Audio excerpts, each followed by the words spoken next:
interpretation. Ascended Master Instruction. OF. St. Germain Foundation. The I Am activity represents the original, permanent, and highest source of the Ascended Master's instruction on the great laws of life, as first offered to the Western world by the Ascended Master St. Germain through his accredited messengers, Mr. and Mrs. Guy W. Ballard. In the early 1930s, the Ballards established St. Germain Foundation and St. Germain Press Incorporated, which under St. Germain's guidance, have expanded into worldwide organizations that offer to mankind the true Ascended Master teachings on the great cosmic word, I Am. St. Germain Foundation strives to keep the I Am Ascended Master instruction in its pure, unadulterated form, free from any human interpretation, personal monetary gain, or proselytizing, as it is a gift from the great Ascended Masters and cosmic beings to bring illumination and perfection to mankind. Hundreds of I Am temples and sanctuaries exist throughout the world, where the teachings are applied in I Am decree groups. The books of the St. Germain series are available in many libraries, bookstores, or directly from St. Germain Press. For further information, please contact St. Germain Foundation, St. Germain Press. T is with the deepest gratitude of our hearts that we dedicate this book, Ascended Master Instruction, Volume 4, to our own beloved Mr. and Mrs. G. W. Ballard, whose tremendous obedience, love of the light, untiring service, and complete devotion to beloved St. Germain made these discourses possible. These two individuals were the only human beings on the earth through whom this mighty I Am, Ascended Master instruction could be given, and it is to these Ascended Masters, the beloved cosmic beings Godfrey and Lotus, that we dedicate this series of discourses. May every human being on earth who reads this mighty Ascended Master instruction also attain the victory of the ascension at the close of this embodiment, according to God's divine plan for each life stream.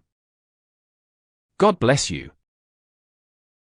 Offer our heart's love and gratitude to Mr. and Mrs. G. W. Ballard, the accredited messengers of the Ascended Masters, for their great strength, obedience, and tireless efforts that opened the way to bring this Ascended Master instruction to the world. When Mr. Ballard had received the experiences as recorded in Unveiled Mysteries and the Magic Presence, Volumes 1 and 2 of the St. Germain series, he returned to their home in Chicago, where he and Mrs. Ballard began to instruct a small group of students in the laws of life which they had received. One morning, Mr. and Mrs. Ballard and their son, Donald, were standing near the door to their dining room when they felt a tremendous vibratory action charged into the room. Looking up, they saw a ray of light descend onto the dining room table. From within this ray they heard the voice of the beloved Ascended Master St. Germain saying, "We would like to dictate a series of discourses. Should you care to cooperate? Take time to think it over and let me know." Mrs. Ballard answered immediately, "We are ready to begin now." "Very well, St. Germain." 6. Tribute. 7. Replied, "We will begin next week." Twice a week for over 7 months these mighty discourses came forth, followed by the I Am discourses as published in Volume 3 of the St. Germain series.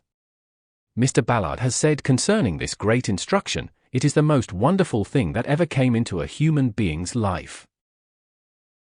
We wish to explain to the reader that we have included the closing discourse of Volume 3, given by beloved mighty Arcturus on July 4, 1932, as the opening discourse in this volume. By printing these discourses in Volume 4 in chronological order, we feel that our beloved mighty Arcturus and beloved mighty St. Germain can enfold the world in their mighty violet flame of Elohim power and protection, forever manifest. You, our beloved Ascended Master St. Germain, dictated this series of 28 discourses over a visible light and sound ray in the home of our beloved Mr. and Mrs. Guy W. Ballard in Chicago. This Ascended Master instruction is published from the original manuscripts left by Mr. and Mrs. Ballard. Only fragments of the real understanding of the I Am presence had been given to the world until this Ascended Master consciousness came forth. The beloved Ascended Master St. Germain says, "It is the most important understanding mankind can ever have, And there is no freedom nor perfection for the individual except through this conscious application. When the phrase, "Mighty I Am Presence, come forth," is used throughout this series of books, it is always a call to the God Presence, to pour forth or release the outpouring of perfection that the one making the call desires. This book not only carries the Ascended Master's understanding of the beloved Mighty I Am Presence, but it is charged with beloved Saint Germain's Ascended Master consciousness and the 8. Ray of light and love from his heart, which are his Ascended Master feeling and comprehension of its full power, forever self-sustained. May this book of Ascended Master instruction anchor the attention of all who read, or contact it so powerfully upon each individual's own divinity that the full Ascended Master consciousness of the Mighty I Am Presence shall fill the earth, and release with the power of 1,000 suns the eternal dominion of the light of God that never fails. Discourses. Arcturus Independence Day Discourse. July 4, 1932. Saint Germain. Invocation, mighty sustaining, enfolding presence. We give praise and thanks for thy life everlasting, thy youth eternal, thy light illumining. The Discourse. Arcturus. O America! We love you! Mighty seed of God's eternal manifestation, we give praise and thanks that thou art sustained and governed by God alone. The day on which independence within thy heart was established, thou didst become a radiating center of light to all humanity. We give praise and thanks that out of all will come peace and prosperity to mankind in thy embrace. Back of thee is the power that will sustain and maintain the reign of God on earth. His light shall illumine and strengthen the hearts of thy children in all ruling places, and out of all shall come love, justice, and wisdom. America, we love you, America, we love you, America, we love you today, O America. Those mighty messengers of God who have passed before, look upon thee with their hearts filled with love and strength, the love of the Mighty I Am Presence flowing forth to heal, to bless, and to prosper thy inhabitants. The very substance of earth is being quickened into greater activity, and as the children of God walk the earth, so shall they feel the current of God flowing in, quickening them into greater love, loyalty, and desire for thy freedom. O America, thou dost seem to have become bound, but thou art not. Thou art entering into thy great freedom. Thou dost seem in the throes of pain, but thou wilt be born into that great peace, health, happiness, and prosperity. We give praise and thanks that this is God's wisdom, that's Mighty I Am Presence, speaking. The Christ child enfolding thee, America, has grown into majesty and power. It no longer pleads, but commands obedience of all that is of the outer to the service of the inner presence. The power of divine love governs thee and consumes all unlike itself. America! We give praise and thanks that thou art a great jewel within the heart of God, the lamp of illumination lighted by this Mighty I Am Presence, the chalice, the crystal cup holding within its pure radiance the freedom, peace, health, prosperity, and illumination of those who dwell within thy embrace. May all the world feel thy radiance and be blessed by it. Peace, peace, peace, and on earth goodwill to man. Note, I would suggest that sometime each day you think of yourself as a radio station sending forth peace and goodwill to all mankind. Know that in this mighty consciousness, the limitless power of the Mighty I Am Presence flows forth to each individual and gives that which he or she is ready to receive, bringing enlightenment and decision to everyone. Be conscious that your own minds are such powerful divine centers that at any time you can make quick, unerring decisions through the power of divine love. Recognize that your mind is but a vehicle of the great master presence of this Mighty I Am Presence within, and that it is to obey that inner presence at all times. Command it to always act with decision, alertness, and quickness, and that all human sense of wavering be forever consumed. The new cycle, today, is a focal point of 10,000 years, the beginning of another cycle of 10,000 years in which the great ones from Venus, who have always been instrumental in the upliftment of humanity and our earth, this day come forth and pour out to humanity throughout the earth a mighty radiance. This will bring about more quickly a greater stabilization and confidence in the hearts of many public officials. It will cause them to have a strong, unwavering desire to re-establish America in confidence and prosperity, and make them feel a deeper love and loyalty for her progress than ever before. Many will have learned that they cannot rule humanity with a ruthless hand, for they are seeing that the inroad of control which they had desired to gain over others is returning to themselves for redemption. If this lesson can be impressed upon them sufficiently, a great calamity will have been averted. In this quickening period, things can be done in the short period of 20 years that would ordinarily require 100 years. St. Germain's description of the New Year's Eve conclave at the Royal Teton. January 1, 1935. It is with great joy that I relate to you briefly some of the activity that took place at the Royal Teton last night. 214 of the Ascended Masters were present and the 12 from Venus.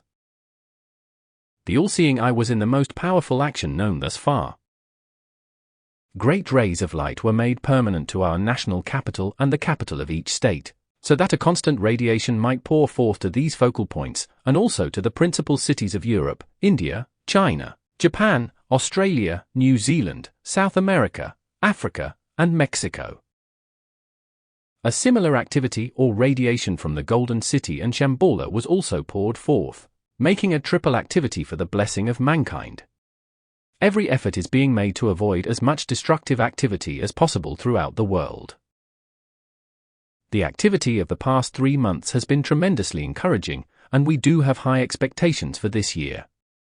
Being so well aware of the free will of humanity, we can but trust in their harmonious cooperation with the conscious radiation. Pouring forth from the above-mentioned triple activity, there were outpourings of light from the tall master from Venus, Thesis, and the great divine director, such as I have not known before in my experience. The many who have been fully aware of my sincere efforts for the blessing of America have now joined me in full power to achieve all possible, that the cosmic law and the law of the individual will permit. The cosmic laws are daily giving greater freedom in this activity, which is the thing that gives us such great encouragement. There were many students present last night, for which I am very grateful. There is much detail of the activity which took place that I may not reveal at this time, but I assure all the students that it was marvelous beyond description. The great host of Ascended Masters join me in their love, light, blessing, and opulence to the students, to America, and to the world, that this year may be unparalleled in its happiness to mankind. In the fullness of my love. St. Germain. July 7, 1932. St. Germain. Invocation, Thou mighty I Am presence from the heart of the great central Sunni, we face thy sunrise. The discourse daily exercise, you may do this at any time during the 24 hours. Stand erect, face the east, and say mentally or aloud, but let it be firm, mighty God in me. I face thy eternal sunrise, and receive thy mighty radiance and activity visibly manifest in my experience now. Stand erect, face the east, and say mentally or aloud, be guided by your own feelings as to whether you should say it aloud or not, but let it be firm, mighty God in me. I face thy eternal sunrise, and receive thy mighty radiance and activity visibly manifest in my experience now. The use of this sets into motion certain powerful principles. Warning: if students use this, they should analyze themselves first and see if they are really sincere in their determination to have and serve the light unconditionally. If they be sincere, let them stand to the light and then go forth. Awake! Stand to the light and serve only the one presence of right and justice. 7. Know that God, this mighty I Am presence in you, governs and controls all unfoldment in perfect divine order. As the sea holds all created life in its embrace, which is designed for its sphere, so the air holds within its embrace those created forms of life belonging to it. These are two links ever active between the human and the divine, or the physical and the white fire body. We may call upon these forms of life to give us the best of their element. Man is the only creator of inharmony. The elements and their inhabitants are always harmonious in themselves, And it is only when one gets out of one's element that inharmony is created, but the inharmony is not of the element itself. The human element, or outer sphere of mankind, is the only element in creation that deliberately creates inharmony and consciously misuses the energy of the God sustaining it. This is the only sphere in the universe where those who function within it have taken command and declared themselves independent of God. I mean by this, those who are refusing to acknowledge the active presence of God in their lives. No principle or activity can be blamed for the misuse mankind makes of it. All through the ages, humanity has tried to place upon God the responsibility for its destructive activities. Hence the ruse of manufacturing gods who could be either angry or joyous according to mankind's whim. I assure you from my own observation that those great ones, far greater than I, through eons of investigation, have indisputable proof that there is but one God, the life, wisdom, and energy of all creation. Therefore, the energy of God cannot be blamed for the inharmony created when someone misuses it. Neither can the principle of banking be blamed because of dishonest bankers. Neither can the activity or principle of giving out information by the press be blamed because of malicious reporters or dishonest editors. I assure you that the day is not far distant when these principles of activity will be used in their highest constructive power. The constructive, educational moving picture will also be used as the quickest, easiest, and most certain way of educating the outer perception. Too long has mankind usurped and misused the energy of good, which is God. The inner quickening, by the cosmic radiation through the mighty arisen messengers of God into the heart of each individual, is rapidly drawing the human desire into the divine. As is the case in all seeming struggles between two forces, so in the conditions of today, they are but the old conditions being repeated. And out of it all will come, for the first time on earth, a permanently established condition and right attitude of mind in the outer activity of humanity. I want so much to have each one of the students keep before them the fact that they alone are the governor of their life and its activity, and are commanded to choose what they wish to manifest in their life, always remembering that they are not to stop and worry about this or that individualization. They are to fix their vision, which is God's inner activity, on the goal and hold it there with a firm, joyous determination to reach it. No advice to others. Knowing this, there is no one who should attempt to advise another. The God in each is the only one who knows what is best for each individual. Those who are experiencing discordant activity should go where they can be absolutely quiet and uninterrupted, then to the best of their ability, enter into the great silence and, as they become quiet, say a mighty I Am presence. I demand to know the right attitude and activity that I should take in adjusting and solving this problem. If the answer does not come at once, each day enter into the silence again and continue to demand that the divine answer come forth. Also demand to be shown, through the inner vision, every detail which should be carried out. Then all of a sudden, possibly when most unexpected, will come forth into the outer consciousness the full unquestionable solution to the problem or situation. Running away, as one may not at any time run away from anything, this will make clear to him the complete situation, and reveal whether he is being held by the hypnotic influence or whether he is fulfilling a just obligation. If I were to unleash my love for my students and attempt to advise them, I might be interfering with opportunity of immense value to them. Because I might know a thing does not permit me to take away from the student valuable opportunity. No one should feel distressed or lose hope because of outer conditions, when a few moments' contemplation can but reveal the fact that there is only one power, energy, or activity to use or that is being used, which is God.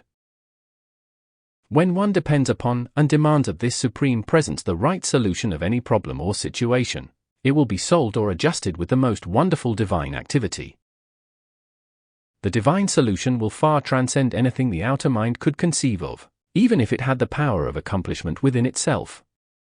Knowing that the outer mind or consciousness is a mighty vehicle through which the tremendous energy of God can be consciously directed, then we know that we have every moment, all about us, the most powerful presence for protection and direction, and the supreme solver and adjuster of every condition that opportunity brings before us. It would save so much distress to the individual if on the first intimation of any intruding discord he or she would leap, as it were, into the heart of this mighty presence and say, seemingly the outer has made a mistake. I call on thy law of forgiveness. See that this is adjusted quickly and completely. Take a firm grip on the inner presence to govern every inharmony and to remove any wrong condition permanently. The highest and quickest action is always to make the demand to the great inner presence. God's energy always acts according to the consciousness we have of it. Opportunity is a very poor master. It is you who must always govern it. Use opportunity, but never let it use you. The assistance of the masters, the great ones, may and do give assistance at all times, whether the students know it or not.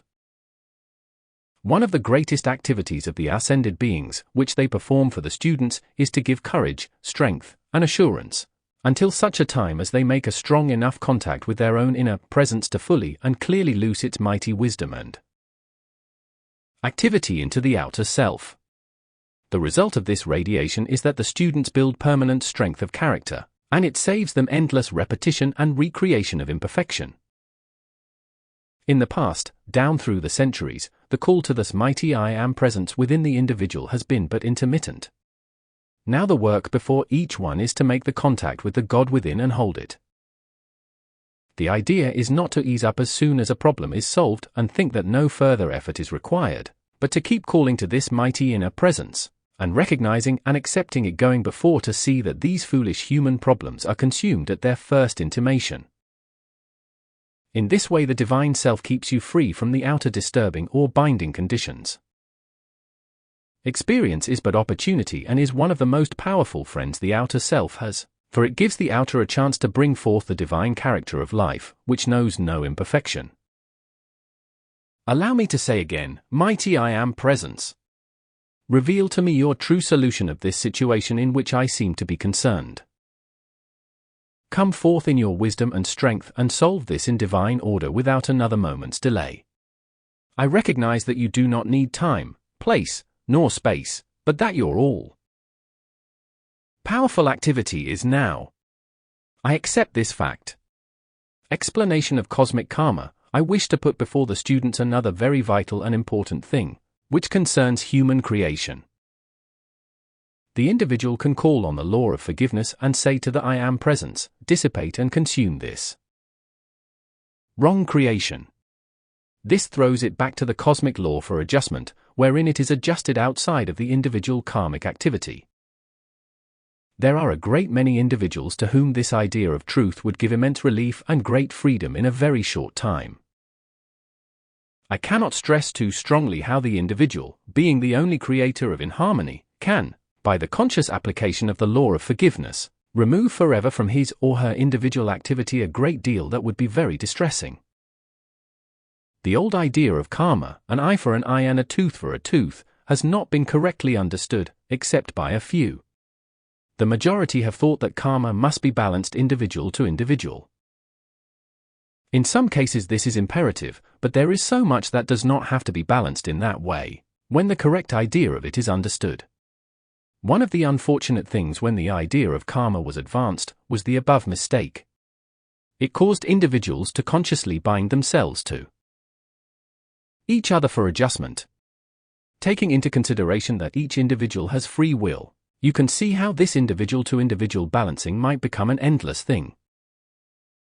If one individual be not in a mood to cooperate in the adjustment of a condition, how then could the activity ever be ended?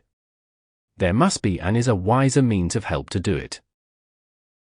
If the above material is carefully contemplated by the students, they will find greater relief and peace from realizing that they have this wise presence upon which they may call in all conditions. Benediction, we give praise and thanks that shortly thy messengers will fill every office in this land, and that the reign of God is now manifest on earth. July 11, 1932. Saint Germain. Invocation, thou mightiest of the mighty, thou mighty God. We face thy sunrise. These thy children face the sunrise of the soul and receive thy all-sustaining power, thy courage, thy wisdom, and thy illumining presence. Thou mightiest of all energy. We accept thy presence. Thou all-powerful, active presence animating our minds and forms, thou mighty intelligence. We accept thy all-powerful activity directing every movement of the outer form, holding it close in thy mighty embrace. The discourse God's certain assurance, in every activity of life, there must be something to which the consciousness can be anchored or which can stabilize it. In the outer mind there are principles and formulas that it may use in coming to a definite conclusion. For instance, by following the principles of mathematics. 16. We come to certain results. When a formula is worked out, you produce certain results, no question about it. How much more important it is then to get the attention of the individual fixed upon that indwelling presence, with the same assurance. You must know that the principle of life in you and enfolding you is far greater than the outer things which you have experienced for long centuries and have unknowingly clung to. May I remind you of what I gave on July 7th?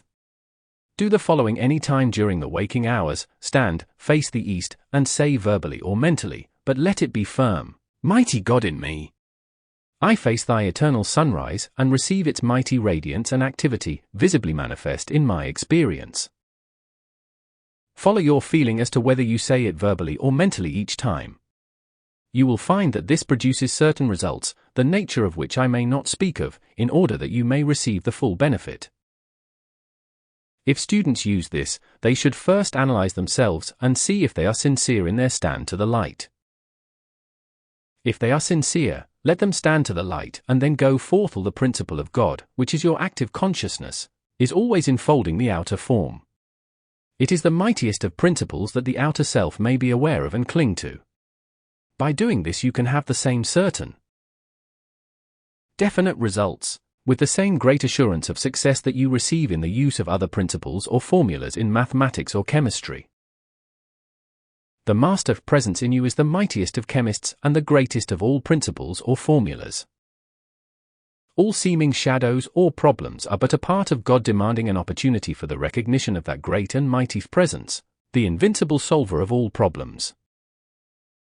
All problems are but to compel a recognition of God as the supreme controller and activity in all things.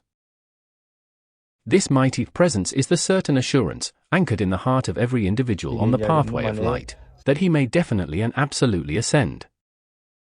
Therefore, you will see that the outer experience, which would otherwise seem disconcerting or disturbing, is but the demand of the great self to the outer to turn about and face the eternal sunrise of God's glorious radiance enfolding every one of his children and all his creation. As you contemplate this fact, every earnest soul will feel the radiance of this mighty truth strengthening and sustaining him with a joyous presence in every experience through which he may pass.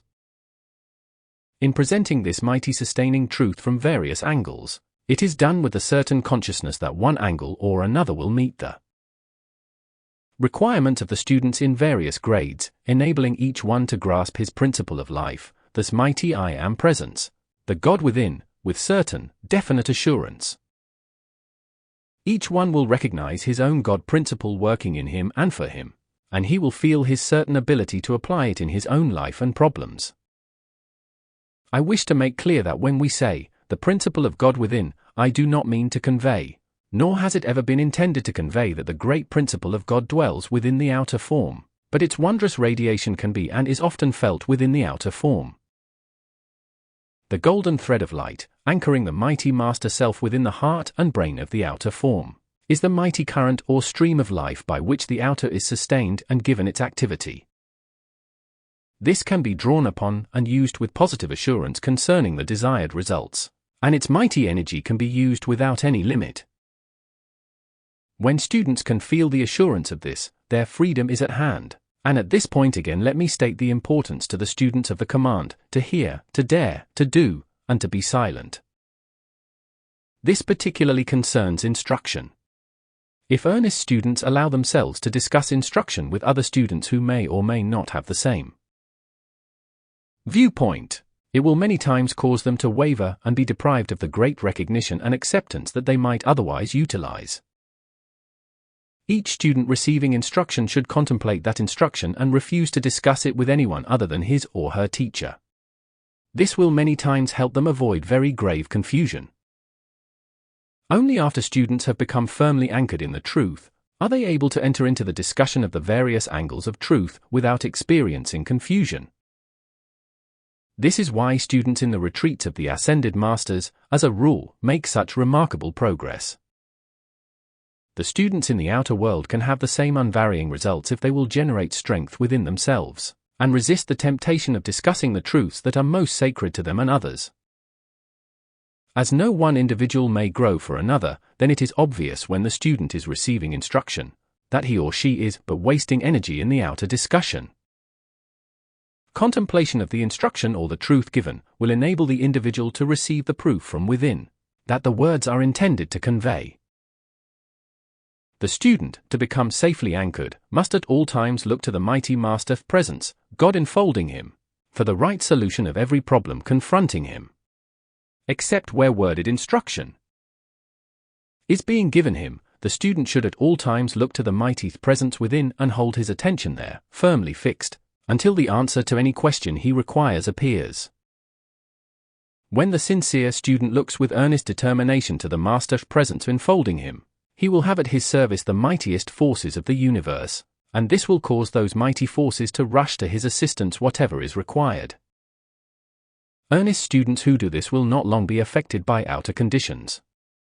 All the inhabitants of the elements are subject to the qualities given them because of the racial conception of fairies and angels. Fairies and sylphs are both inhabitants of the air, but different activities of it. The outer consciousness of human beings constantly jumps to conclusions. If angels or arisen beings were to manifest to perform a visible physical or tangible action, they would necessarily project a form. If it were protection or inspiration, they might appear as a flame or a ball of light. The outer self always wants proof and so causes the presence to project that which is tangible. Every student should understand that every condition he meets in the outer returns back to him the qualities he gives it, hence the necessity of seeing, knowing, and feeling only God in action in every situation. The great law, when it strikes a certain point of activity, always finds its way to accomplish a thing that is needed for a given purpose.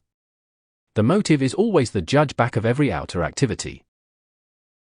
Where students have been taught the gratification of sex as a necessity, on leaving the body they are met by those who have the correct knowledge and who correct that idea and give the help needed. The human self or outer consciousness is terrifically stubborn. Cremation not only disintegrates the physical body, but it also consumes the destructive element of the emotional or astral body and looses the desire in the individual to be taught. The emotional or astral is partly physical because all atomic structure comes within the physical domain. The electronic structure is beyond the physical domain.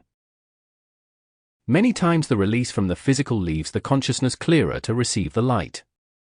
It is true that those who are antagonistic to the truth here are not necessarily so after passing on. Students should be absolutely certain within themselves that no amount of hate, gossip, criticism, or condemnation of the outer can harm them. If, on becoming aware of any such thing, they know there is only God acting, they transmute the condition, and that force is used for their own benefit.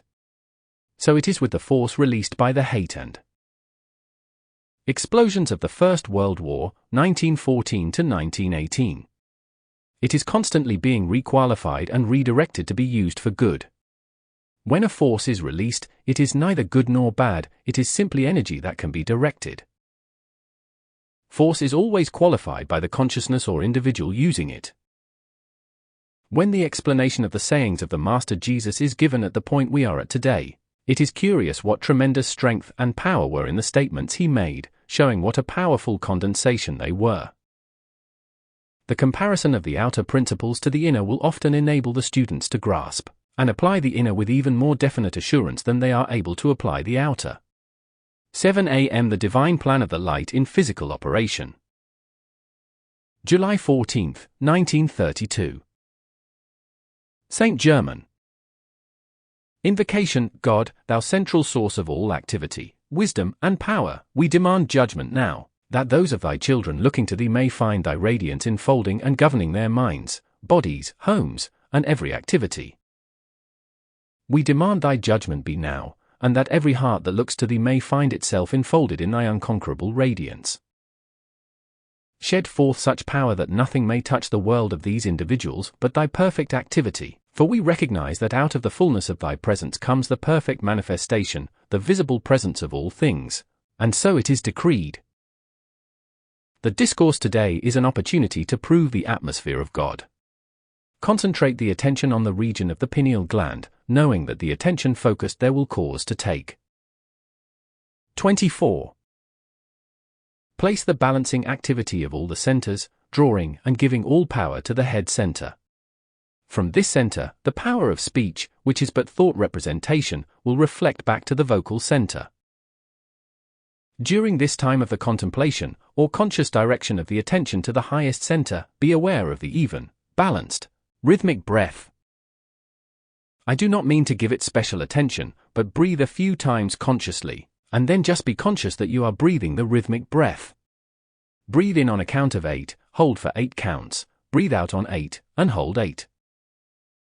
Then repeat. After doing this a few times you will get the rhythm near enough. The activity of this consciousness responds to the demand. The great God principle is above and enfolding the form because of the anchorage of God within the heart.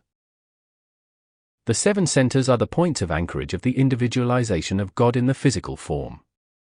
The pineal gland is the point of anchorage and radiation of the great central sun. When we realize this, we have come to the point where we do not consider any of the lower centers. Keep asking the God within what the correct activity is to use at a specific time. Each must depend on the direction he receives from the God within himself. All instruction is but worded attention upon certain things, and the student should learn from the words instead of the presence of the one giving it. The radiation will come through the words themselves, the words are but vehicles of conveyance of the presence. The feeling and thought will become just as accurate as the spoken word, as you depend more and more on the presence of God. It is necessary to use the consuming flame at least once a day. It is especially necessary among the students because some unknowingly open themselves to discordant things due to mass pressure. In the use of the rays, try to feel with intensity the mighty presence of God there, operating in whatever color you use. Very important, divine love, keep the attention on the fact that love is the controlling power in all conditions, always knowing it is divine love. This qualifies whatever human love is there and raises it in harmony with divine love. Know always that in any demand God is the sustaining power. You must keep aware of this fact in the use of all law. Remember that in all conscious use of the law, you are at all times the determiner of the qualities you wish manifest and maintained. No 2 individuals are affected exactly alike, one has an irritation of mind, another of body, another anxiety, another impaired health. The constant consciousness that God is my perfect health, wealth, and is self-sustained, will take one into the full visible manifestation of these conditions. No, God in me is the keeper of my treasure house, then I know God produces in my visible use, great abundance, money as fast as I require its use, and that it is never late and that all my seeming obligations are taken care of on time.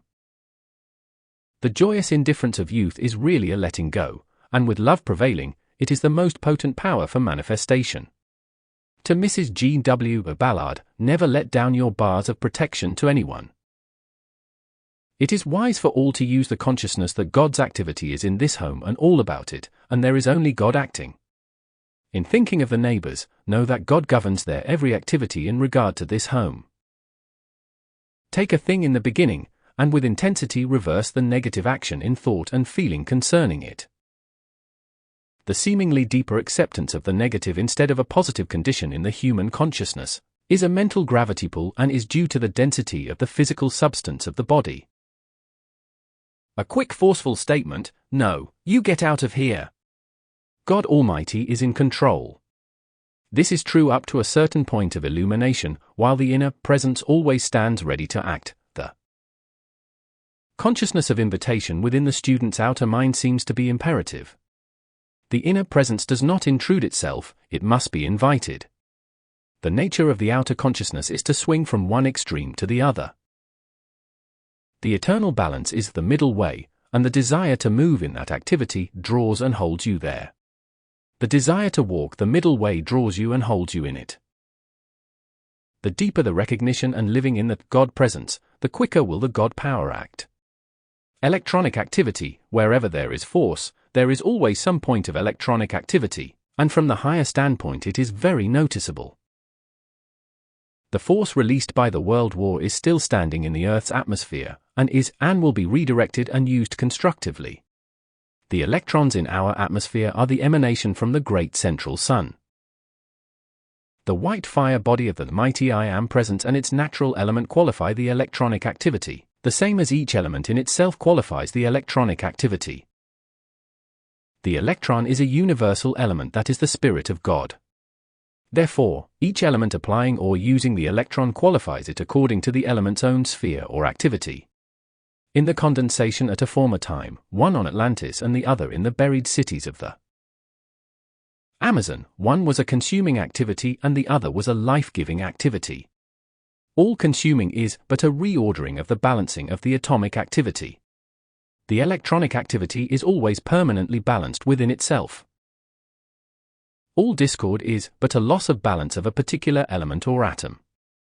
It is only when the electron becomes clothed in a quality that discord is possible. The first activity of the atomic structure is the requirement of something to qualify it, or a need for a quality. Otherwise, it too would remain forever perfect, and no other quality could be imposed upon it. Question: why does air in motion seem cooler than still air? St. Germain: because the vibratory action is raised. The mantle of invisibility can be thrown around one instantly, but the student should establish it permanently and consciously by the practice of visualizing the mande around them. We are consciously qualifying this electronic energy or activity every moment. Instinct is a lower form of intuition. There is only one presence and power acting everywhere, so really there are only different grades of consciousness and activity. Words are very lame to carry a meaning that is a feeling. The cross of Christ currents, recently there have been placed divine currents in North America in the shape of a cross or, in other words, in the shape of a sword, for in this case the cross of Christ is the sword of currents. The crossbar comes just south of the Canadian border, the hilt going up into Canada, and the point reaches south, almost to the lower part of Florida. Chicago comes at the strong part of the blade, just below the hilt. These are currents that have been placed through the earth by mighty messengers of God. There will come a time when this sword and another will cross, and peace and prosperity will be in America. Where the two swords come together, the crossing will be almost over Chicago. These currents are placed above and within the earth itself. They penetrate about 100 feet below the surface of the earth and about 200 feet above.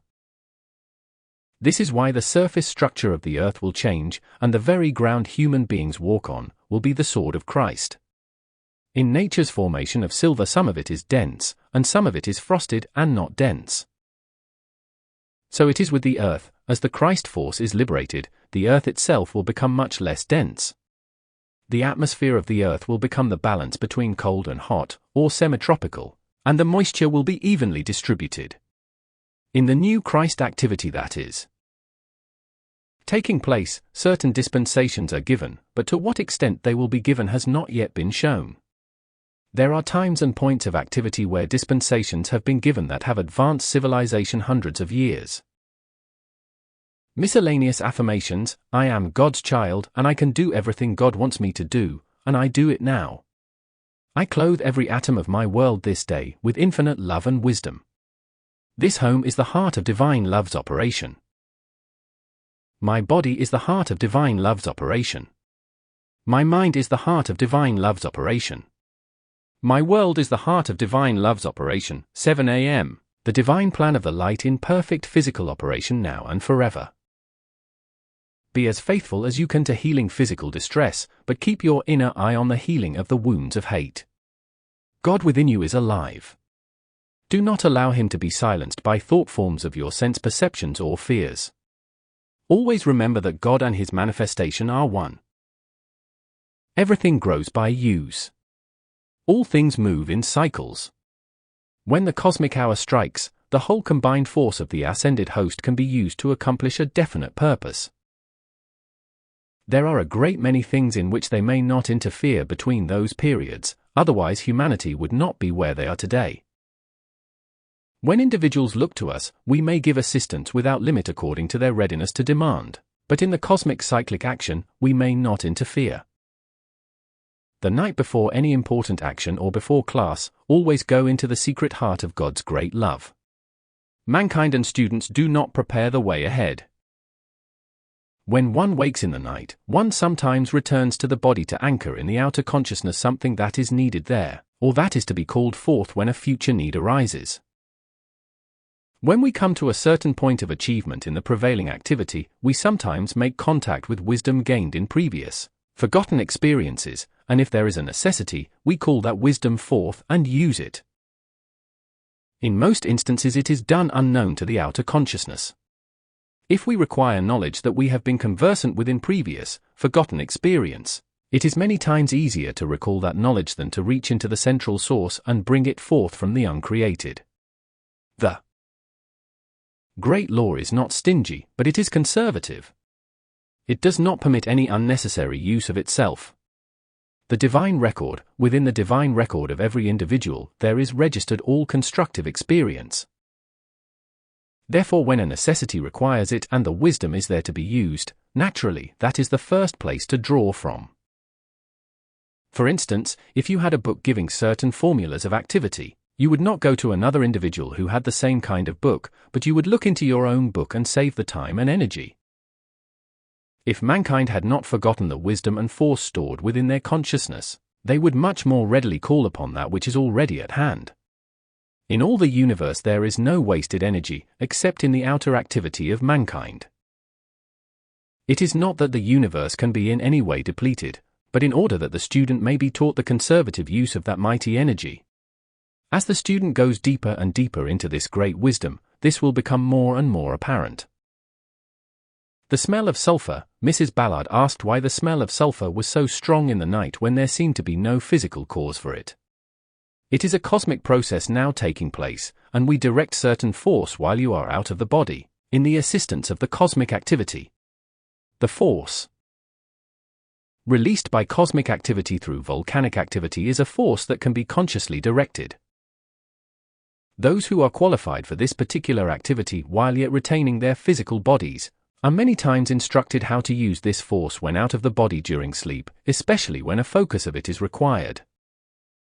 The outer sense of odor is the conscious memory of the activity which has already taken place at the inner levels.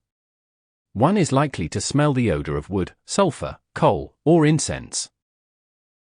If the memory is of sulfur or wood, it is proof that the direct activity of the highest force within the earth was specifically required. Raising the vibratory action. Do not let the outer senses form a habit or get the consciousness of anything except that all raising sensation comes in a perfect, harmonious, natural way. Release a person after treatment into the wisdom and activity of God, knowing that it is directing the controlling of the outer mind. When individuals are not aware of how to raise the body, it is sometimes much better to let them get out of the ruined temple and be free to go on. For the groups to use for universal service, the mighty power of divine love and justice is now powerfully operating in the minds and outer activity of every one of God's children in Chicago, New York, America, India, and China. America will again attain the mighty focus, or spiritual power that she once had. This instruction comes from the ascended light, and they prefer that no individuality be considered. Let each one meditate within himself, and then decide upon the particular ascended master to whom he wishes to direct his attention, and keep this a secret within his own heart. The highest of attainment is always to look to the God within, and if you need help, assistance of any kind, call to one of the arisen host. July 18, 1932. Saint Germain. Invocation. Infinite, mighty presence God individualized on the sphere of earth, we give praise and thanks. The discourse The Ascension. I bring greetings from the ascended host and that master of masters who sends love and riches to you today. Under this radiating presence, let us consider the meaning and activity of the word ascension. let us try to dispel the many misinterpretations of orthodox interpretation. When the individual has become aware of and, with conscious effort, directs the attention to the region of the head where the anchor of the great central sun is located, he has ascended to the mount of true understanding.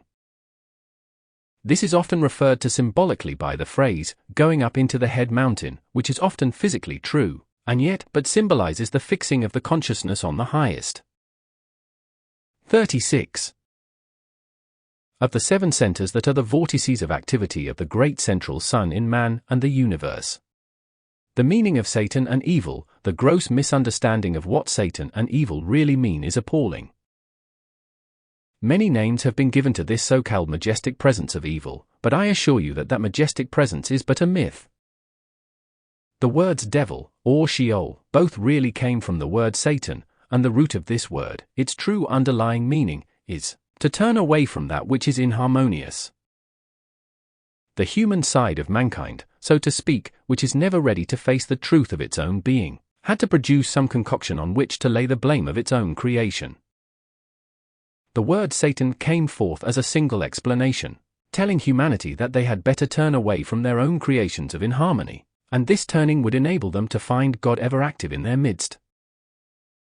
Then again there came a time when they wanted still something else to blame for their own wrong creations, and they brought the defenseless serpent into the garden.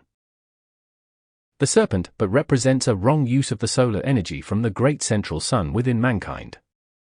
This solar energy is a most dynamic power and is always active. Again, let us repeat that mankind, having free will, are commanded to choose how they shall direct this energy.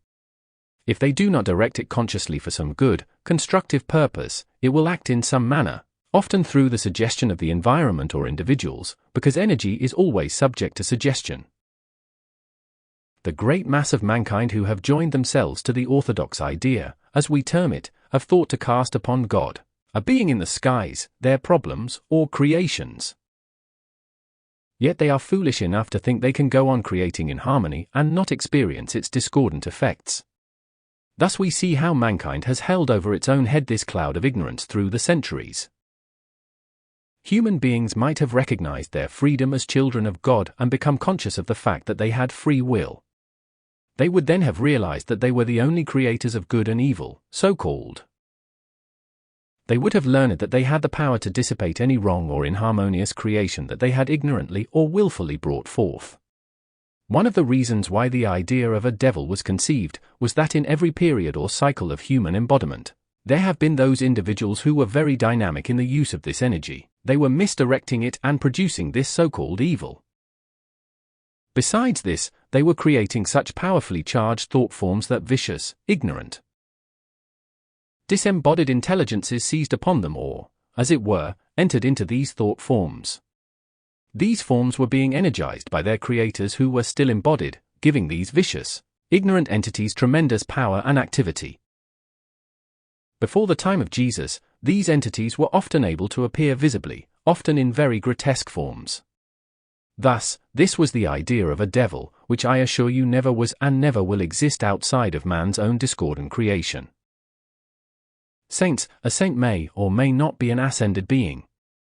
When sainthood is conferred on someone, thousands and hundreds of thousands of minds are focused upon this idea or form of a saint, for there is no idea of a saint without the form in the mind. Thus, a thought form of tremendous power is created. Sometimes the soul of this saint, through the direction of a great intelligence, takes advantage of this tremendous creation and enters into the form, producing miracles of great good. Fortunately, the predominating and balancing thought force in such a creation is always for good. Consequently, the saint, being good, prevents the energy in the thought form from being used for a wrong purpose. In this thought form, certain attributes and powers are supposed to be within its domain. The individual furnishes the tremendous energy which is generated to do specific things.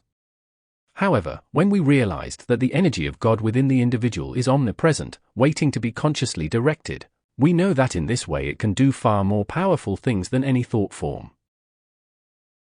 Here is a mystery which has not been explained. Often where a great purpose is to be gained, one of the great masters will take charge of this thought form and produce great and lasting good. Thus, you will see that the energy or force which might have been misused is often used by wise intelligences for the accomplishment of great good. It is the privilege of every one of God's children to do exactly this same thing. Every student who is sincerely looking to the light, God, if that one be tripped up, as it were, by his outer self having generated great force through anger or passion, he has the power to requalify this energy he has released, and make it work for lasting good. Otherwise it whirls on its way creating discord wherever it goes. Thus, I tell you in all sincerity that every one of God's children is a God in embryo, and may learn to consciously direct this mighty energy to perform far greater wonders than any saint has been able to do. The idea of a devil has created appalling ignorance and superstition. Superstition has charged the outer self with such fear that it has paralyzed, so to speak, the very avenues that would lead to its freedom. There is no devil in the universe except mankind's own inharmonious thoughts and feelings, individual and en masse. After the Master Jesus' ascension, after the time of beloved Jesus' appearance and ascension, there were those diametrically opposed to the wondrous light he had taught and radiated. These were known as forces of darkness. They had gone deep enough into the understanding of the inner laws of their being to find that they had certain power of thought, and that they possessed tremendous energy which they could direct for right or wrong, as they chose. These became known at that time, and have been down through the centuries, as black magicians. At one time, I shall not say when, there was a school of these black magicians that set upon and snared, as it were, those students of light who had failed to go beyond a certain point of enlightenment. Many times they drew the student into the full activity of their understanding. On the other hand, there were many in whom the presence of the light was strong enough to throw off the influence of these black magicians. After a struggle, the students were left to go their way. It was the observation of this activity taking place that drew the attention of the great ascended masters of light to this school, and it was broken up and scattered. Since that time it has never been allowed to form a focus of more than 2 or 3 individuals in one place. Previous to this time these black magicians created powerful thought forms which they operated at any distance. Thus was created great havoc and distress during the 2 closing periods of Atlantis and Egypt, and in fact, they were the underlying causes of all periods of great destruction. Why? Because, aside from their own power to generate destructive force, they utilized the destructive force generated by mankind, thus causing the destruction of an entire race or continent. Cause for great encouragement, since the time of Jesus' advent or appearance upon earth, these black magicians have never been allowed to form such powerful points of focus wherein a great number of them are gathered together. The tables were turned on them, and among their number were found those whom the ascended masters saw wanted to turn from the darkness to the light. One by one, these were freed from the clutches of the forces of darkness. They became great exponents of the light, because they were conversant with every subtle activity of the wrong direction of this mighty energy of God. Thus is the great transmutation going on. This is why we feel encouraged that some of the destructive force that at times seemed very near succeeding might be dissipated, and much cataclysmic activity avoided. The tremendous outpouring of the Christ activity into the hearts and minds of mankind since 1884 has enabled many great and wonderful things to be done, which previous to that time might not have been possible. So everyone fortunate enough to receive these ideas should have courage to go on with a brave heart, knowing that these days every cloud has its golden lining, and back of it, the crystal cup, pure light of Christ, God in action. A marvelous promise, no matter how threatening the storm clouds appear to be, those who stand firm and unyielding to the light, to the mighty individualized Christ presence, will find their brave hearts rewarded. They will experience the golden lining of these clouds, and before them will appear the crystal cup, filled to overflowing with the mighty love, peace, light, wisdom, and abundance of God forevermore. Such a promise, I assure you, is not imaginary, and one day will be fulfilled for all those who stand staunch and true to the mighty Master presence, their own inner God self. The true ascension of the individual starts long before the raising of the body. As was often represented, initiation, the 7 steps of the ascension.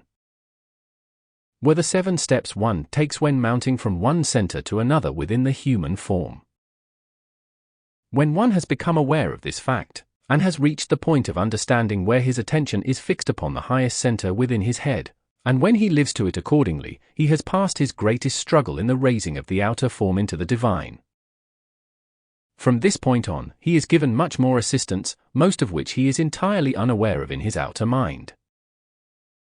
To become conscious of a goal of attainment, knowing that it is not only possible but that it is certain of accomplishment, enables one to look upon the trials of the outer self with great fortitude, courage, and strength, knowing that they are but dust particles flitting before the outer vision.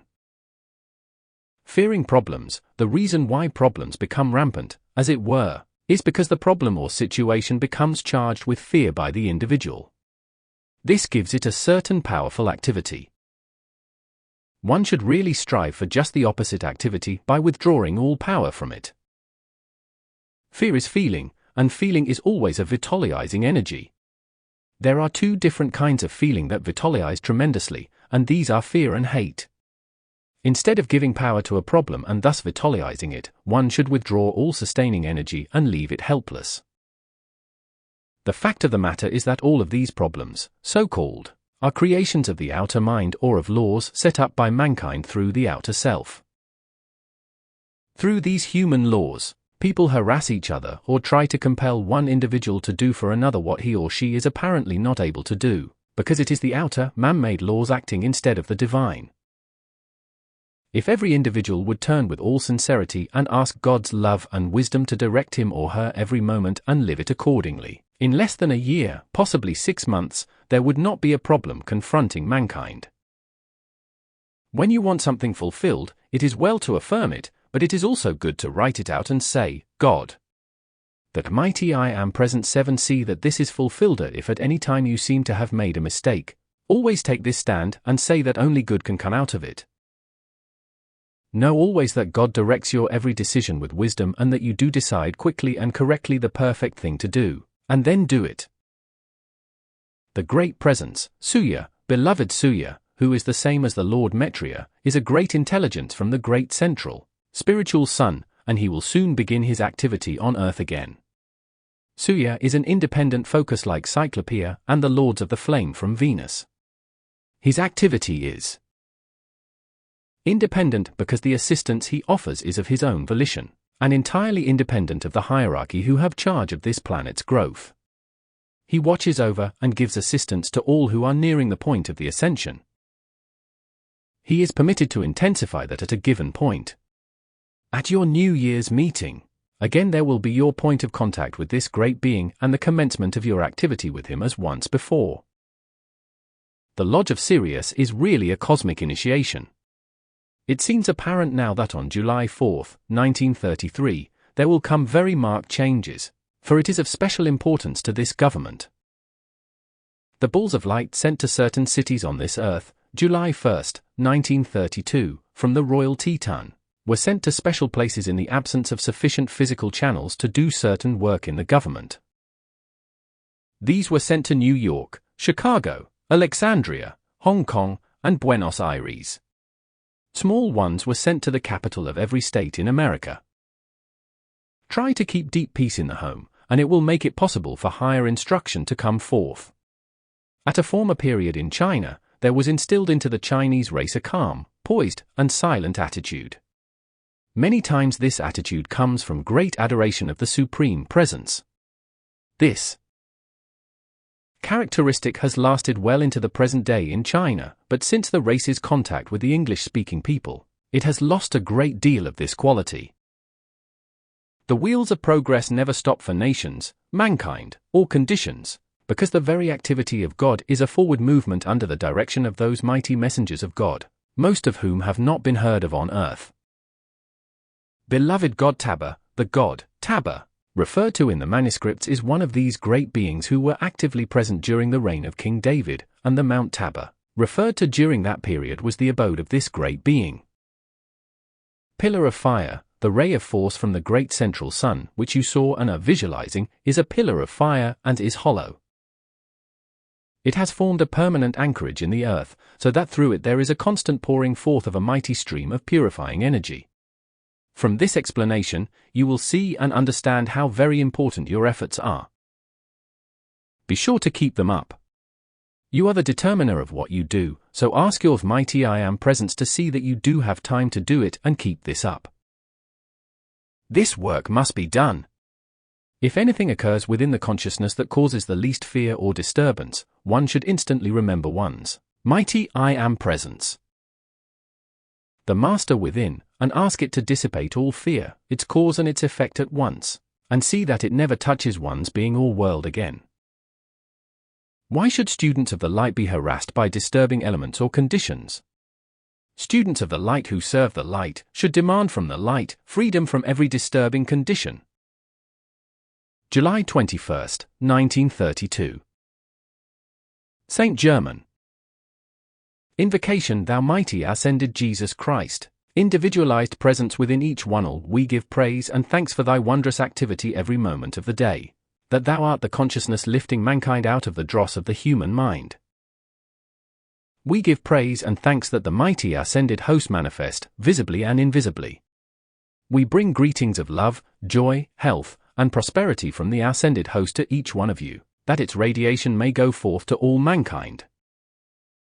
The discourse. One of the important things for all mankind to remember, and especially students, is to make themselves permanently adamant against all outer suggestion. There is prevalent in the atmosphere the suggestion of things that disturb, and when students become more sensitive, they must establish a 49. Permanent guard against suggestion from the outer, wherever they are. A helpful affirmation, I, my Christ self, the mighty I Am Presence, forbid every atom of my outer mind and body to accept anything from anywhere that is less than all of God. I, my Christ self, that mighty I Am Presence, command you to receive and permanently record the eternal activity of my full illumination and freedom on all planes. Whenever one is excited, the door is open. The correct attitude is to constantly declare that there is only the presence of God acting in and about oneself. A powerful protecting affirmation is, the mighty ascended Jesus Christ in me, which is God's perfection acting, is my protection, my defense, and my deliverance from everything that is undesirable. Whenever one is out of God's harmony, the inner motion is started that may flow forth hours or days later, and the individual be quite unaware of what started such a result. Mankind must understand that each one alone is the cause of all in his or her life and world. Nothing opens the door so easily and quickly as resentment or irritation. So often one misunderstands expressions used, thereby setting up entirely unnecessary crosscurrents. Whenever one wants understanding, always use, there is only God's perfect mind in me. There is no excuse for heated words or discussions in trying to gain understanding. Obedience is one of the essential things in life. If we are not obedient to the lesser, then we cannot obey the greater. Love is the most wonderful thing in the world and is the power of the universe.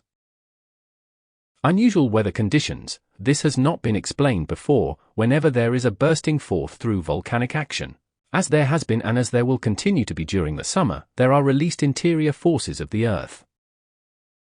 And the sediment that is carried for not only hundreds but thousands of miles, many times brings a complete change of atmospheric conditions. It often causes the heat to be more intense or has the opposite effect of cooling off, depending upon the substance that is released. Just as a cataclysmic condition may change the course of the Gulf Stream and thus the climate, so these forces released in the air cause the atmosphere or climatic conditions to change.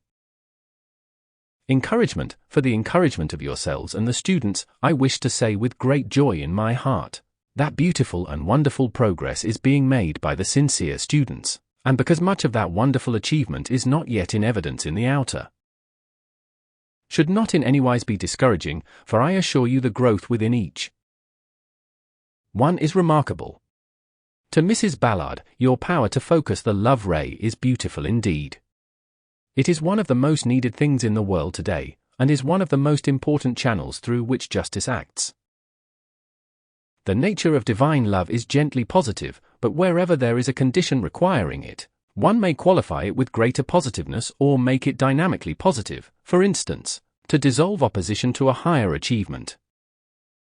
Next week I will be with you in both classes in person for definite work that needs to be done. CHAARA and NADA have naturally a great healing radiation, and through their work it has grown to a great intensity. They have contacted that which requires a great deal of healing power. Important for the home, take a very definite stand that nothing comes into your home but the mighty Christ presence, which is permanently established there so that all who enter are bound by divine love to act in perfect cooperation with everything in the home. Know that everyone who enters your door is caught in the mighty embrace of God and is held there forever. Let it become a permanent consciousness, and it will make possible a definite work to be done for the individuals who enter. A dynamic shattering decree, now, mighty. I am presence, shatter and consume this. See that it does not touch my life or world again. Sometimes a quick dynamic decree is much more effective than a longer treatment. Remember this, to say to the beloved mighty I am presence, shatter and consume this, is to shatter the focus of the discord, and the consuming is then easier. That mighty I am presence dwells within the white fire body which is a condensation of light. You are always the one who must make the picture and impress it on the within, and the presence within brings forth the manifestation. Shortly, whenever you make pictures, they will outpicture very quickly. Feel that when you do a thing, it is God doing it, and it must therefore come forth. July 25, 1932. Saint Germain. Invocation, Thou mighty infinite, governing, unconquerable presence, Thou mighty God of the universe. Individualized in mankind, we recognize and accept Thy mighty presence, Thy full power and activity in our minds and bodies. We command the outer self to conform in union with Thy mighty presence. We command all outer activity to be silent and obey Thy mighty behest. We give praise and thanks that Thou art the only intelligence ever acting, and that Thy mighty energy pours through these outer selves so that they are always self-sustained, that Thou art the magic presence, causing miracles to manifest and be sustained each day. We give praise and thanks that this is ever so, eternally.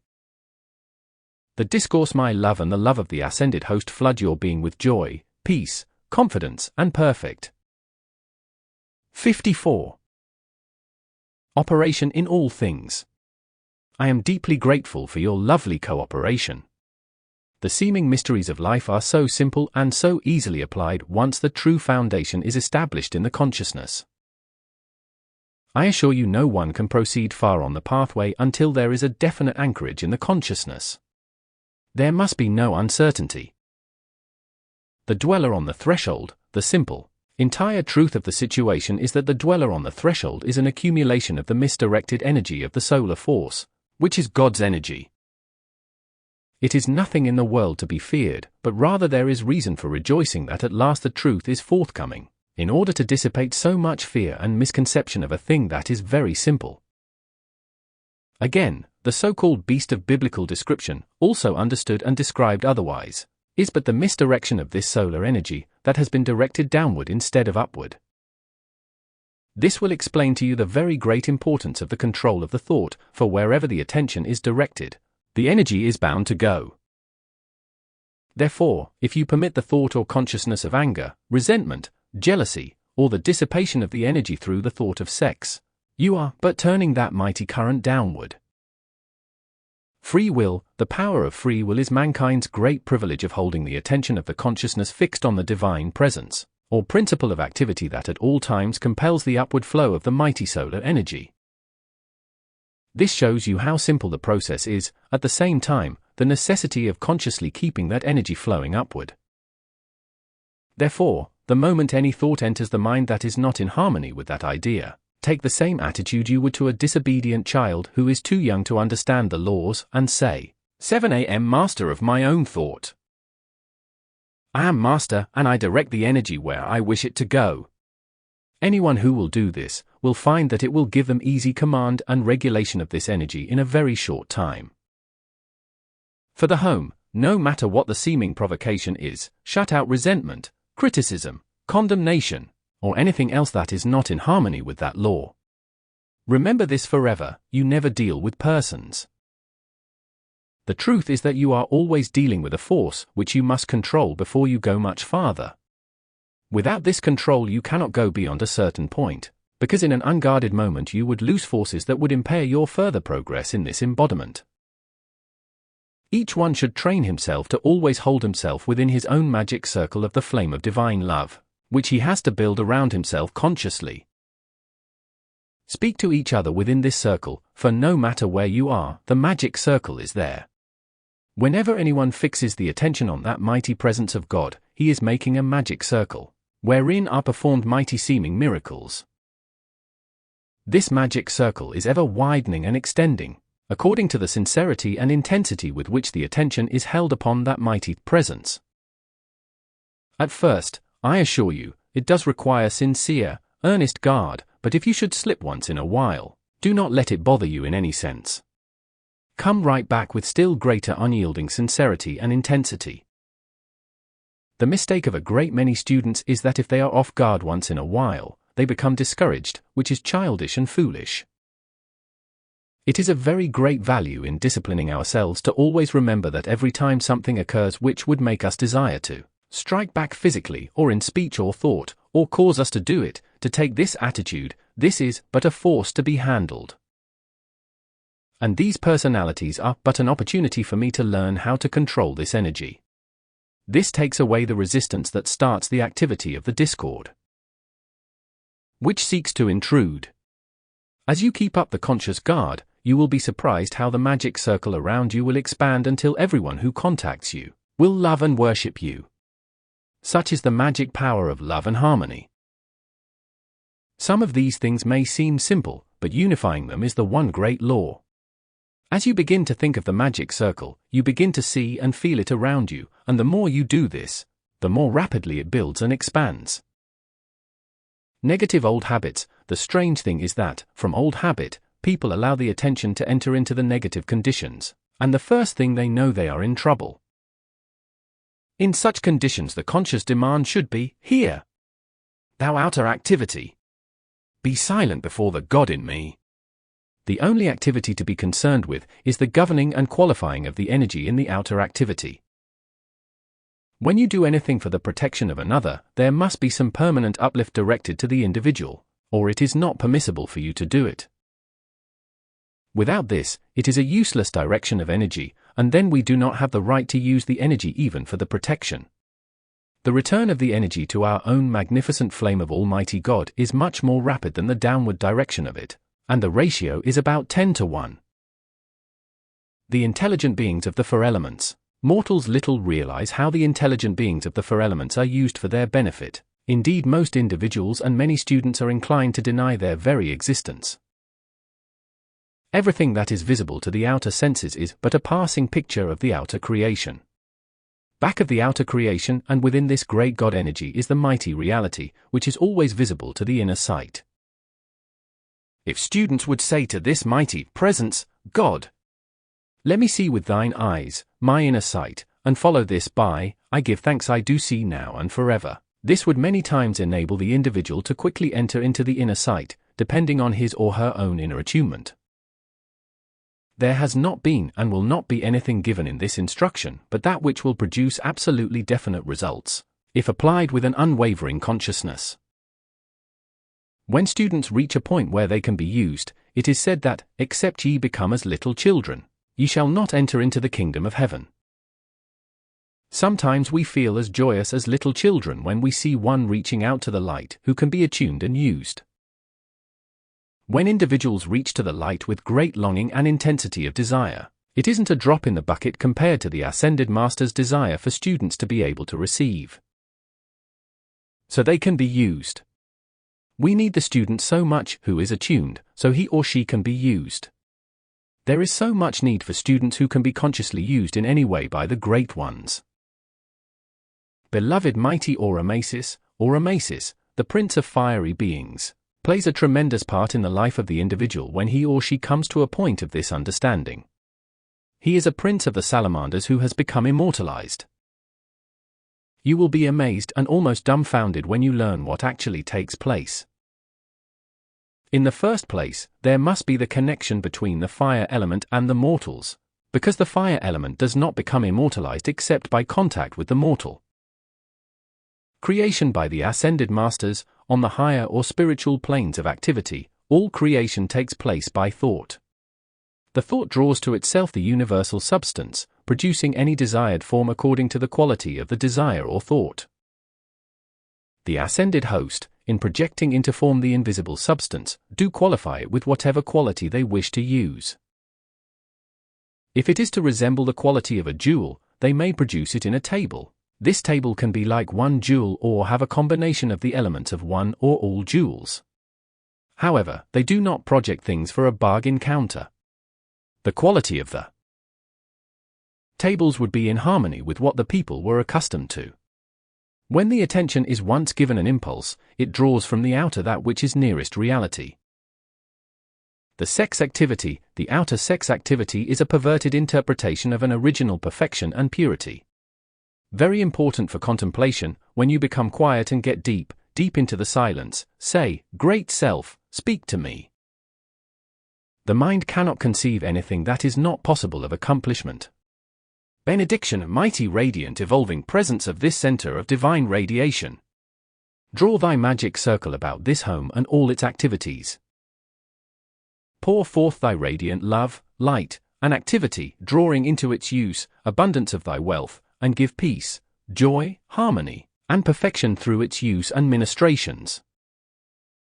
Hold each one within his own individual magic circle as he moves in the outer world, giving forth thy mighty everlasting, self-sustaining strength, courage, and consciousness of thy directing presence. Let each one feel himself a mighty magnet drawing an abundance of wealth for everything he needs, wishes, and desires, and know that the outpouring is flowing in its greatest abundance. July 28, 1932. Saint Germain. Invocation, thou mighty infinite, radiant one, whose mighty I am presence, we bow before thou mighty ruler of the universe. We bow before thy all-conquering power.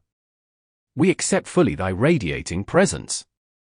We call to thee, that thy presence go before us everywhere, mastering all conditions we contact and making us a channel through which thy mighty presence flows. We bring love, greetings, and blessings to America. The discourse kindness is always the conquering power, both with human beings and animals as well. Out of the fullness of patience and the application of the presence of divine love in all affairs, comes the sure and certain reward. There is no activity where the consciousness or attention is held on this mighty I am presence, wherein the element of divine love is not. 62. Active, but this natural activity may be greatly intensified by adding your consciousness of the quality of divine love to it. This is a subtle point which very few, not ascended, realize. Some will say, how is it we mortals may intensify the activity of God? I answer, God, that mighty I am presence, acts through the free will of the individual according to his or her acceptance, and the individual, being a part of God, being the same in quality, has the right and power to increase and intensify any one of the natural activities of God, upon which the consciousness is focused. If sincere students will meditate on this particular activity, they are certain to receive much benefit. When the consciousness of the student is held unwaveringly on the highest center, which is humanly termed the pineal gland and pituitary body, he is recognizing and inviting the currents, the rays of light and love, from the electronic body of his own mighty I am presence, and also the assistance of the mighty advanced individualizations, or ascended masters, from that sphere of activity. This may be a shock to some, but as I have intimated before, personalities pray to God, thinking they are being answered by God direct. But I assure you, there are those messengers who are the watchers over mankind, who are the dispensers of the radiant currents and who answer all worthy demands. The messengers from the sun behind the sun, which is the heart of the Christ power as we know it today, are the mighty messengers who are pressing forward in conducting this radiance to humanity in this radiant cycle which has now begun. In your department stores and schools, there are heads of departments and teachers. This very grossly symbolizes the higher activity, for in all activity where the light is coming forth, the less advanced are always being taught by the higher. Even the ascended host as you know them, have those far in advance of themselves who are their instructors.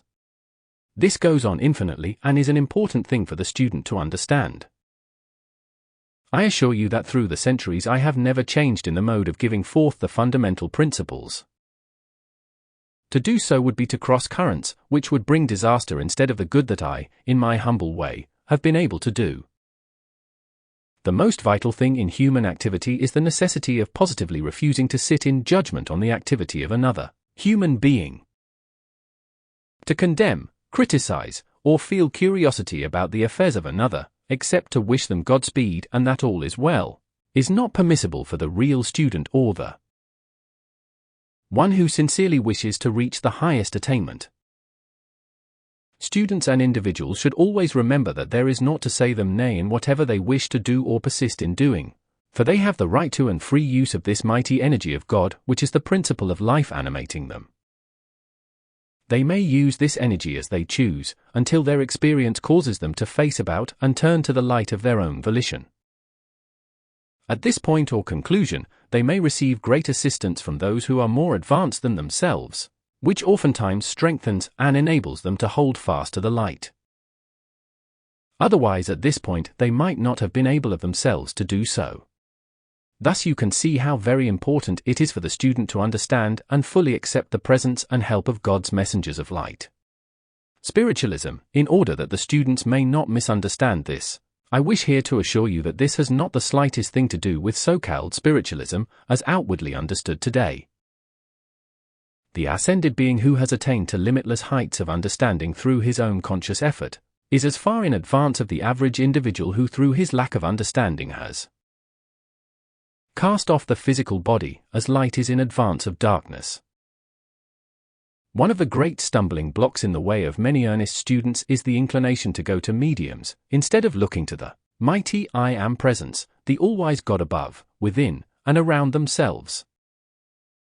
Visiting mediums is not permissible to the sincere student, because it again means that he is dividing his own allegiance. For the mighty God within us, the one and only God, commands, "There shall be no other gods before me." Whatever your attention is upon is your God, for there your energy is flowing, and your energy is your life. To Donald Ballard, your love is like a mantle of fragrance to me. The love from each one of you has a different fragrance. The embracing presence today is very wonderful. The love ray, divine love, is the mightiest presence and power in the universe, and when one learns to pour it into every condition less than itself, he will come to know that he is focusing the core of that mighty ray into its invincible outer activity. This ray of which I speak is the one which has its own natural quality of impenetrability. To make yourself absolutely invincible, whenever there comes the idea of disturbance of any kind, no matter what the cause, it is your province as a student of the light to take your unyielding stand. There is only God acting in that person, place, or condition. Thus you are giving power where it truly belongs, and so, you allow the full inner power of the current of divine love to flow. To constantly practice this with joy and certain recognition of your inner power of that mighty I Am presence, will make you absolutely invincible. Students often say in their application of the law, "Oh, it didn't work." I say to you that it is absolutely impossible for it not to work, unless in some manner you have given power to the outer appearance. The unfortunate thing with students is, sometimes, the failure to notice the small manifestations of that great presence. As we are ever moving from the smaller to the greater, how can we receive the greater if we are not giving recognition to the smaller? I assure you, all of God's activity moves forward in a perfectly logical manner. The more recognition we give to the small manifestations, the quicker will we receive the greater. For instance, in the outer world of education, if the child did not learn its letters and how to combine them, how would it ever in the world become able to form words? There is a quality within the personal self that sometimes causes it to want to pass over the smaller things as of no value and, to use a modern phrase, grab off the greater. However, there is not the slightest difference in the activity of the mighty law, whether it be great or small in its accomplishment, if the student is sufficiently aware of the mighty I Am presence acting.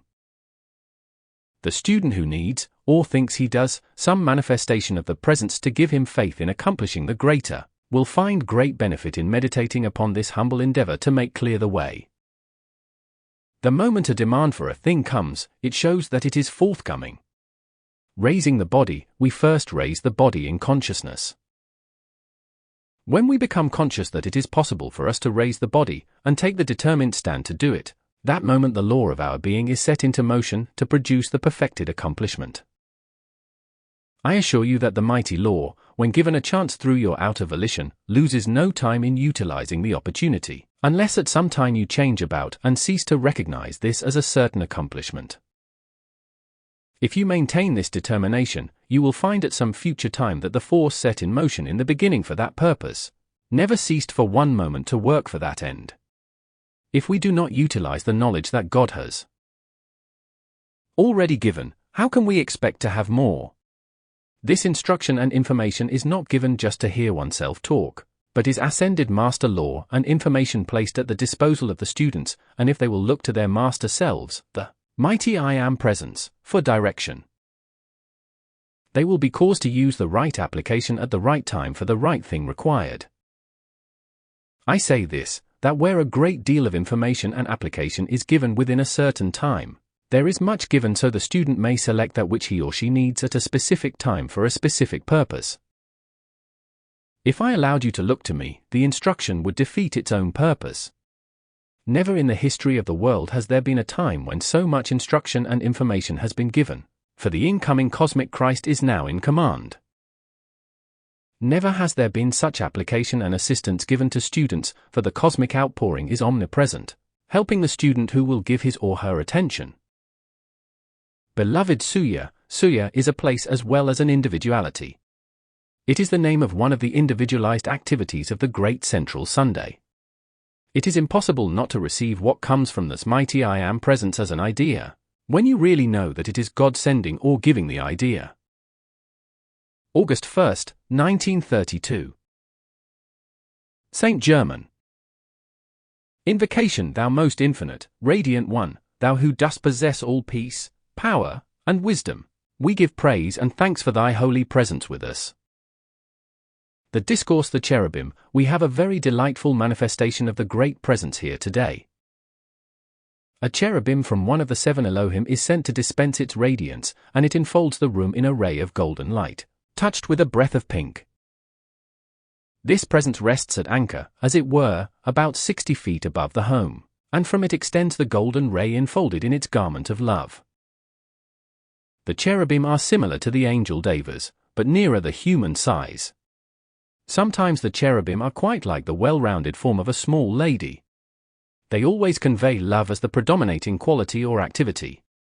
The angel devas often convey the element of power because of the work they have to do.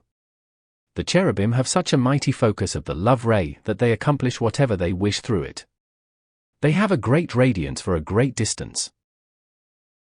The cherubim's message, beloved ones, chosen of the light, we add our love with this enfolding radiance to strengthen, to heal, to bless, and to prosper each one of you, and to cleanse every particle of thought of self away, so that the full presence of the Christ may have its dominion of full peace, love, and harmony within the body, that it may have perfect health. This presence gives its love and greetings to each one, so that they may feel its presence henceforth, enfolding and unfolding in each one. In this ray is a special ray to each one of you, that will henceforth remain anchored in the heart to fulfill its mission. The presence of the cherubim wishes me to say that you may think of it as the presence of the golden heart. The spinal currents, today, we will take up an explanation that, as far as I know, has not heretofore been given. The currents of the negative and positive force, one on either side of the spine, ever active in their mission of distribution, are like two harp strings, the negative being of the bass, and the positive of the treble. There is within the nerve on each side of the spine that which resembles a harp string. When one enters the conscious path, these divine strings, as it were, begin to be tuned, and when they reach a certain tautness, they begin to respond to the great advanced presences who play upon them, unknown to the human form. When the human form sometimes feels a tension, it is because some discordant vibration has touched one of these strings. There is perfected a tiny instrument that, when placed at the base of the brain, acts like a key to the harp, attuning these strings to the proper activity. It is under consideration now whether this shall be brought forth. If it be brought forth, certain ones who may receive it are to be prepared for the intense use of the cosmic rays. This accounts for the special presence with us today. Warning: I ask each one of you to take a firm grip on yourself, putting out of the mind everything of a discordant nature, especially during the month of August and possibly September. The one who succeeds in doing this will receive great benefit. The one who will govern his thought, shutting out all discord, will open himself to the mighty current that will attune the harp strings of the soul, just described. Through these one may receive distinct hearing of the inner presence, and clear vision beyond the veil.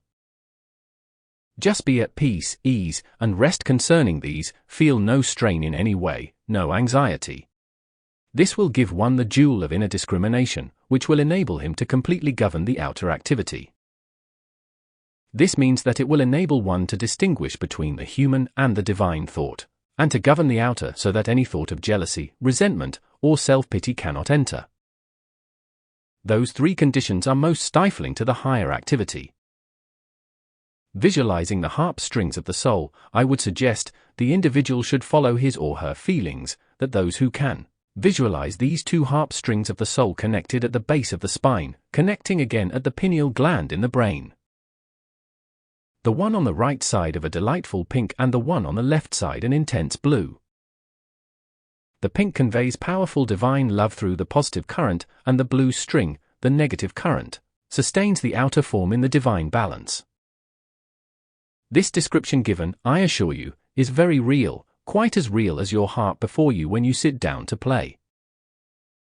The knowledge of this and its use, that is, and will be given, will enable one to consciously hold a steady, calm balance in the outer contemplation of the inner presence. In the Great One's activity at a given time of action, as so ably illustrated at the close of the Magic Presence, we often find the great wisdom from the still higher spheres completing an action that we might hesitate to do. In that instance and the instance today, it shows the presence and activity of a very great wisdom that will not allow the outer to interrupt the progress. The time has come for definite, mighty action. The song, Onward Christian Soldiers, sends forth an activity which is really onward children of the light. I expect that this presence may inspire you with the melody of the children of the light, for it is really the march of the eternal host onward to the victory of justice and eternal harmony, manifest in the outer expression of humanity.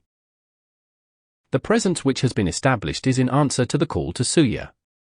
The province of this presence will be to watch and aid in the governing of these two currents of attunement. Healing, beloved Cyclopeia is in charge of the healing ray to the earth. The healing ray, which is a blending of gold and violet, is always an independent ray. The gold is divine love, and the violet is spiritual power and the consuming activity which dissolves human accumulation. For peace, the gold is predominant. For spiritual power as the consuming activity, the violet will predominate. The violet ray is a calm, quiet power, and is always an uplifting presence. The blue ray is power unqualified. Always be careful not to send your own conscious power with it or to taint it with a feeling of anger or irritation when you use it. The means described is the way by which the ascended masters often give great assistance to the students when they put aside, or out of the consciousness, all thought or feeling of self. When one has the complete action of it grasped in the outer mind, it becomes a mighty means of healing. You will very readily have the use of this, and if you use it for healing, no matter what seems to be there, hold the two colors positive and steady. There is no healing to be done except in the outer form, but be sure to keep the inner presence at work healing the wounds of hate. Ask that mighty I Am presence of the other individual to illumine his or her heart and mind and then heal the body. All healing is but a bringing back of a natural balance of the two forces. You will at once see what a mighty power you have in your hands to use. Note, the celebration of the crystal stone. After seeing the celebration of the crystal stone, The scene was a fragment of a past experience, and if it could be dramatized in pictures it would be of immense help to humanity. In spite of all that may seem to be that wonderful phase of expression, the movies, which can be made so perfectly wonderful, will yet be used to convey mighty inner truths of the activity of the mighty ascended host. The scene was of a forgotten period of which the only records are in the Royal Teton. A mighty inner preparation has been made sometime, somewhere, for this outer experience. The inner activity is the real and the only real, natural activity. The outer is so crude and distorted compared to the inner. The situation in Washington, D.C. The only right attitude for every student towards every apparent manifestation of the outer during this seemingly chaotic period is this: no matter what seems to be taking place, drive into the midst of whatever the condition may be. The consciousness that there is but one cause that has any power, and that is the wisdom, power, and presence of Almighty God in full action there. Sometimes the outer activity must reach a certain peak of expression to burn out, as it were, the human generation of wrong action. We must know positively and with certainty that back of every outer activity are God and His messengers watching the moment to strike, and pouring into the condition that presence which consumes the wrong and raises the right into its perfect activity. Thus throughout the ages, have God and His noble messengers watched the inhumanity to mankind, at each opportunity raising them a little higher, until the cosmic signal sounded, foretelling the onrush of the mighty active presence of Christ, God in action. That will draw the poisonous fangs from the poor serpent of mankind, so that willingly its forces are forever turned upward. The serpent will then have become the dove, for the serpent was first conceived in the mind of the outer man by the misdirection of that wonderful energy of God. It was thus turned downward from its rightful heavenly course, which is forever upward. Do not at any time feel disturbance at any of the things that take place in the outer world, for all is tending upward towards its eternal perfection. Woe unto those in official places who fail to act in accordance with those strong inner promptings that they are receiving clearly and distinctly, for many are receiving them unmistakably. President Hoover felt that there were important records and much that needed to be protected, and he knew that when a crowd gets into a mob vibration, they do things which they never intended in the beginning. He was right, for violence would have become rampant. If the veterans had had a little more encouragement in their intent, they would have burned and destroyed things which needed to be preserved. During the time of the French Revolution, Robespierre had no idea in the beginning that things would go as far as they did. The attitude of the real student: there is only God acting in this situation, and He will bring right and justice out of it. When people will not listen, they must go on until you knock them for a home run before they will pay attention. Awake! And stand for the one presence of right and justice. The willingness to face the human creation and its error and turn about takes very great strength. Vital thought gets to revolving, stirring up, and generating the feeling, then it becomes difficult to control it. To any disturbing thought say, refuse to let you act, now get out. Every student should face himself, see what there is that needs correcting, and then proceed to correct it. There is only one cause in every individual's life, and that is his own conscious creation. Every student has to get that idea into his head, face it, and then conquer himself. Instead of recognizing God as the only cause, the mass of mankind generate, through the outer manifestation, misconceptions and causes that are certain to bring them distress. The idea of the dragon was first a conception in the ancient Chinese civilization. At that time the wrong use of the solar force created, instead of a thought form resembling the human, a thought form resembling the serpent, because they had for generations been taught and had known the creative power as the serpent power, which caused the thought creation to take that form. That tradition has come down with the Chinese to the present day, as you will observe in their ceremony of the New Year. They masquerade as the dragon to scare away the evil spirits. This is but a distorted conception of the great wisdom that they once used. Discourses, the arrangements for the days on which these discourses are given have been quite wisely planned. While the instruction is going forth, this makes it possible to carry the radiation from lesson to lesson, and is better for the class and gives the radiation intended for them. For the young students, the time has arrived when a special effort will be made to reach those from 12 years on, with the understanding of the light. There are many great souls who have come into embodiment since the war period, and once the contact is made, they will instantly feel the inner response. Whoever feels that response will receive great benefit from the outer contact with the truth. Important daily, it is wise to always keep using the command, I, Christ, the mighty I Am Presence. Command that there be no interference in the truth being conveyed to anyone, for truth is always its own defense.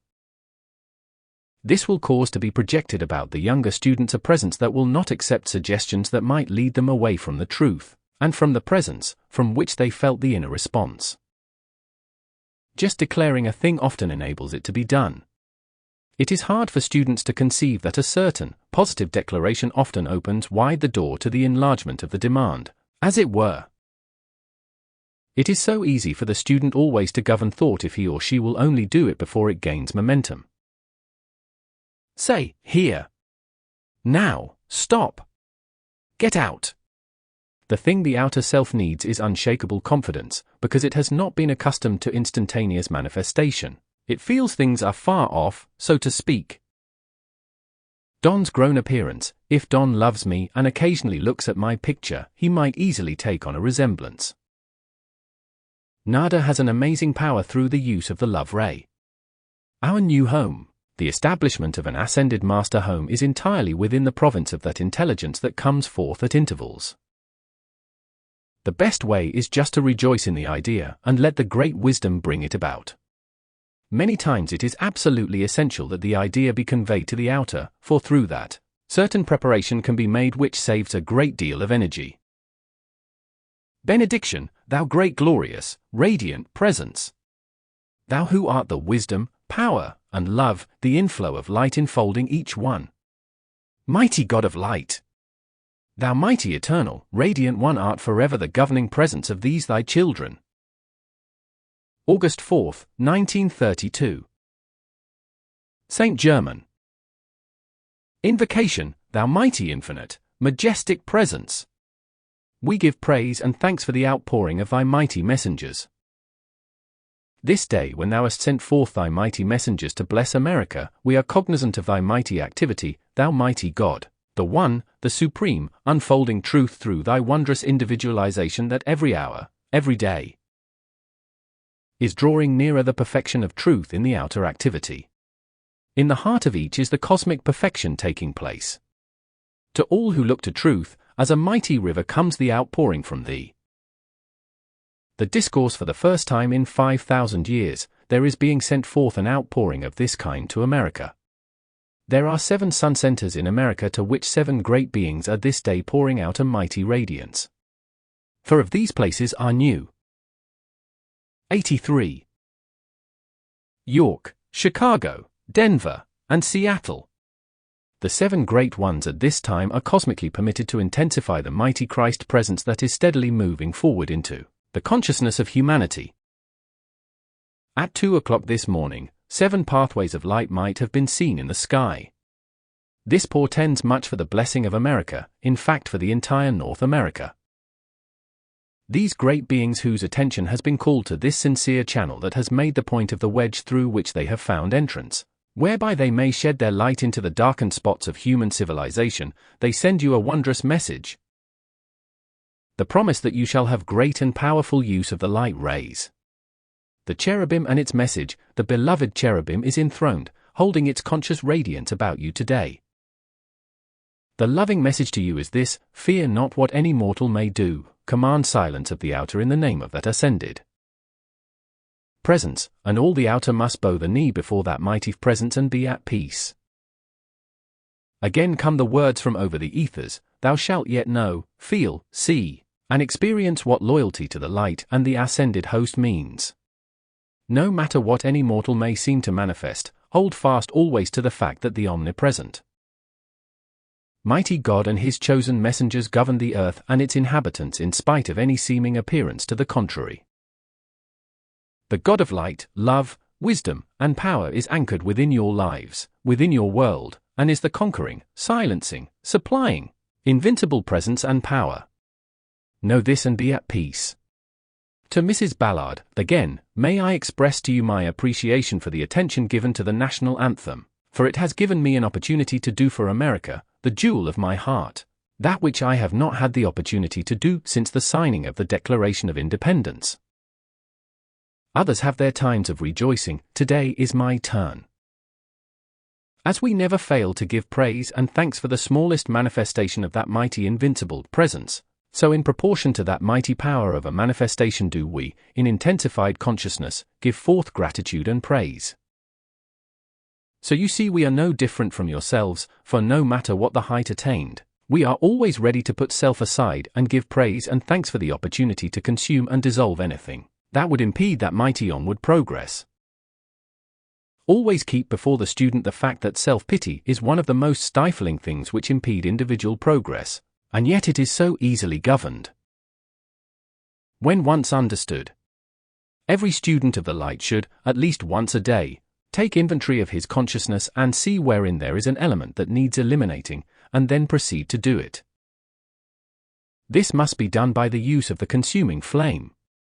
In this way, he keeps the consciousness cleared and the pathway open to the mighty inspiration, and he will be much less annoyed and disturbed by undesirable thoughts. The three plumes of the soul, out of the great glory of the conquering of the outer self, is the soul crowned with the three plumes of sustaining power. These plumes, I assure you, are real and tangible. This good brother is the only one who has described them outside of the arisen host, as you will find in the second visit to the Royal Teton in the manuscript. The three plumes of light proceeding from the globe of light never leave those who have reached a certain attainment, and may be seen by all who use the inner sight. At first it is a blended, soft light, but it grows in strength as the consciousness is held on this highest center within the individual. It steadily increases until it forms three small plumes no larger than your finger. It continues to increase until they reach 3 feet. In form they are almost identical to the most beautiful ostrich plumes one could imagine. At one time in the history of England, the symbolism of the 3 plumes of the Prince of Wales was known, and also in France, but it is now forgotten. A most remarkable manifestation of the mighty inner power has recently taken place. Heretofore, in fact for many centuries, worded expressions have had to be clothed, or shall I say divine expressions had to be clothed, so that only the worthy might be able to interpret their inner meaning. Many of these great inner expressions will be laid bare to the observations of mankind, to give them an opportunity of utilizing this wisdom, if they only will. If there is not within the soul advancement of the individual that which recognizes the uncovering of this divine expression, then he or she will pass it by, but if there be one or many that recognize the truth, then to those will great assistance be given.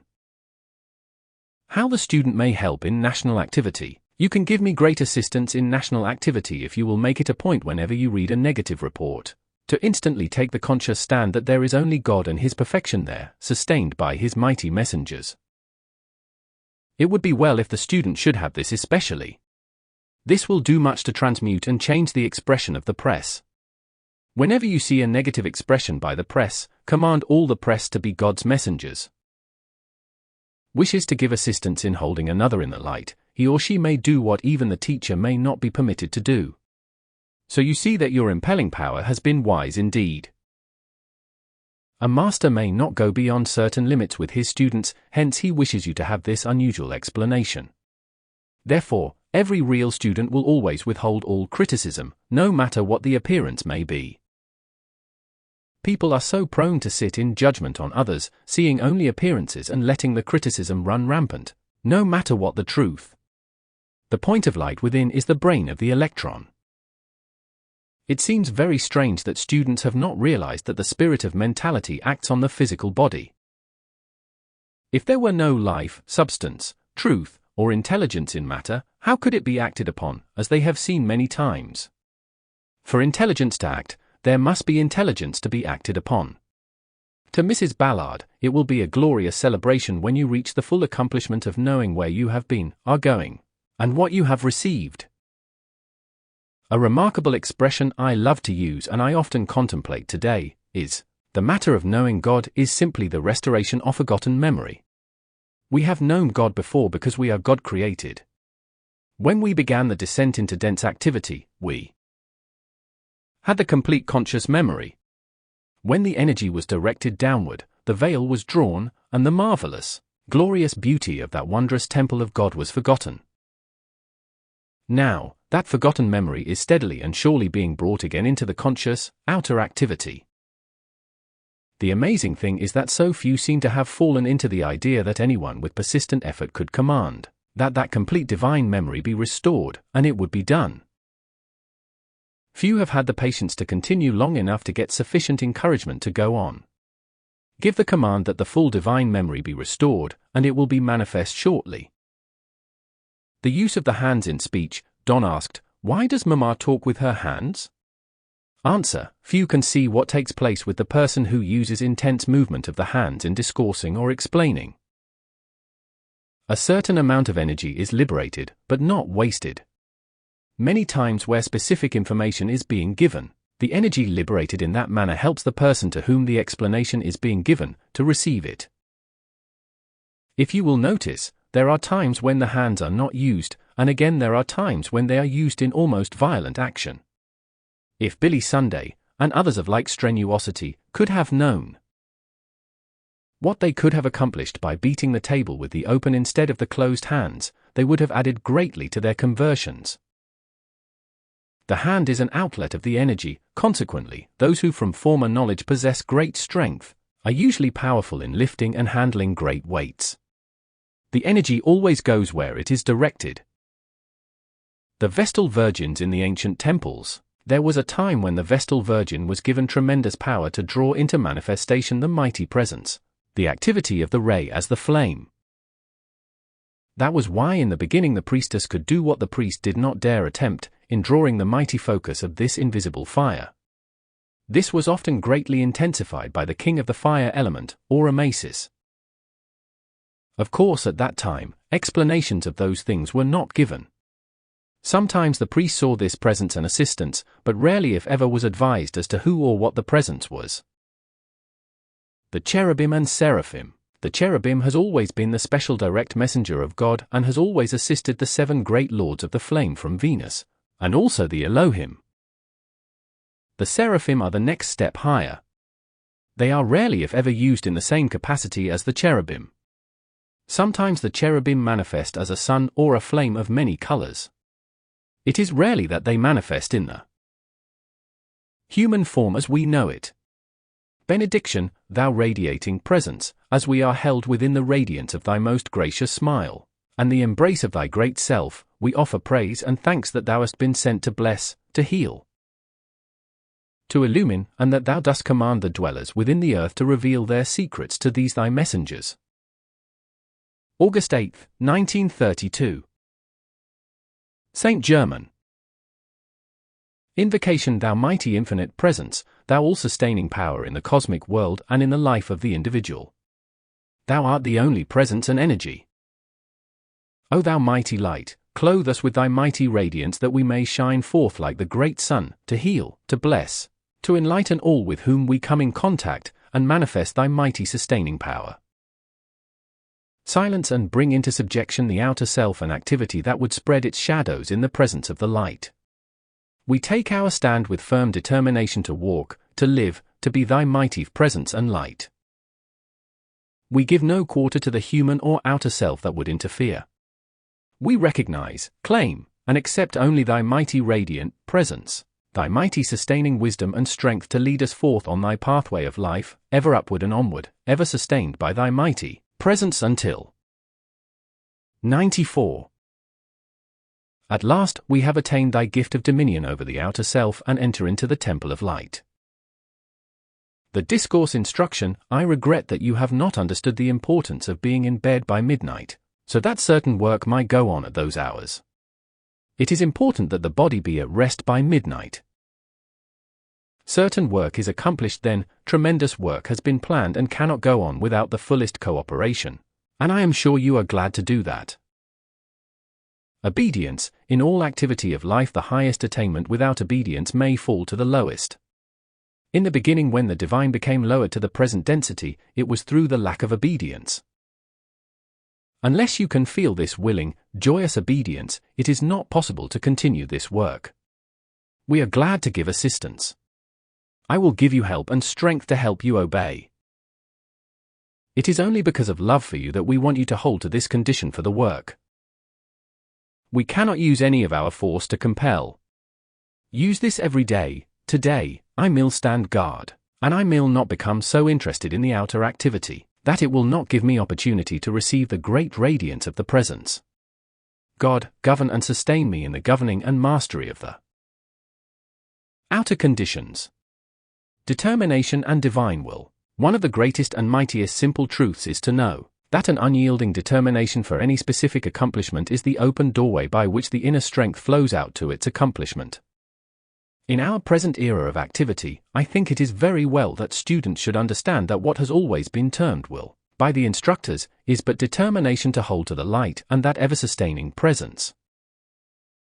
I have observed so often that, like many other expressions used, the word will is not understood. There is only one will that can be used, and that is the divine will. If we take a firm, unyielding determination to accept nothing but the mighty presence of God and that activity of the light, we are drawing into powerful action the divine will. However, I think it is much more readily understood by using this term determination, for that cannot be misunderstood. This I am sure will help greatly the students that come under this radiation.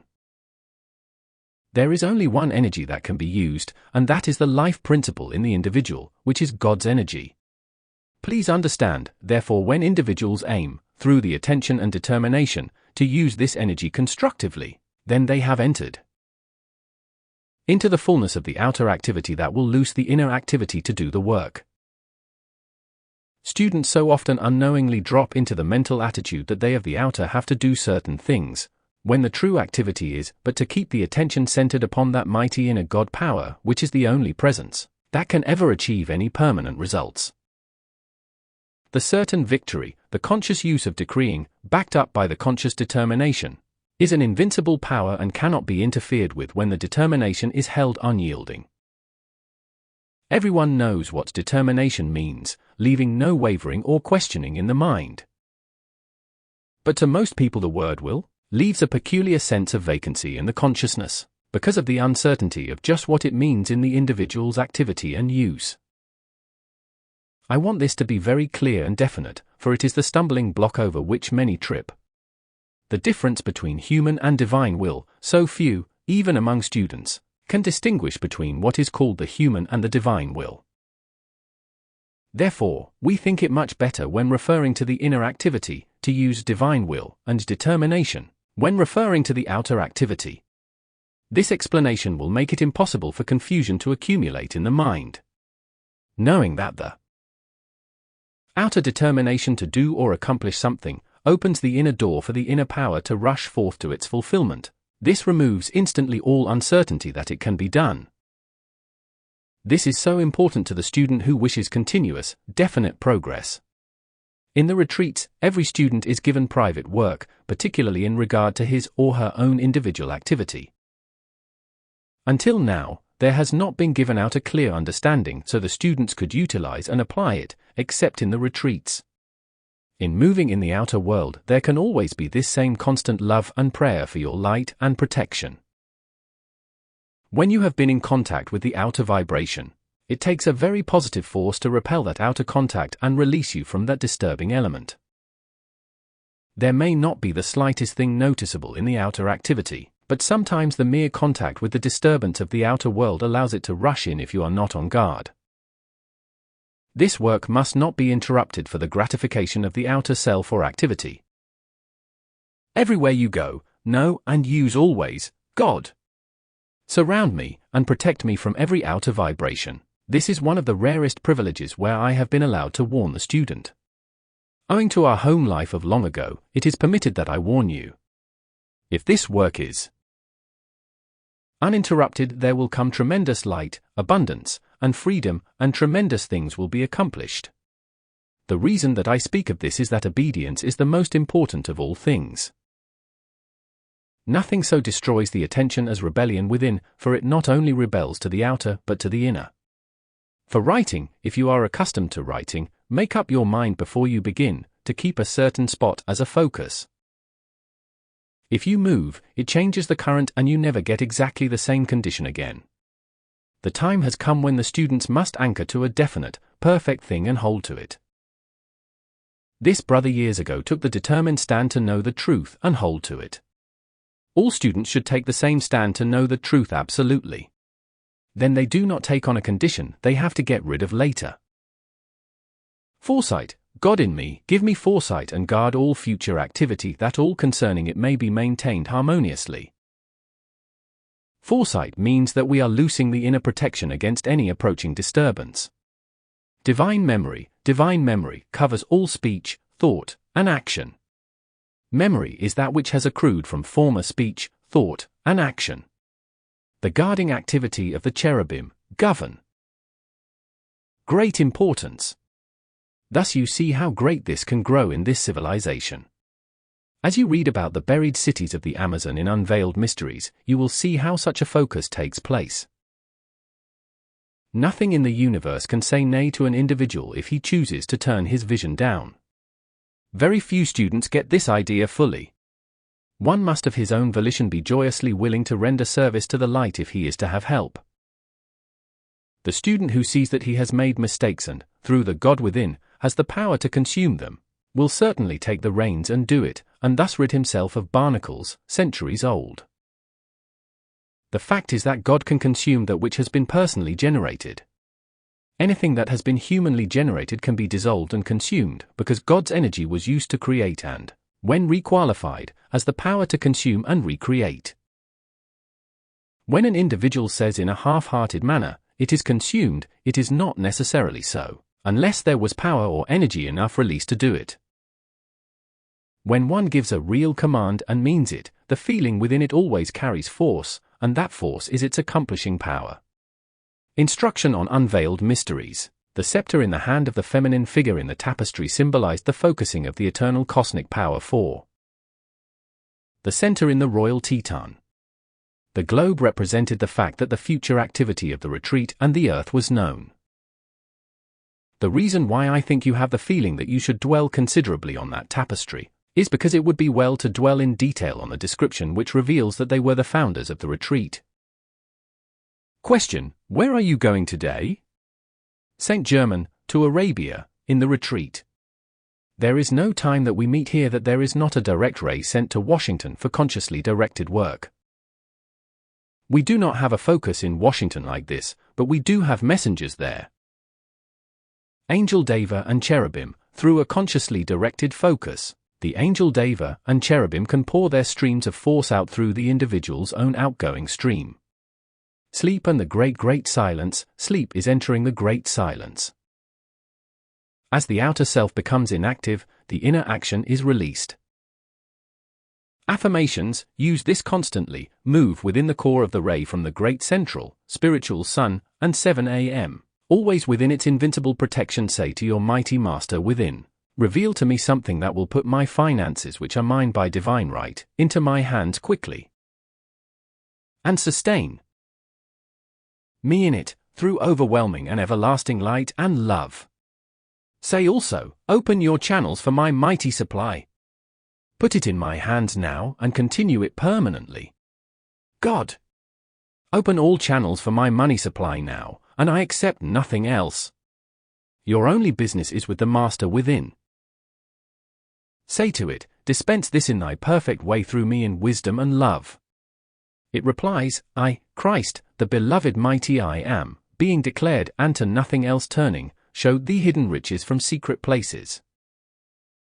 Surrender all attention to thy am presence within you. Any one of you can now take the consciousness of a new activity and accomplish it as surely as you live. Say often, joyously, I stand with God, the supreme, reigning, conquering I am presence, and as that 7 a.m. presence, I do not want for any good thing. Say also, God, give me some money now, today. This can no more fail than the universe can cease to exist. No, this home is sealed in the heart of the cosmic light and love, and every right desire is created instantly. Remember forever, the moment you fight a thing, it fights you back. Always be on guard when the destructive element is discussed or read about. Live every moment of the day in the consciousness of the all-powerful presence of God in you.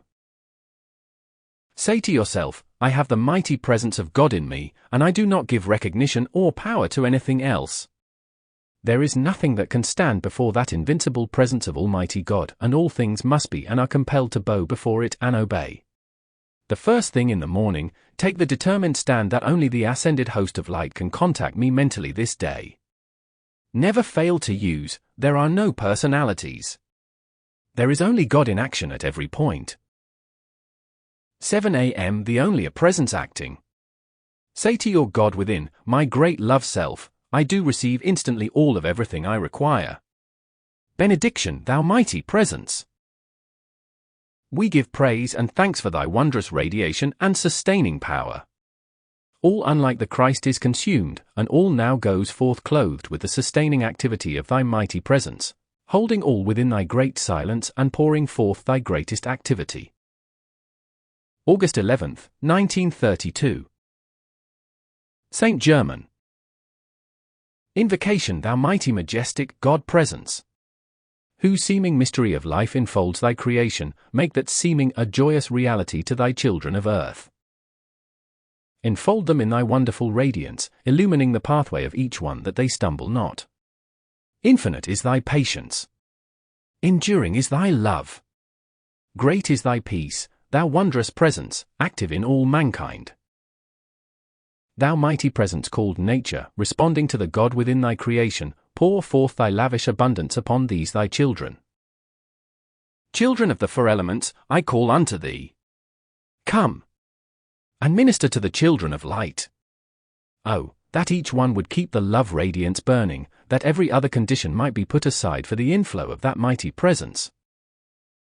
The discourse where there is no thought or feeling of rebellion, judgment, or resentment of one another, what glorious heights can be reached. Again, I congratulate. 105. You on the wonderful condition supplied. The God in each is master, especially of the mentality. The mentality, if rightly understood, is God's action. Where God is, there is naught else. Say often, God alone is here, and I see and feel naught else. The son is father to the man. The daughter is mother to the woman. Does that sound paradoxical? I assure you it is not, for as a rule the suggestion enfolding the child from 5 to 12 or 14 years of age is that which makes the character of the man or woman, unless, through the conscious knowledge in practicing the presence of God, they release and consume all suggestion infringing and walk forth in the true inner presence. The unfortunate thing, and in this respect I mean entirely the delay of progress, for there is nothing comes that is not needful, is the lack of knowledge in warding off suggestions that are intruders upon our God-given freedom. Hence, the reason for the wise statement that our friends are sometimes our worst enemies. For anyone, outside of a teacher, I mean by that a real teacher of light, who has an opinion about another individual, is intruding upon that individual's freedom, and it simply should not be done. One should always guard the thought tenaciously against rebellion of thought when the teaching is presented or good intended, for no one outside of the arisen ones is able to judge the intent back of the speech or action. The two wings of the soul, it is said or conceded by those of orthodox opinion that angels have wings. I shall explain to you why. Determination and power are the two wings of the soul, not necessarily visible even to the inner sight, but they are there just the same. And where you recognize determination as will with its accompanying power, the soul may rise to any height of mastery, and in that recognition draw the outer into itself that there be only one, God in action. The supremacy of the mighty inner master presence must be acknowledged by the students as real and true, and the students must acknowledge that they have the ability and power to practice that mighty presence in every act of life. The more the students practice the presence of God within themselves, the easier it becomes and the more they want to practice it. However, as I have mentioned many times before, the outer, in the beginning of the advancement, will find every excuse to try to get the attention on outer things or on the body, which in its ignorance it claims as its own. The only sure release from bodily conditions is to take the mind off the body and keep it off. If there seems to be something that needs correction in the body, put your mind on God and hold it there until the condition that seems to need a remedial agent suddenly disappears. This is why there is now and then a student who conceives the idea that there is nothing to heal, because anyone who will practice this the instant there seems an appearance in the body of anything discordant, and who will put the mind on God, knows that presence is the most powerful remedial agent in the universe. Many, by the use of this application, will find instant release from any bodily condition that seems inclined to hold the attention. This is, in reality, consciously taking the problem into the great silence where there is nothing to heal because all is perfection. This is just as true of business conditions as for healing the body. In fact, anything that seems to express imperfection can be handled the same way. No permanent release from bodily disturbance can be had, so long as the mind or attention is allowed to be drawn to the condition from which one wishes to be released. With many natures the same thing is true of denials, because the more they deny a thing, the more they bind it to them, for in the denial they are letting their attention rest on the very thing from which they wish release. To truly practice the presence of God, we must know that there is only one intelligence which can act, one power to use, and one love with which to accomplish. You know by this that you have within, the victorious, conquering activity every moment. Thus, whenever there is anything to be handled, it matters not what, the moment it seems to have an appearance. Using your wings of determination and power, say, God, solve this problem and do it at once. I give you all the power where it belongs.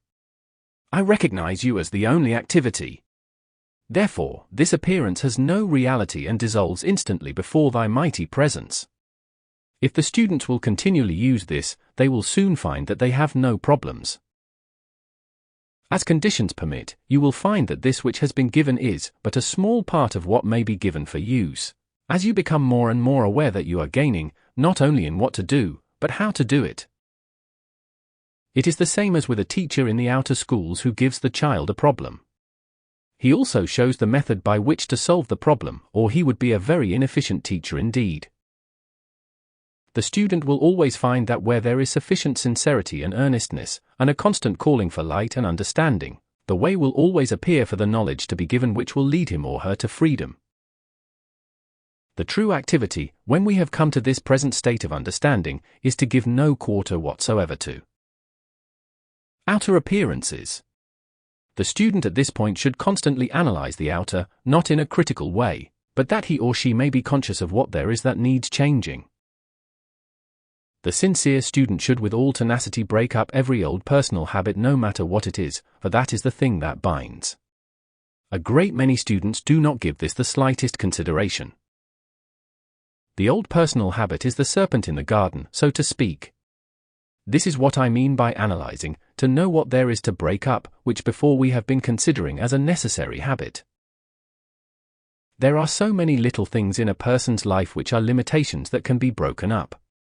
We must break up old habits as ice in the springtime, for they form incrustations that prevent proper growth. When old habits are set, a rebellion in the outer takes place when a change comes, and this always disturbs the feelings. This is one of the greatest unrecognized barnacles of the soul. There is not one person out of 1,000 who has the slightest idea of the number of these old personal habits until he turns about and looks at them, then he can see how these incrustations bind him. The serpent so-called, which is but rebellion and resentment, will find nothing to feed upon when these habits are broken up. Therefore it will hunt for more fertile fields, or in other words, completely disappear from your garden.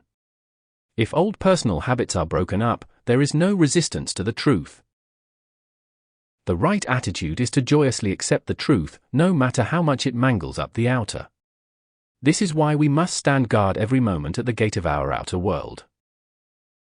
The true activity of love, when an individual feels that he or she cannot give forth divine love, it is because that one does not understand the true activity of love. Where two individuals are concerned, one seeming to be in disgrace while the other, so to speak, stands guard, a person does not direct the attention to, or attempt to love the discordant thing, but he is to love the glorious being imprisoned within the individual.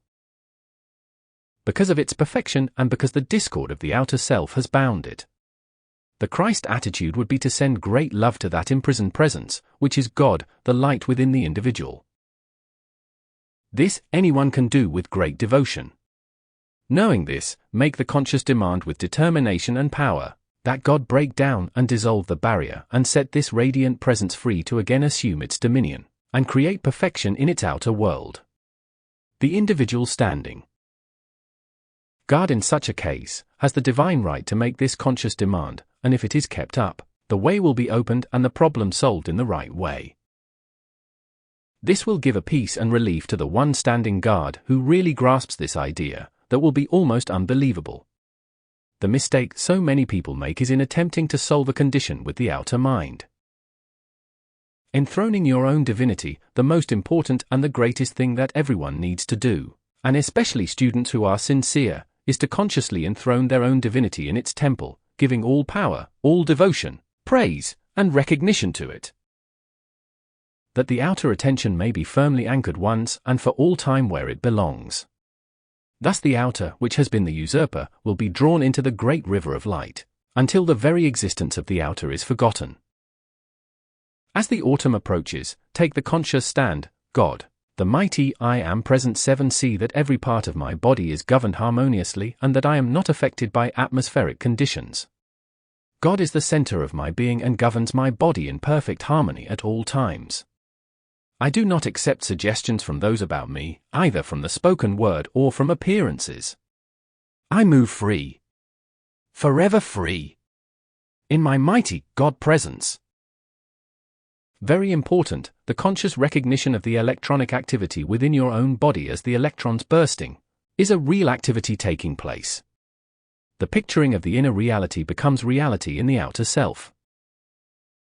The use of the blue flame stimulates the electronic action within the physical body and ignites the gold, pink, and violet flame in its force field. This sets these activities into action, as the force from the electron radiates out. The true nature and color of the electron is in reality an intense sapphire blue, to some it might seem violet. It is important to understand at this time, that any ray having its own original state of color may be made to contain the activity of another ray, by the conscious effort of qualifying it thus. For instance, the rose-pink ray of love may be touched by the violet of power, or the same ray may be edged on one side with gold and the other with violet, which makes the trinity of love, wisdom, and power. As you advance in understanding, you will be able to consciously form different combinations as the occasion may require. For instance, as the ascended masters operate, and anyone else may if they so choose, the white ray may be used as the foundation upon which to operate, it being qualified with the other colors and elements as may be required. This places within the hands of the sincere student almost limitless activity and power. The student who constantly asks for divine love to enfold and wisdom to direct the power he or she uses, will enable this activity to become so anchored, that after a while the very use of the rays will naturally call forth love and wisdom in their action. As we said in the beginning, when the old personal habits are broken up, you will find them replaced by these marvelous divine habits that will indeed be a true blessing. One must become aware that in the mighty activity of God is all mentality, and when we mentally connect with an idea, which always has its form, we are in direct communion with the presence of that form. All students who come to a certain point of understanding will come to know that America is to be the great jewel of God's light. I say this advisedly, beyond any part of the earth. Mrs. Ballard, will the pictures of the arisen masters be precipitated sometime? St. Germain, the time is rapidly approaching when many such things will be done, and the purpose of it is to have anchored in the mind of humanity the reality of those mighty beings. It is important that humanity realize that there is a great host of advanced beings beyond this present state, proving that life is eternal, and that from the visible to the invisible is but a slight step anyone might take without passing through the change called death. Benediction, mighty presence, beloved cherubim. We give praise and thanks for the wondrous radiation, for the blessings that are showered forth today. We give praise and thanks for the mighty radiation that has gone forth in official places, preparing the way for God's messengers to be enthroned for the dispensation of God's great love, wisdom, and justice.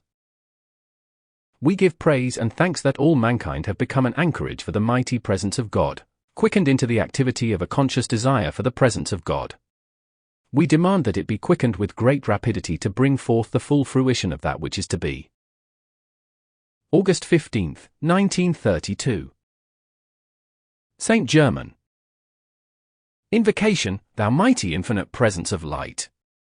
We give praise and thanks for thy intense radiation, for the joy of thy great radiation, for the peace of thy great love, for the grace of thy eternal youth made manifest in these forms.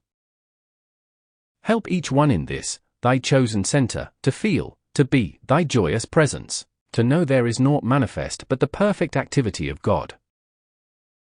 And give us the wisdom and strength to at all times maintain thy perfect harmony, that we may receive the being and majesty of thy omnipresence. I bring you love and greetings from the host of light, who wrap around you their mantle of love that raises the outer into full perfection. The discourse, the beauty of an understanding heart, is without limit, for the endeavor to gain this simple understanding of these higher laws so that one may put 116. Them into daily practice, enables the mighty Master's presence to shed its fragrance over the lives of those who acknowledge the presence, and by this to give every assistance to steady them in the successful application of the understanding they possess from time to time. In order for the students or individuals to have the comprehension of the mighty force they are using every waking moment, they must try to see wherein and how they are utilizing this stupendous force. As is often called to the attention of the students from one source or another, they are constantly sending forth tremendous energy.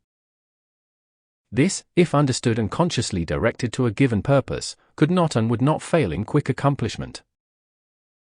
This is rather a savage thing to say, but it is true and must be said. Most of the force sent forth by individuals is through anger or resentment, in some of their subtle forms.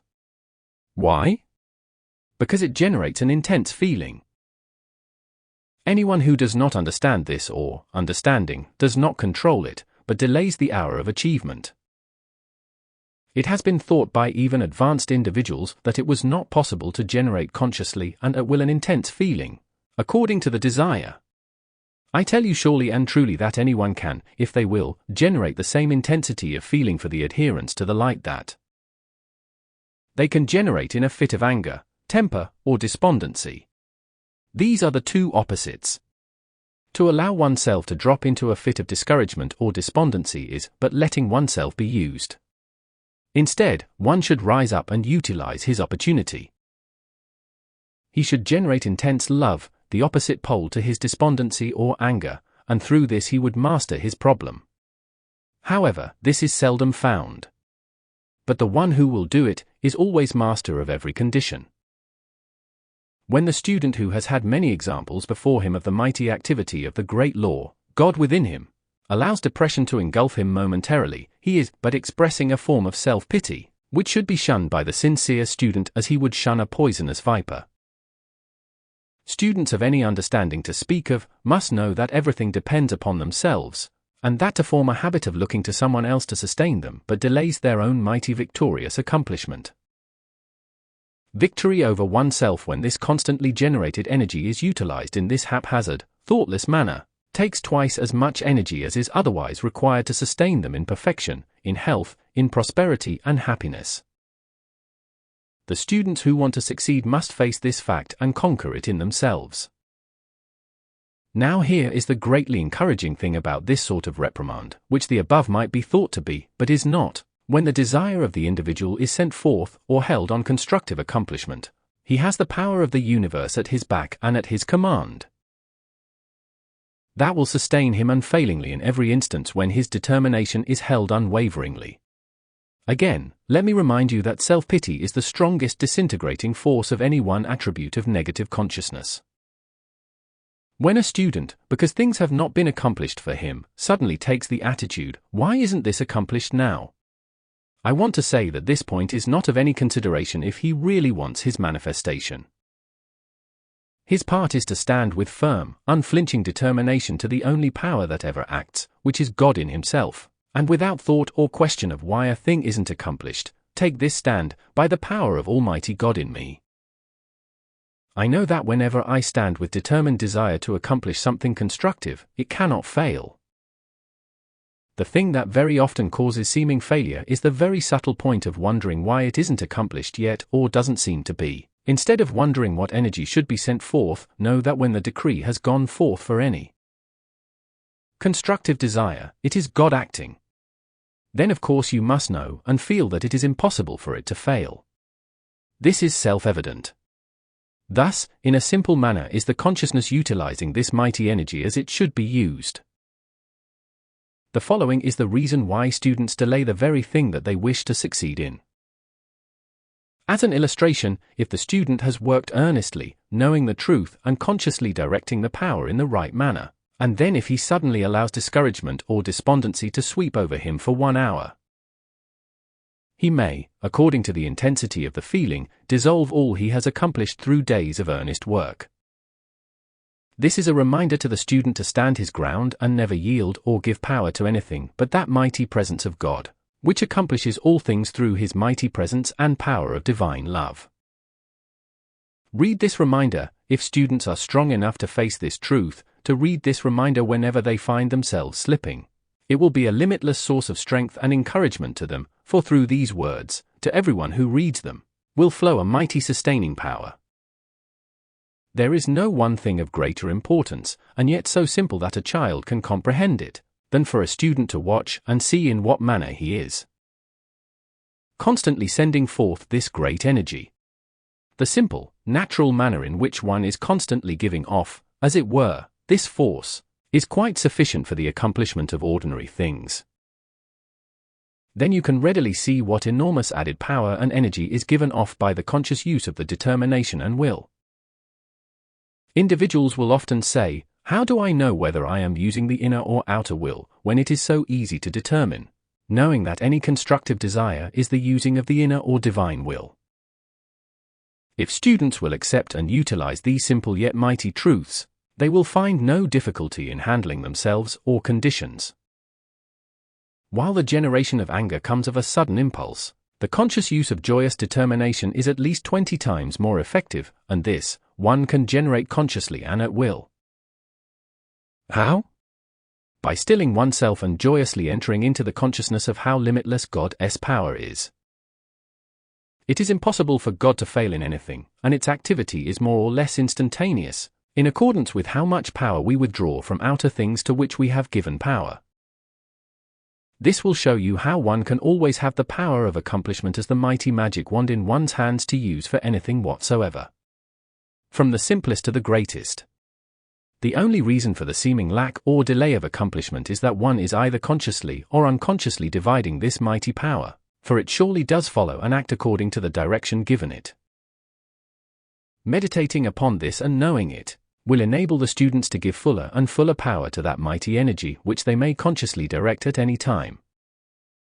It is when we need the assistance most that we should stand with the greatest determination, for when everything is going joyously, harmoniously, and prosperously, the very forward movement of our being requires very little conscious effort. But when the students enter onto the conscious path, then they have taken the reins and are supposed to consciously direct this power, and especially when they have dedicated themselves to the divine service of the light. I say to the beloved student that this is no idle thing when the students dedicate themselves to divine service. It means that they have thrown down the gauntlet and have challenged battle with the outer self, which must be done sometime, and the sooner it is done, the sooner over with. But because the outer form falls down over a secret wire placed there by the outer self, is no reason why one should not get up and go serenely on. The nature of the individual is such that until he understands these points of vital importance, he does not stop to realize that when everything is going well is the time to build up his momentum, and gird himself with the armor of that mighty master presence. Then if he finds himself tripped up, this very momentum will cause him to bound like a rubber ball onto his feet, taking quick and powerful command of the situation, commanding this mighty presence of God to solve and govern the situation, whatever it may be. Knowing this, you will see and agree with me how absolutely absurd it is to allow yourself to become negative in the least. The positive and negative forces, now right here. It is a good thing to understand that the negative and positive forces exist everywhere in creation, and the negative is in no wise to be condemned. For it is the means by which the children of light are caused to become more and more aware of their own conquering positive force. To give way to the negative force is to become more and more enmeshed in it, but to instantly recognize the presence of any negative thought or feeling is but to cause one to turn to one's positive pole and rest there serenely. The manifestation, as we have said before, the manifestation will come if you want God enough. It cannot help it will fall over itself to get to you if you want God enough. The students who want to, can take this now and stand their ground. The people wallow in the negative conditions instead of rising up and saying, I stand with God and refuse to be affected by this seeming appearance. If we permit or allow negative conditions to control us, nobody can help us, not even God himself. Beloved Lanto was from this earth, but he has arisen to Venus and has become the star pupil of Sanat Kumara.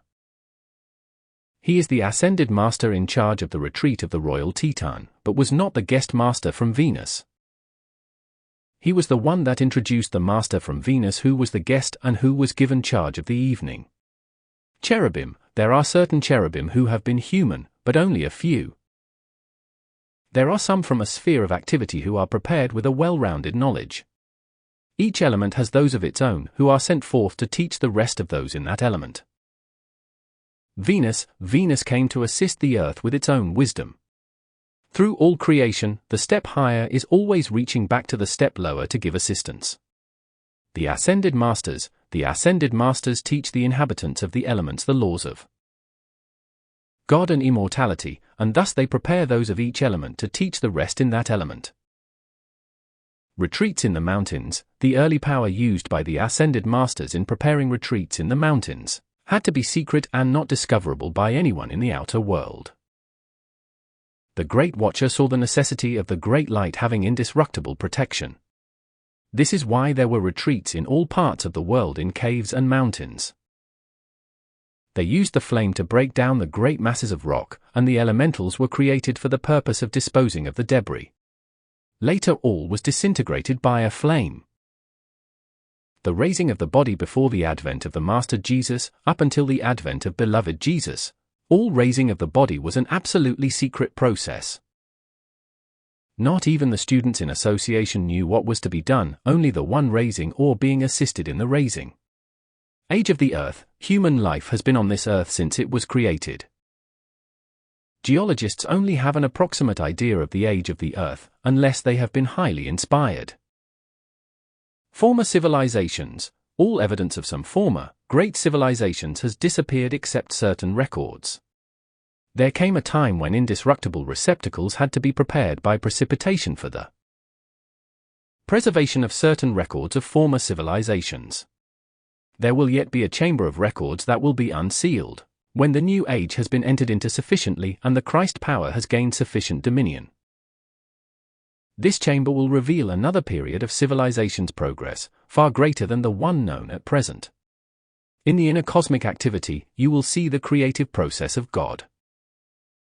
You are the eternal wisdom of the eternal creative process acting, as far as you have gone.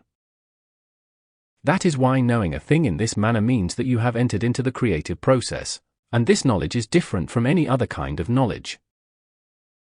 Ascent of the soul, there were points of rest for the descent and ascent of the soul in its intense outer activity. The Akashic Records machine, the machine to read the Akashic Records, will not come forth until humanity is sufficiently evolved to hold to the Christ presence with no danger of slipping back.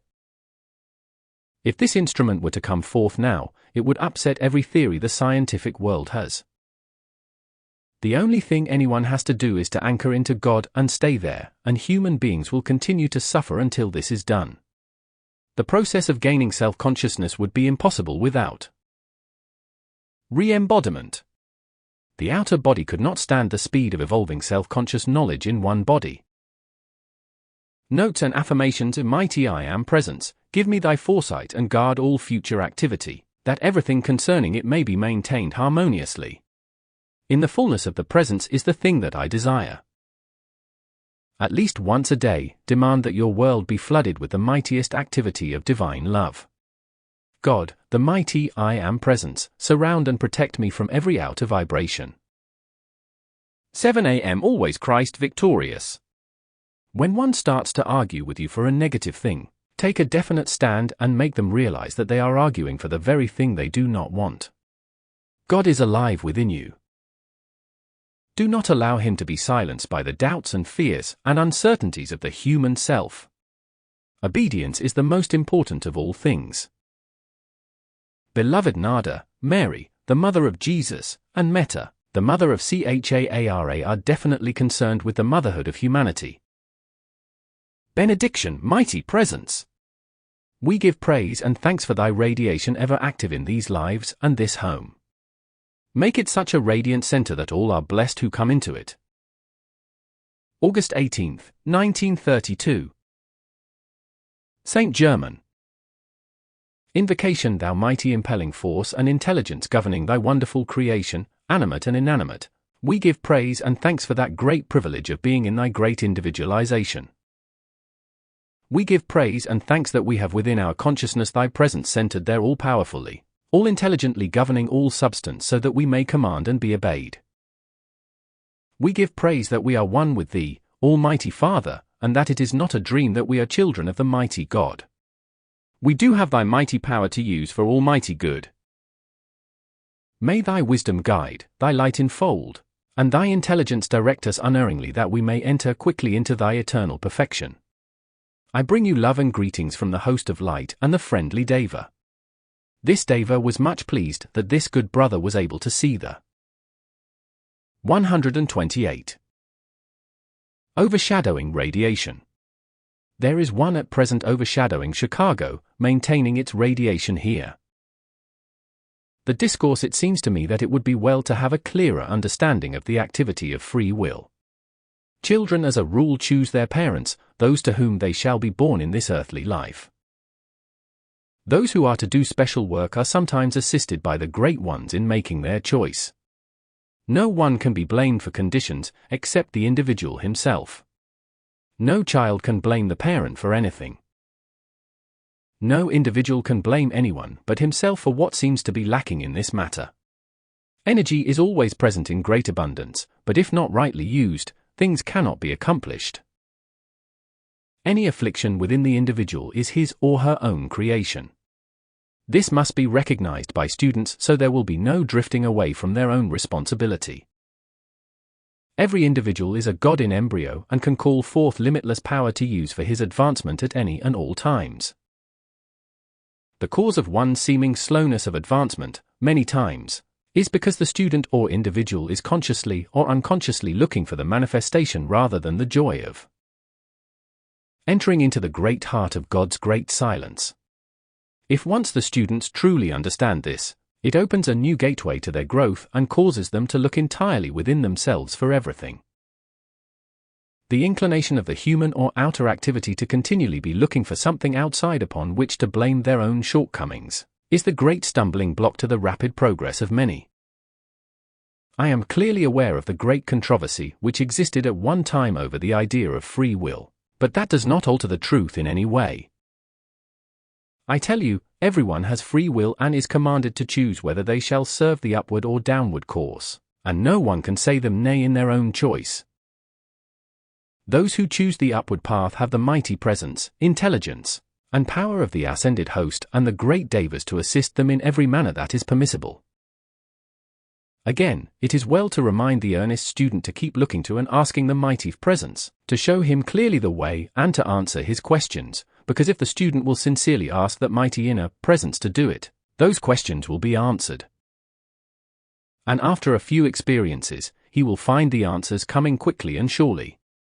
Such effort will give the added impetus and stimulus to make this an easy and continuous activity. The sincere student should call on the law of forgiveness every day, and give praise and thanks for having come to the point of consciously knowing the mighty God within. The Deva, the mighty Deva who has so wondrously chosen to come and minister, making this a most unusual center of radiation, is a Deva from the Temple of Green. The Deva ministers for the purpose of stimulating the inner or divine activity into a certain definite action, not only for the students who come within its radiance, but to the city of Chicago and to North America. The mountain in Alaska, it is not generally known, in fact not known in the outer world at all, that at the time the top of the mountain was blown off in Alaska, there were certain chemicals and forces liberated from the earth that temporarily dulled the activity of a large portion of mankind. And I wish to state that it was not an ordinary volcanic eruption.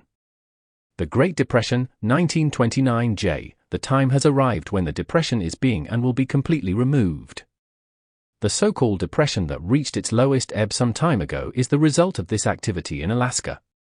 But as is always the case, the great wisdom of the ascended host and their messengers, the ascended masters, always finds means of transmuting a thing that might be harmful into ultimate good. This is applicable to an individual as well as to a nation. The momentum of the so-called depression, I assure you, is completely broken, and as the ice breaks up in the springtime thaw, so is it being scattered, dissipated, and dissolved into its nothingness.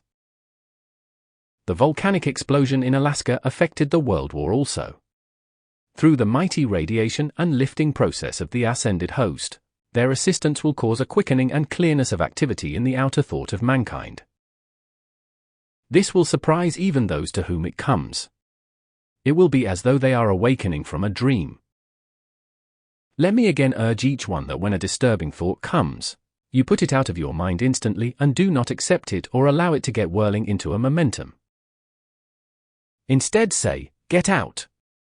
There is only God and His perfect activity in my life, home, and affairs. Keep up your work in knowing there are no personalities here. There is only God in action everywhere present." This is a positive form, recognition, and acceptance of the mighty God presence, even though you are not having the attention on the thought of protection. Love, being the hub of the universe, is naturally the cohesive element and is the power that projects into form. If people do not love enough, or not at all, they are shunned by everything, for they repel, those who love, attract. The very energy students use to criticize or condemn, if turned to the mighty presence, would not only give them relief, but would set into motion great light and understanding. We are all using enormous energy all the time, and the thoughtless use of it is enough to move a mountain. The power is in these words, and there is no mistake about it, if the student will accept it. The mighty stream of life flows ceaselessly on, and it is so easy to enter that stream and its perfect action in the recognition and acceptance of that mighty presence of God in us. The minute we deny or doubt, we turn ourselves out of this stream. All discord is but to call the attention to the fact that the outer, or human self, has turned out of it. The moment one entertains discordant thoughts and feelings, he has turned out of the stream, and the discord continues to build. There will come a machine for the directing of certain colors, charged and qualified by the individual operating the machine. Dinosaurs, there was a great mass thought or desire for drawing this atomic structure into form. By drawing certain foci into these large forms, it was much more quickly accomplished than otherwise would have been. In the beginning these animals were not vicious, and they were entirely subservient to the direction of the individual. They were very friendly, as were all those giant creations originally. In that period, a great activity took place in drawing together large quantities of the atomic structure. There existed great love between them and the human, and thus, the process of raising it was very rapid. There is so much concerning these previous civilizations which is not known today, that the outer world only has a fragmentary idea regarding that entire activity. The great central sun, the truth is that the great central sun is a presence, a form, and a place within the center of creation, radiating in all directions. I assure you it is a very tangible place, a mighty and tremendous reality. Beloved Suya, the ascended Master Suya is really the Lord Maitreya, And from that great presence was the planetary action of Suya established. Suya is a constellation as well as a great cosmic master. All astronomical names and activity come from individuals, or come from the intelligent activity of God within the individuals. All were named after those individuals who had much to do with their manifestation. The name Emetria contains a certain activity. Mrs. Ballard, is its use the release of a certain force with the quality of love, and certain other attributes, the power within it? St. Germain, all names used for astronomical purposes contain within them certain and very definite activity. Astrology and its use, all negative interpretation of astrology, is only what individuals give it. The original reality and use of astrology was that it drew the attention of certain great beings to whom the individual was somewhat naturally attuned, that he might receive the radiation and uplift of the great beings. The idea that individuals are affected by the radiation of a planet, which is in no wise a personal force, is, from the standpoint of reality, a perfectly absurd thing. For a force to operate, it must have intelligence back of it. Consequently, knowing that God is the all-acting power in the universe, then we know that the quality from any planetary intelligence can only be good, unless the mind of the individual requalifies it. The present astrology is a constant throwing of obstacles into the path of the individual. The idea that one of God's days is any more or less perfect than another for the activity of God's children is the most absurd thing imaginable.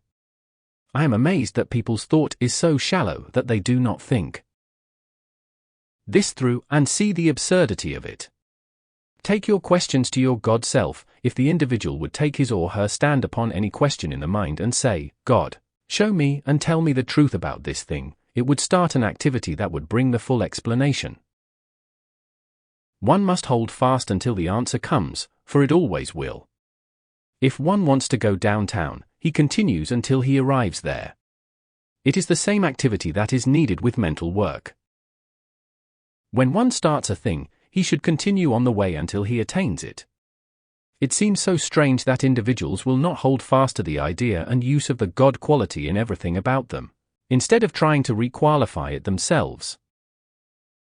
However, if the student of understanding sees a wrong condition, then by knowing that there is only God in action, it might be considered qualifying, but it is really loosing the God power into action within it.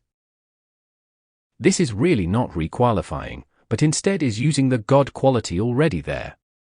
Regardless of what is taking place, all energy is God's energy. If people accepted the natural quality within, they would find it is really God. If they would know but this, it would be recognizing the true quality, and so only God could come back to them. The animal element, the substance that came into form, was at one time far denser than now. The animal element that came through the lower activity, or the conscious lowering to creating for pleasure, caused the creation of the animal form in the atomic structure of the outer world. In other words, the bodies of animals are the objectification of the thoughts and feelings held in the outer consciousness of human beings when they created, simply for the gratification of appetite and pleasure sensation. An eternal truth, the human soul never evolves through the animal. The outer atomic structure is but the raised or prepared condition for it to be used in the forming of human bodies. This is nearing the last step from the atomic into the electronic structure. The human soul came directly from God. Therefore it could not have evolved out of the group soul of the animal. The human soul must go back to God. Understanding the absolute certainty of the law of free will, the law of the expression of the fullness of God, it must go through every phase of experience, attaining again that perfection through the conscious understanding of all phases of life's activity. At the time free will was given to the individualization, certainly not unknowingly of what would come, knowing there were two opposites throughout all lower manifestation. The soul went forth to conquer all negative conditions and again return to that perfect state, crowned with the victory of self-conscious knowledge. This is why one cannot learn from another's experience. Each must go through all experience and conquer himself or herself. That is the reason for the long process of re-embodiment, for the soul has to have periods of rest from this intense activity. This is why no arisen master ever has such a thing as a condemnatory thought, for they have gone through all experience in order to come to the arisen state. This, however, does not mean in every detail. The power through self-conscious knowledge, gained through the life of experience, gives one infinitely greater capacity, greater understanding, greater power than one who has never come into it at all. This is why one who has come down through the human experience and by self-effort has raised himself to become an ascended being, is master over even the angel devas. There are some angel devas who have been through the human experience. Coming life of the angels, there will come a time in a very much higher phase of the experience life, when the angels who have never humanly embodied will come forth and, through certain memory, records of this present life experience, will be taught these things on a higher scale and with a speed that is hardly conceivable in the present day. Affirmations is 7 a.m. The presence that disconnects my being and world from the magnetic pull of earth and all human creation. I am the presence that frees me from any condition. Benediction, mighty cherubim, mighty presence of the messengers of God. We give praise and thanks for the outpouring this day, and that thou hast reached over all of North America, unclothing thy power there, giving clearness and free dominion of thought to mankind. We give praise and thanks that this mighty activity has been accomplished. See that this mighty work goes on until the emancipation of mankind is completed. August 22, 1932. Saint Germain. Invocation, thou wondrous, mighty creator of all that is, animated by thy mighty energy ever flowing through thy heart. We give praise and thanks for the outpouring of thy mighty love, wisdom, and power, thy mighty supply ever present. All active is thy mighty substance, waiting to be acted upon by the consciousness of the children of earth. We give praise and thanks for thy radiant presence, ever quickening into activity thy particles of thyself, the electron, causing it to shed its radiance more and more brilliantly everywhere for thy activity through nature in the minerals and rocks. We give praise and thanks for the gem of America lying in the heart of thy presence, awaiting the hour to fulfill thy majestic plan, pouring out to the children of earth thy mighty grace and activity that will be the central gem in thy crown, radiating goodwill to man. We praise thee, thou 140. King of kings, that all be thy mighty messengers, parts of thyself, and for the part of thyself that causes us to know the factor in all life. Strengthen thy children that they may hold steadfast in thy mighty radiance, in peace and blessing to mankind and all the earth. I bring you greetings and blessings from the cherubim, the deva, and the ascended host. The discourse I bring you triple greetings and blessings from the cherubim and the deva and the ascended host, who give their praise and encouragement to you for the unasked aid in holding the mighty focus wherein the power of the music was sent forth to all the earth, to heal, to bless, to bring peace, and to prosper. It is one thing to give praise and assistance when asked, and a far greater thing to sense it and give without being asked. Give forth praise and recognition of this blessing constantly, and from this day forth, you will find a great change taking place in all your affairs. The Music Festival of Chicagoland was the greatest opportunity of its kind on earth, for radiating the light from the ascended host to a great number of humanity. Up to this time, the opportunity of radiating through the Passion Play of Oberammergau was the greatest, outside of the retreats. Many people unknowingly have been awakened while absorbing the presence during the Passion Play. The commercial world is sometimes foolish enough to think that a divine radiation may be transferred from one continent to another to gratify its ambitious vanity. When something is established for a special purpose, if the time arrives when it can no longer be utilized, the power and force are withdrawn. The music festival's inner activity. I feel certain that this important activity of the Chicago Tribune will open the way for mighty inner power to flow into its activity.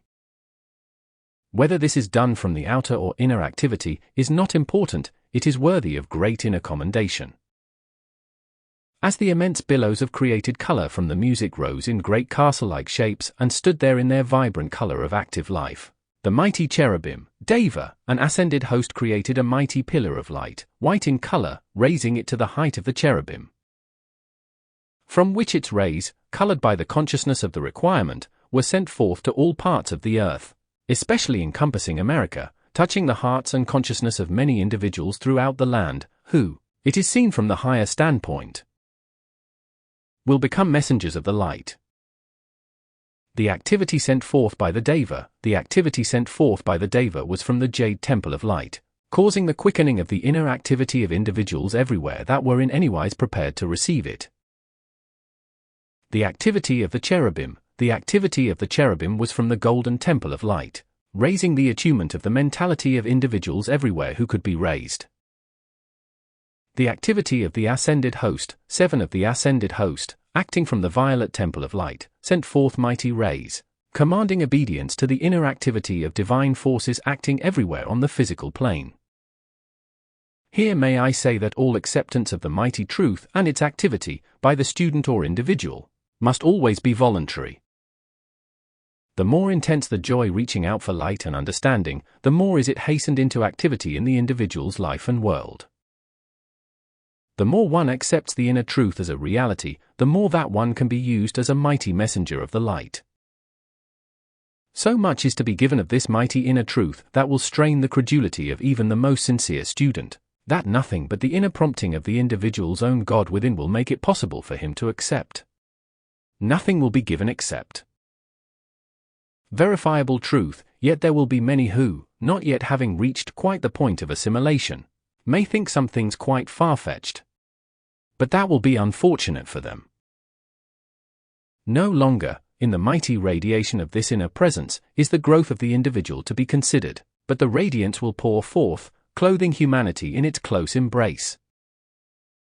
Those who have an awakened understanding to grasp the import of this mighty activity in their individual lives and in the world at large, will find a speed of activity in their own consciousness that will at times quite amaze them.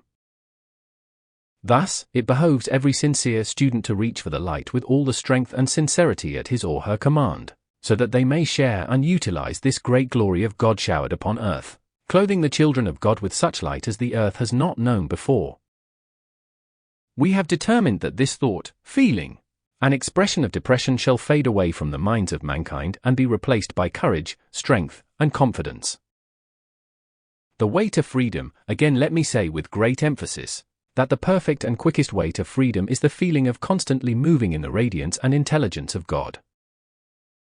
Consciously fill yourself, your mind and body, so full of God that there isn't room for anything else. Guard yourself, and do not give quarter to any kind of feeling that is less than all of God. Those who may walk and talk with God, at various periods during the past centuries, especially the earlier centuries, it was an acknowledged fact that a few of humanity walked and talked with God. I assure you for your encouragement, that there are 10 times the number of people today walking and talking with God, who, if they could cast off the outer effect of human fear and suggestion, might easily equal those of the past who walked and talked with God. Those of former times were absolutely fearless, even concerning their own lives and liberty. Consequently, they opened wide the door for that mighty flow of God's activity through them. The people of today have too much reticence in sharing their experience of the many wondrous things they have received. Because of human opinions, in most instances, they have held these locked within their own hearts, lest they should be ridiculed. When one is consciously with God, moving in His mighty presence, why should that one fear what any man might say?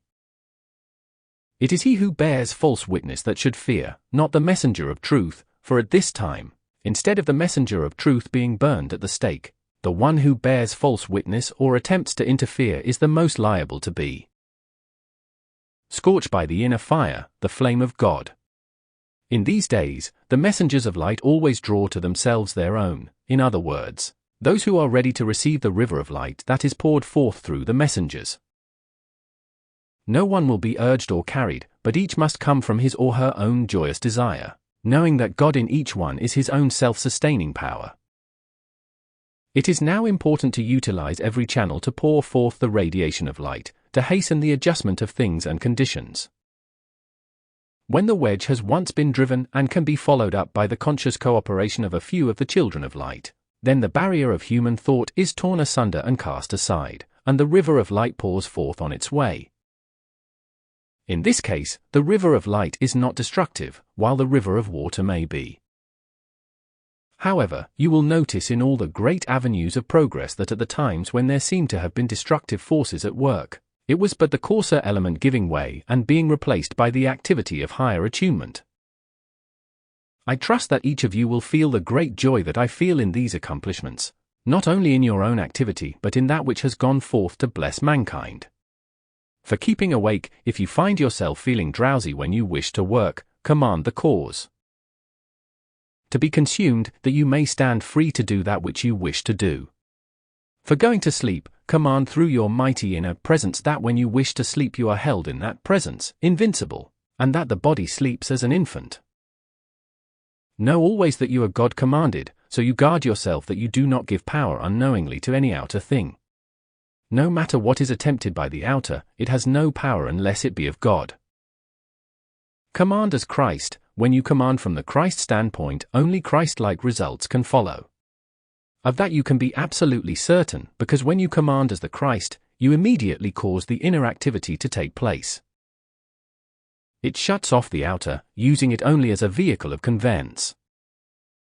As you continue consciously to fill your thought, mind, and body full to overflowing with God, you will find that you are utilizing an invincible armor that will build into a permanent guard of your thought and intellect. Until one has had the experience of seeing one appear from the invisible, there is always a startled feeling the first time it occurs. The radiation from the blue costumes at the music festival was very powerful because the blue ray was used intensively. The blue ray is always used to disintegrate the coarser or lower human element. Beloved Lanto is always in charge of the retreat at the Royal Teton. You will find during the next 7 years specific activity among the Ascended Masters. Those having special qualities will be called upon for specific activity because of their own natural quality. I shall have to leave you, as I have a long way to go, to the Andes. It is quite nice, after all, to go about without having to pay car fare. The transfer may require 2, 3, 4, or 7 minutes to make the change of distance. At first one does not have the sense of going through space, but later on we do see, the same as you do. Benediction, we give praise and thanks for the mighty radiant presence, that ever ministers to the messengers of light, which is ever shedding courage to bless and sustain them in their pilgrimage on the pathway of light. We give praise and thanks to the great centers of light that have been pleased by the radiation from this center, ever shedding thy radiance through this center to mankind, that all may be lifted up to thee. August 25, 1932. Saint Germain. Invocation, thou mighty creative principle of life. As a part of thee, we give praise and thanks for the recognition of the opportunity of proving our inheritance, that we have become conscious we are a part of thee, and thy love, wisdom, and power are ever flowing, that this step through the veil of matter is so easy. That we are always confident we can step through the veil of matter at will, thereby releasing thy power into instant activity, and that thy wisdom directs, thy love enfolds, and thy light protects thy children. Let thy radiance enfold the mind of every one of thy children and cause them to consciously rise into oneness with thee. Greetings and love from the host whose radiation ministers through this center. The discourse through the veil, within the consciousness of everyone, is the secret key by which each may go. 149. Through the veil and become active in his or her own mighty inner presence, which knows no limitation. Meditate upon this often. We have but to turn this key and feel and hear the bolt turned back, admitting us to that chamber of eternal silence where the almighty creative power of God is in action. God has so graciously provided this key within the consciousness of everyone. How do you turn this key? A simple way is to know that where your consciousness is, there you are.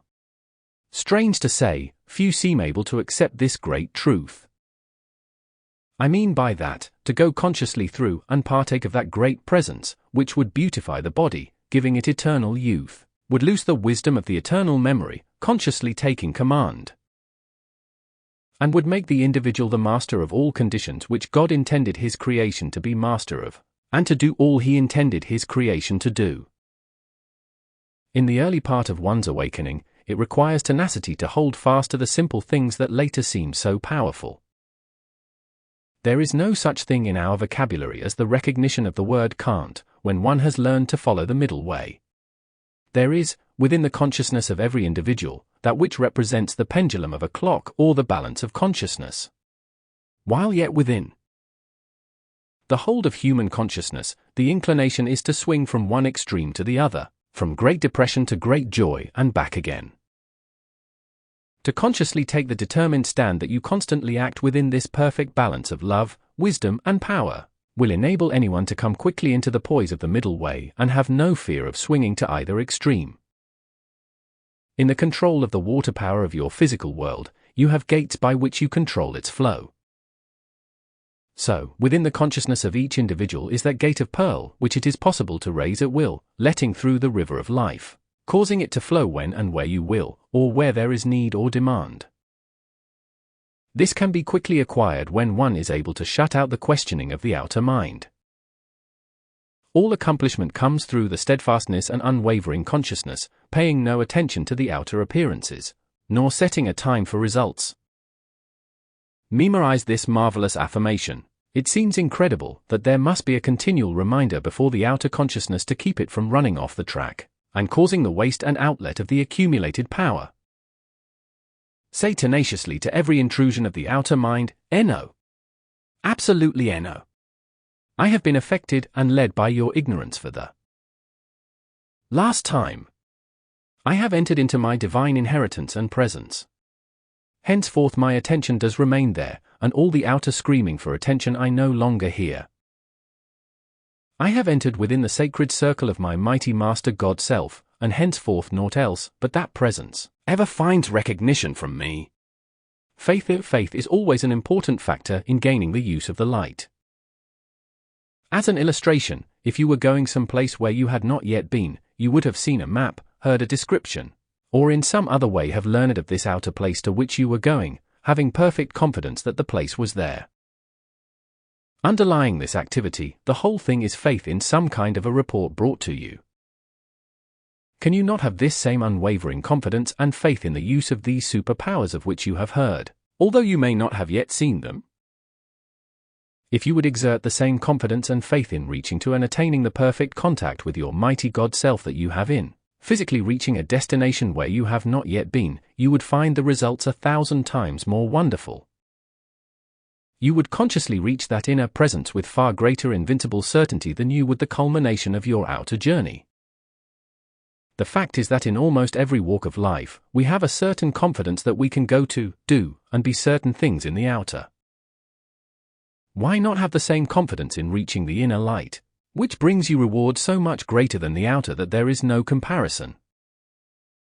In some way, the students must gain this certain, invincible confidence in their ability to right now step through the veil, and enter into the full activity of their mighty invincible God Self. They need to do but a small analysis of their own activity, to see how they may turn this mighty confidence and faith into the right and greater channel and have perfect, eternal results, which the activity of the outer self can never give. Try to recognize that in the slightest activity in the outer, it is always the power or energy of God acting. No fizzle then stimulate the activity of the consciousness into recognizing that as you consciously direct this God power into the channel of your highest desires, you can enter into its limitless use.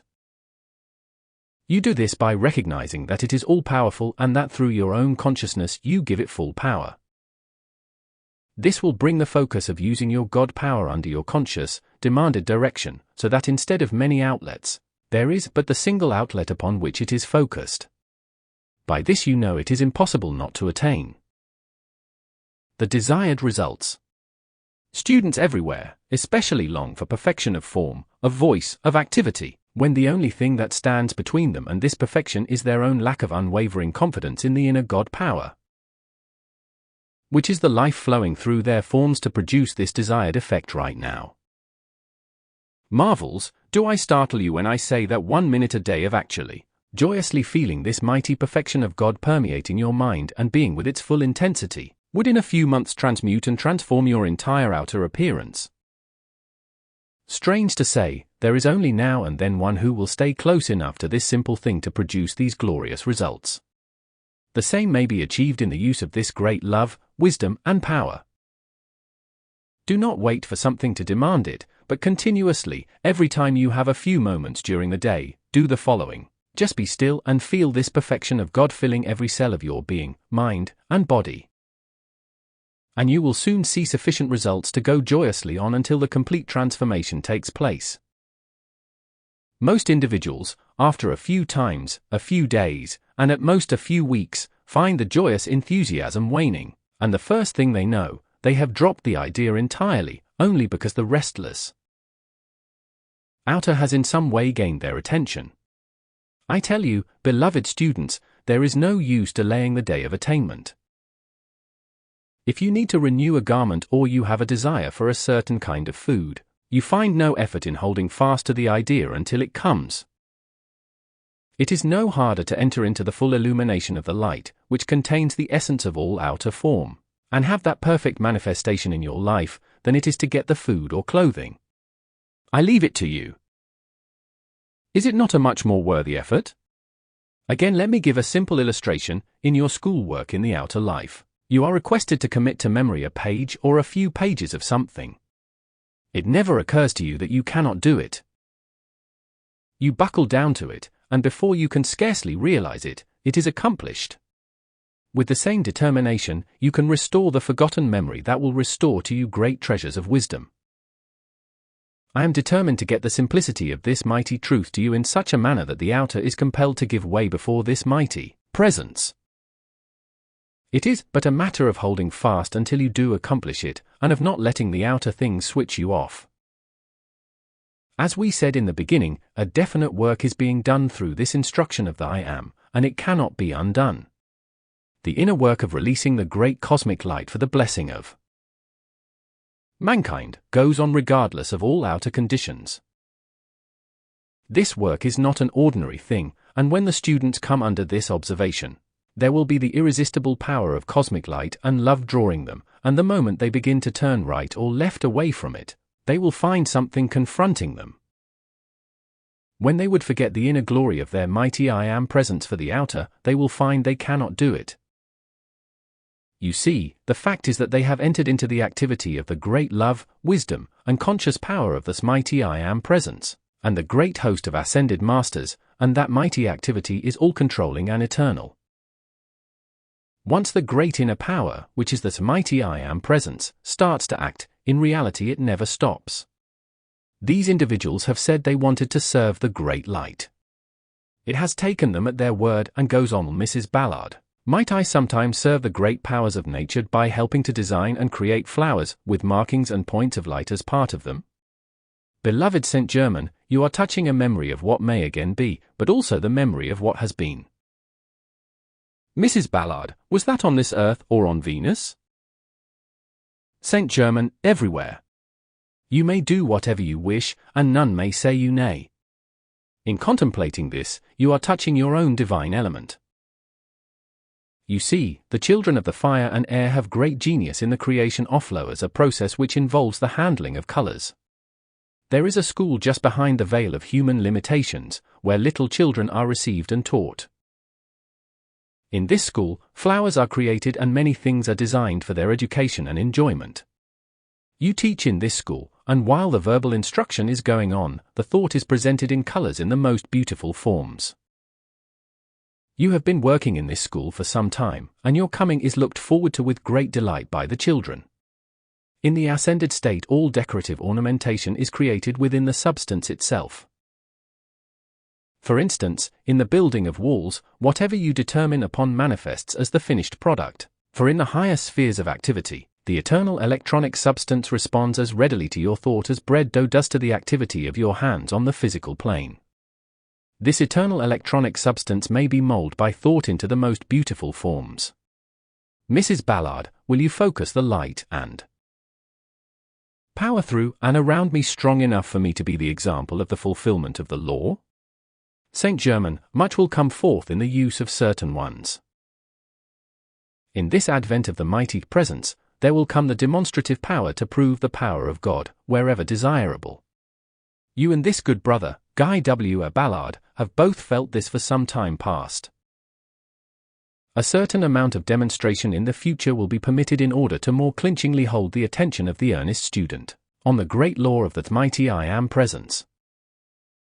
Every one of God's children, if they have sufficient determination to utilize the great law of God to heal, bless, and prosper all, will find themselves able to do amazing things. It is all a matter of reaching into that presence and the light of that mighty I Am with sufficient intensity.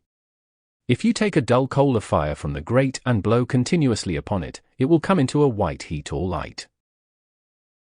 So does the attention on the light and the mighty presence of God which you are, cause the inner breath of God to breathe out, or forth, as it were, causing the electronic structure of your mind and body to glow with unusual radiance.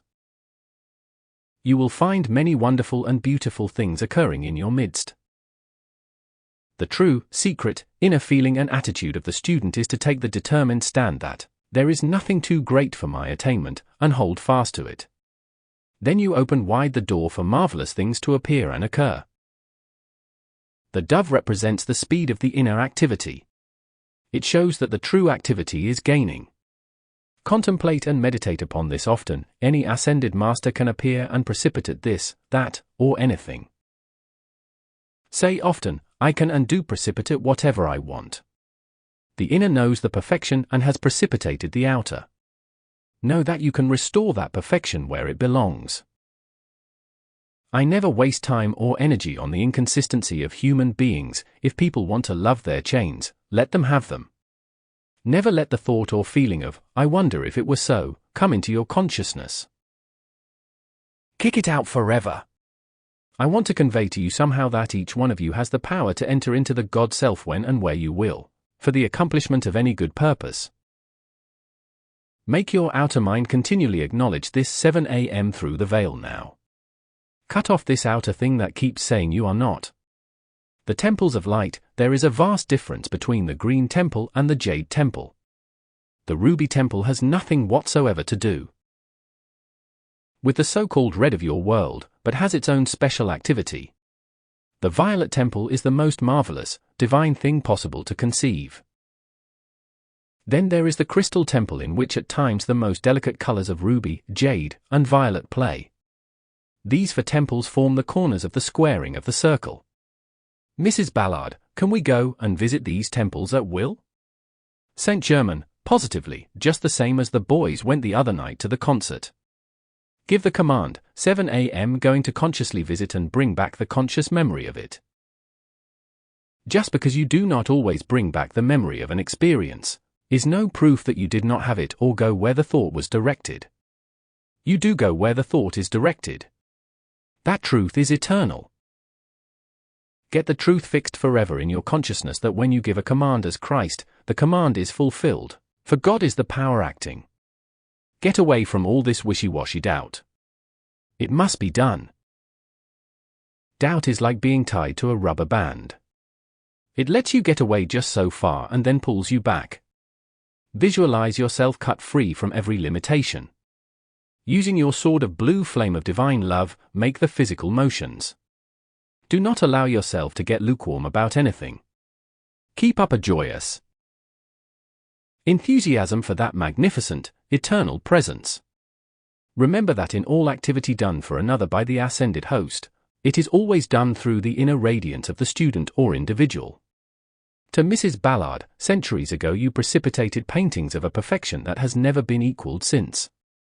Those transferred from the temple at Mitla and taken to the Royal Teton were your work.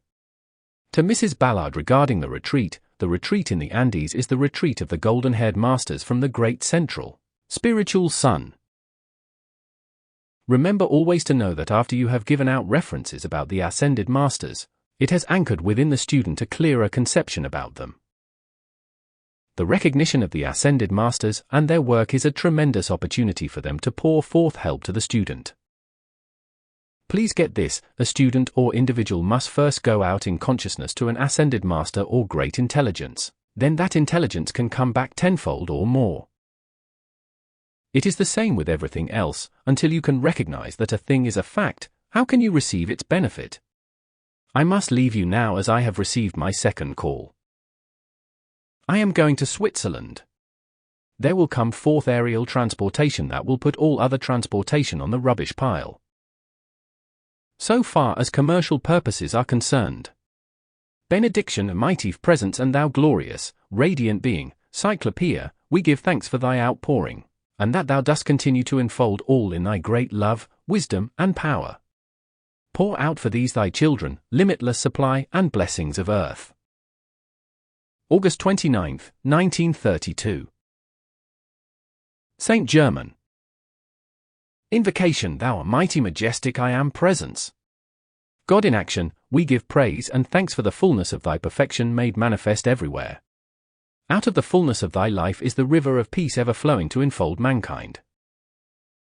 Make these thy children ever abundantly receptive to thy presence. Hold their attention fixed upon thee, for thou art the only eternal happiness. Let thy wisdom ever fill their minds, directing them in the perfect way thou dost wish them to go. Let them feel thy majesty in their consciousness. Let them be conscious that thou art holding them within thy magic circle centered within thy heart, that thy perfect stream of life flows through the minds and bodies of these thy children, and hold their attention ever fixed on thee. Greetings from the great host, the cherubim, and the Deva. 163. The discourse happiness is the great boon every individual is seeking. We find some Orientalists saying that bliss is the ultimate state. It is only another expression for happiness, but is not nearly so potent to the Western mind. To the Western mind, happiness is God in action. To be conscious of seeking happiness is to be conscious of seeking God. No permanent happiness is ever attained except through the adoration of God, this mighty I Am presence, which is within, above, and around the individual. Happiness is a powerful alchemy. It is one of the most powerful purifiers of the human thought, feeling, mind, body, aura, and world of the individual. If the student but believed and would experiment with himself or herself, he would find that he can generate happiness at will. For instance, suppose an outer thing draws the attention and causes some phase of unhappiness. Knowing that God, the mighty I Am presence, is the only source of happiness, then the student's first move would be to turn the attention to the giver of all happiness, and thereby he would tune into the one source from which he is certain to receive. The idea for the individual to follow is that when he feels some kind of disturbance and wants to turn to God, he may do the following and get great help. From it, get up and go through the motions of taking off a garment that one does not want and, as you would hold the discarded garment in your hands, drop it into the consuming flame and know that the disturbing element is consumed. Then fix the attention on God, the mighty I Am presence, with the joyous consciousness of feeling and receiving the current of happiness and peace filling the mind and body. With a little practice in this manner, the student will soon be able to come to the point where he or she can draw this great happiness consciously and at will. Every time he does this consciously, he will find that he is gaining strength in the accomplishment and will realize truly that he has the ability to reach into the heart of happiness, and there absorb its fullness. This practice is always followed by an expansion of consciousness, which is its natural result. The students or individuals who are inclined to allow personalities or conditions that seem unusually close to them to disturb them should watch themselves closely and instantly, when they find the attention is being fixed on the outer consciousness, withdraw it and fill the person, place, or condition with God, the mighty I Am presence, and declare to themselves, I, through my 7 AM presence, consciously fill this person, place, or condition with God. Therefore, in my outer consciousness, I positively know that only the right and perfect action is taking place there, toward me and for their success and happiness. With many individuals, the love of family holds their attention entirely too much upon the outer appearances, and when they allow this to be done, they but intensify the things that they do not want. If parents will take this attitude toward their children, there is no personality acting in that one, there is only God in action. Then they are doing the greatest thing in their power to help their children. At first, it may require considerable determination on their part to switch the current, but it is really no more difficult than turning the switch of the electric light in your room or pressing the button. The reason individuals find it difficult to do this is because they do not nip disturbing conditions in the bud. They allow a fierce momentum to get going and then suddenly become aware they are in distress, never stopping to consider that they have allowed this thing to build, when by standing guard at the door of conscious creative thought and feeling, they can check it and stop its action in the beginning with little effort. Again, let me refer to the power of free will and choice. The individual alone is the governor and chooser of that which he will entertain, and he or she is at all times and forever a master of this condition now, because this particular activity requires no special state of growth, but can be done successfully by anyone who will sincerely try. Almost always the admonition to the child starting to school is, if at first you don't succeed, try again. In looking to the light or toward God, the mighty I Am presence with sincerity, we cannot fail, because we not only have our own God power surging forth to our assistance, but there are other mighty powers watching all opportunity to help, from whom we do receive unbelievable assistance. Octaves of thought. I think it well to again refer to the octaves of thought, for these exist within the atmosphere the same as the strata exist within the earth. I think it may be wise to define to some degree these octaves.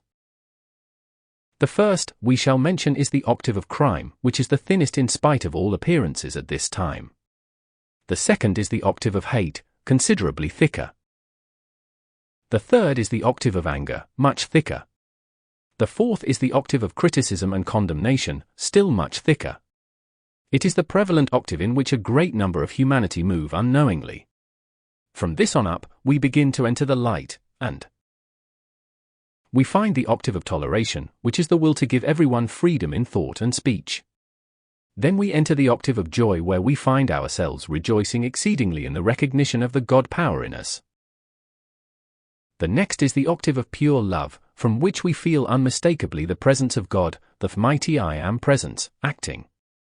From this we come into the octave of perfect happiness. Whenever we allow our consciousness, which means our thought, feeling, and spoken word, to dwell on the quality of any one of these octaves, we not only have whatever we have generated of that quality, but we open ourselves to the entire outpouring from that octave upon which we dwell. This means the full accumulation of that quality generated by the mass of mankind, past and present. This exists within the atmosphere above the surface of the earth, in which all individuals live and move. This simple illustration will show how necessary it is to govern the thought, feeling, and spoken word and make determined effort to enter into the higher octaves of consciousness. When we do so, we find that through these octaves, from tolerance on up, there is a condition just like a funnel with the small point down, direct from the Godhead, which is constantly pouring its presence, energy, and substance into these octaves. All octaves below that of love are the creations of mankind, not God, the mighty I Am presence. Mankind is the only one who attempts to divide God. God, the mighty I Am presence, never attempts to divide itself. God is all, everywhere present, to everyone who will accept this fullness of the mighty I Am presence. There is no use of students or individuals feeling that they cannot govern the outer form or the periphery of their thought, feeling, and action, which the body is, for I know positively that they can and must do it, and the sooner they take the reins, accept their God-given dominion and use it, the quicker they will find true happiness. Already, the human or outer self has too long been the usurper of God's power, feeding the individual on husks and weeds when it might hold the attention fixed on God, the mighty I Am presence, and receive the nectar of eternal youth and life and move in that octave of perfect happiness. God's perfection, the Garden of Paradise.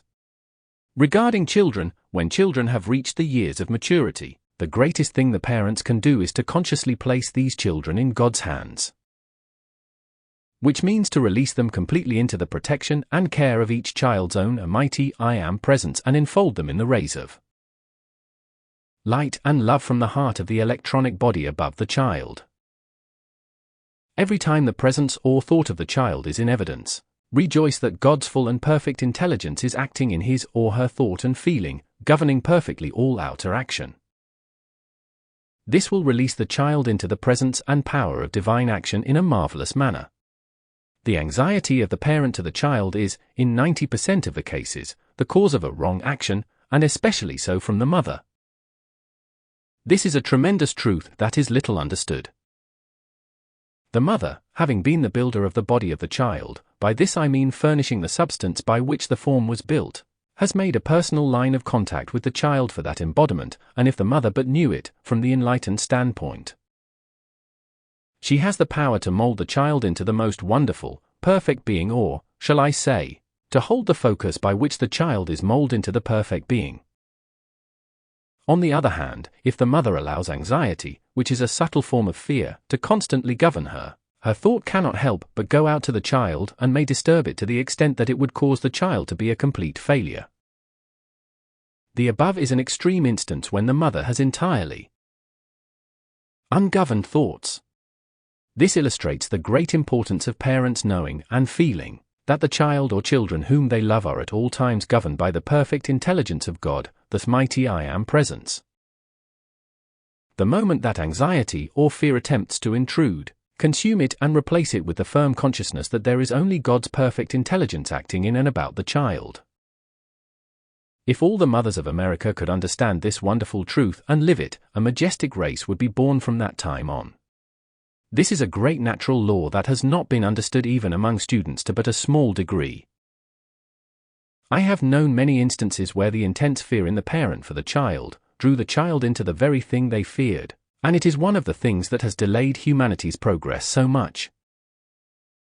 Sometimes the child is sufficiently advanced so that, unknown to the outer, it wards off to a large degree the fear and anxiety of the parents. This is fortunate indeed. Let it be thoroughly understood that I am in no wise criticizing or condemning the mothers, but I do intensely deplore the lack of understanding of this wonderful and vital point. I presume that Emily Cady understood this point more clearly than any other teacher of the outer world today, and she made a powerful, sincere effort to convey this to her readers. Prophesies, there are certain war conditions threatening. Through the red activity, war would spread all over the world, and our desire is to avoid the outburst of it before a certain condition can occur. If this can be done, it will do tremendous things to hasten the progress of humanity. Prophesies for centuries have held forth the idea, and it has become racial in the mind of humanity, that the greatest of all wars called the Armageddon would take place. This, we think from the higher standpoint, was a great mistake. Humanity has been accepting it, expecting it, and are determined to have it. In the first prophecy of this, it was to convey the thought that it would take place on the invisible plane, without coming into physical action. We hope yet this may be done. My personal opinion is that a cataclysm, which is inevitable, is preferable to the coming forth into physical action of the so-called Armageddon, for a cataclysm does not release hate, and because of this, it would be much better for humanity.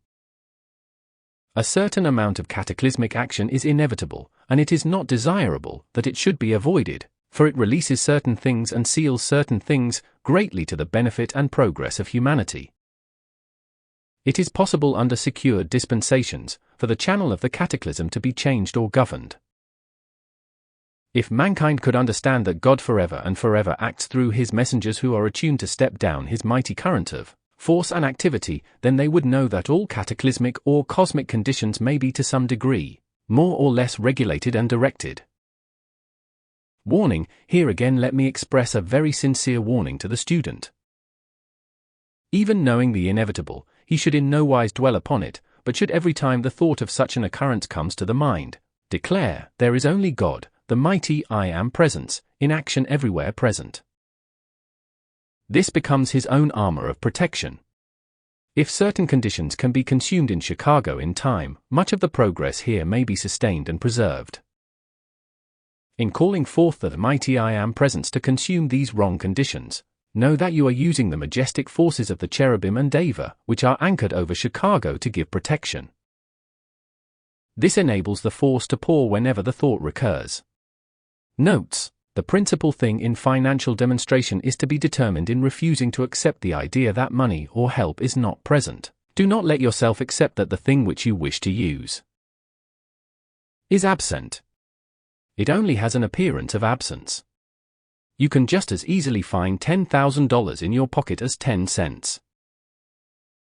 sending and receiving thought, in the case of two individuals becoming attuned. In reality, they simply both tune into a cosmic force and it acts. There will come a time when a manifestation of the ascended masters will be appreciated and great benefit derived from it. It can then be used with splendid effect and in that case would be justifiable. The intense element of smoking is what we would shun the most, for it opens the door to things we do not even wish to discuss. Benediction, mighty I Am Presence. Mighty Cherubim. Gracious Deva. We give praise and thanks to Thee and the Almighty Ascended Host for Thy radiation, Thy love, Thy patience in bringing forth the great inner light of these loved ones to serve with Thee. Let all who come under this instruction receive Thy great inner illumination. Reprinted from July 1936 Voice of the I Am. September 1, 1932. Saint Germain. Invocation, Thou mighty, infinite, masterful presence, I am, Thou ascended Jesus Christ, the likeness of which is the Master, presence within each son and daughter of God. We speak to Thee everywhere. Pour forth Thy radiant majesty through the mind and heart, Thou mighty I Am presence. Let the temple of God in each one become illumined with Thy holy presence, majestic in its conquering power. We give praise and greatly rejoice that at last the mighty conquering presence is to take full command of Thy manifestation of all created things, and that peace on earth, goodwill to man is at last to become realized and be made manifest, man to man. It has come. The discourse I wish now to make it clear that you hear, and all who come under the radiation of this instruction. 175. From the ascended masters on the mighty I Am presence, are those who have, these many years, come within the violet ray. The ascended presence of Jesus Christ, which is the I Am in each one of you, is steadily taking full command. Ere long the great mystery of life, which is this mighty I Am presence, will be revealed in the heart of each one who comes under this radiation. Let no one be deceived. All the great prophecies of the centuries, in fact the end of the prophecies and their fulfillment is at hand, and from the fulfillment of the prophecies, God having spoken through man, will arise the kingdom of paradise, of heaven upon earth. The period of the struggle of creation, in the throes of this new birth, will be swift and to some terrible in its mighty manifestation, but know that it will bring in its train peace, happiness, and the light of true understanding to the mankind remaining, which is sufficient to make everyone rejoice that through the centuries of this great expectancy, the righteous are rewarded and devotion to God in man is bringing its true fruition. From the passing of the eclipse of yesterday begin the changes of the great spectacle, enormous in its dispensation. While everything moves forward and will continue to move under divine order, yet the closeness of this surging inner Christ power, this mighty I Am presence, is as though impatient to take its full command. Try to have your students understand that the very fact of sincerely seeking the light of God, if sought with sufficient sincerity and intensity, will cause all problems of the outer to be quickly and normally solved. If individuals, finding themselves confronted by problems, would say, "Mighty God in whom I recognize and feel Thy full power of action. Thou mighty I Am present 7 solve this problem and do it quickly," then calmly enter into the stillness, the silence of that mighty I Am presence, they would find and soon feel the peace, certainty, and relief from what they feel to be a necessary struggle in the outer to solve the problem. It is the feeling of struggle in the outer self that really causes the struggle. To pour forth that mighty love and devotion to God, always omnipresent, should without effort bring complete relief from all anxiety. To seek God merely to solve a problem but partially opens the door, but to seek God, the mighty I Am presence, with true sincerity and devotion for the light of God, would quickly cause all outer problems to be solved in peace and harmony, according to the recognition of the mighty I Am presence in action. Ask all those to whom you can convey the idea, to be as conscious as their understanding will permit, that they are now held within the violet ray, acting under its beneficent radiance. Those who can, should visualize this violet ray about them, within its center the qualifying presence of the soft pink of divine love, and no one of great sincerity should need aught else than this to find all outer activity conforming to its mighty presence. To make oneself a true student of the light, the individual will hold unwaveringly the full consciousness of the mighty I Am presence, the ascended Jesus Christ, as the constant, invincible, and only acting presence and intelligence in one's mind, body, home, and affairs. It is this steadfastness, no matter what the outer appearance seems to be, that most quickly brings the longed-for peace and freedom. Already upon the mental or invisible plane is spreading the Christ radiance, likened unto the dawn of a glorious sunrise. Within a few years the radiance of that sunrise, which is of the great central sun, will ascend into the heavens of its eternal dominion. All who hold themselves steady with faith and confidence in this mighty light, will find such individual revelations taking place as they cannot possibly conceive of at this time. I want to assure you with positive conviction that these are not idle words, neither are they prophecy, yet shall you see them fulfilled beyond your fondest hope. Those who come under this radiance, with their determination to receive the light, will find themselves able to say, "Mighty Master, I am present, speak to me," and they will hear that inner voice as clearly and distinctly as you speak to each other. To those who will listen, I want to assure them that the opening of the sixth seal, which is at hand, will make the comprehension of these mighty inner truths clear in such a manner that the student will marvel that he has been on the periphery of this great truth so long, without more fully grasping its true meaning. Students and individuals should look within themselves and find wherein there have been, unnoticed, subtle things that are binding them. Each one should joyously open his heart to the truth that reveals to him the things which need to be remedied. Any rebellion within the consciousness should be put down as the great offense against God, this mighty I Am presence, so that there may be nothing to interfere with the penetrating rays of this great light. As I have tried to impress upon your minds from time to time, it is not a matter of personalities, but it does mean to enter into the truth and live it. One of the most subtle forms of rebellion in the outer consciousness is concerning our little personal habits that we have formed through the centuries. As you pluck weeds from your garden, so should you pluck these habits from the outer consciousness. Pull them out by the roots that they have naught left by which they may grow again. It is my great pleasure to put before you a mighty truth, namely, that those mighty sincere desires of individuals, in some instances where they seem to have been long deferred, may speedily take form, bringing with them their eternal blessing, that is, when they are righteous desires. The earnest student is ere long to know and understand the true meaning of the words of Jesus, "I am the resurrection and the life." Each student should, in feeling him or herself within this mighty violet ray, meditate on this wonderful and mighty statement, 7 a.m. the resurrection and the life now made manifest. Those beautiful souls who have so much loved the flower creation, ferns, and shrubbery, will find such roses and many other flowers new to the earth appearing from now on, which will have such rare beauty that it will amaze and delight all greatly. At first, they will not be conscious of where these came from, but will find them appearing in the midst of their gardens. They will later find that the seed and presence was projected from other spheres than the earth. The lotus and new forms of the lily will come forth with such magnificence, beauty, and fragrance that their very presence will carry a vivifying, life-giving activity to the ones to whom they come. The marvelous change of the climatic conditions of the atmosphere will enable these flowers to be ever blooming, and the gardener and farmer of the days that are coming will find themselves no longer confronted with the struggle against weeds, as has been heretofore. New species of grass will come forth that will make your lawns like a velvet rug, and you will no longer be required to listen to the rattle of the lawn mower. That of which I speak will grow to a certain perfection where it will remain. This is but an intimation of some of the perfection that will be the joy of every sincere student of the light. Many will see some of this perfection, but will still find it necessary to go out and change body to permit the manifestation of their eternal perfection.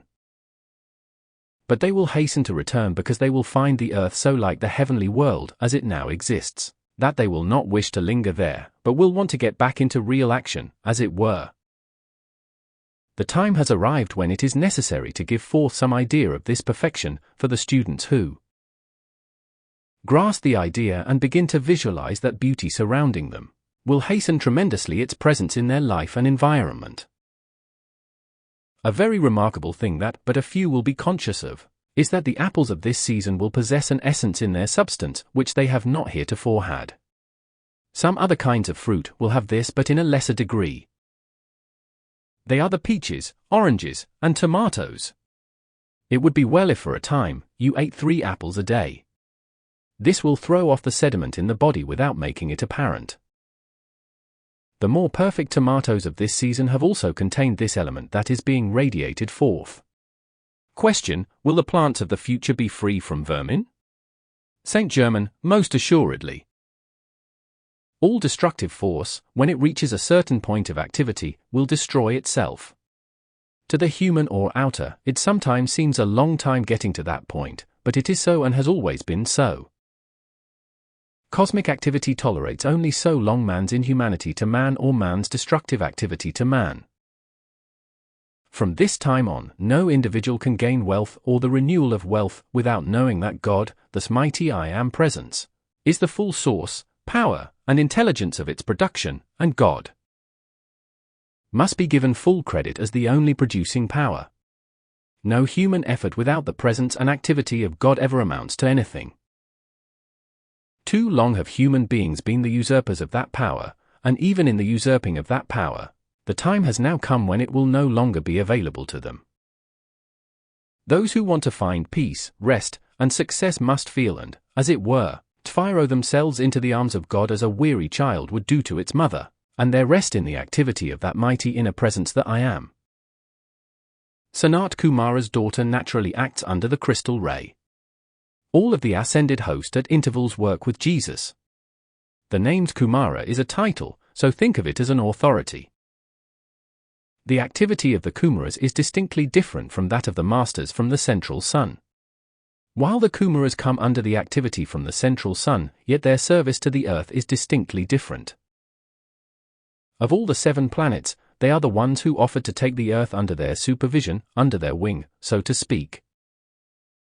As soon as the axis of the earth is changed, the Kumaras' work of countless centuries will be practically completed. There will be a few years in which they Uriel walk and talk with the students of light, who are truly aware of their presence, which will bless the students untold who receive their friendly visits. There has never been such an opportunity in the history of the earth as at present for those who have any inclination to the light, and even for those who have not, to be raised enormously. This is the first time in the history of the earth that there has been a resistless, impelling action of the Christ force. Naturally, the silent watcher would have to be one from the central sun whose activity is independent of the logos. Never lose sight of this fact for even a moment. Wherever we go in consciousness or thought, there we are. The student who becomes aware of the silent watcher and goes to him in thought cannot help but have a response. You can go out to these great ones in consciousness and say, "Speak to me." You can demand any constructive thing of your mighty I Am Presence, and it will be done. The changes referred to above will come within the next 10 years. Heretofore, long periods for the upbuilding of the new activity have been required. This time, in a few years, there will be accomplished what heretofore has required centuries of work, because the mechanical perfection, for those who still require it, will not be lost as before. Following this, there will come aerial transportation that has never been equaled on Earth. It will be a still more perfect means of conveyance. The speed will hardly be limited because of the Earth currents that make any speed possible. Atlantis had this to some degree, but it will come in its fullness now. Airplanes will be made so all danger will be eliminated. Donald Ballard, where are you going? St. Germain, I am going home today. My present home is in the Alps. In some instances, the retreats will be changed and are already being transferred from one place to another. This present, coming cataclysm will end the cataclysmic periods of the earth, because cataclysms only come through the destructive influence of the human, and when that is removed, there will be no longer a cause for them. Mrs. Ballard, what should one do to stop a fire? St. Germain, you could call on the God of fire to consume it, or say, as the Christ, the mighty I Am Presence, spread my radiance over it. Or you can command its obedience and visualize the pink light of divine love covering it. Benediction, mighty I am presence of the combined ascended host, thou light eternal. We give thanks for thy radiant, expanding presence, that thou art more and more pouring thyself forth into thy manifestation to the children of God, that thou dost dissolve all things unlike thyself and dost release the pure activity of the individual self. Even so it is done. Reprinted from August 1936, Voice of the I Am. September 5, 1932. Saint Germain.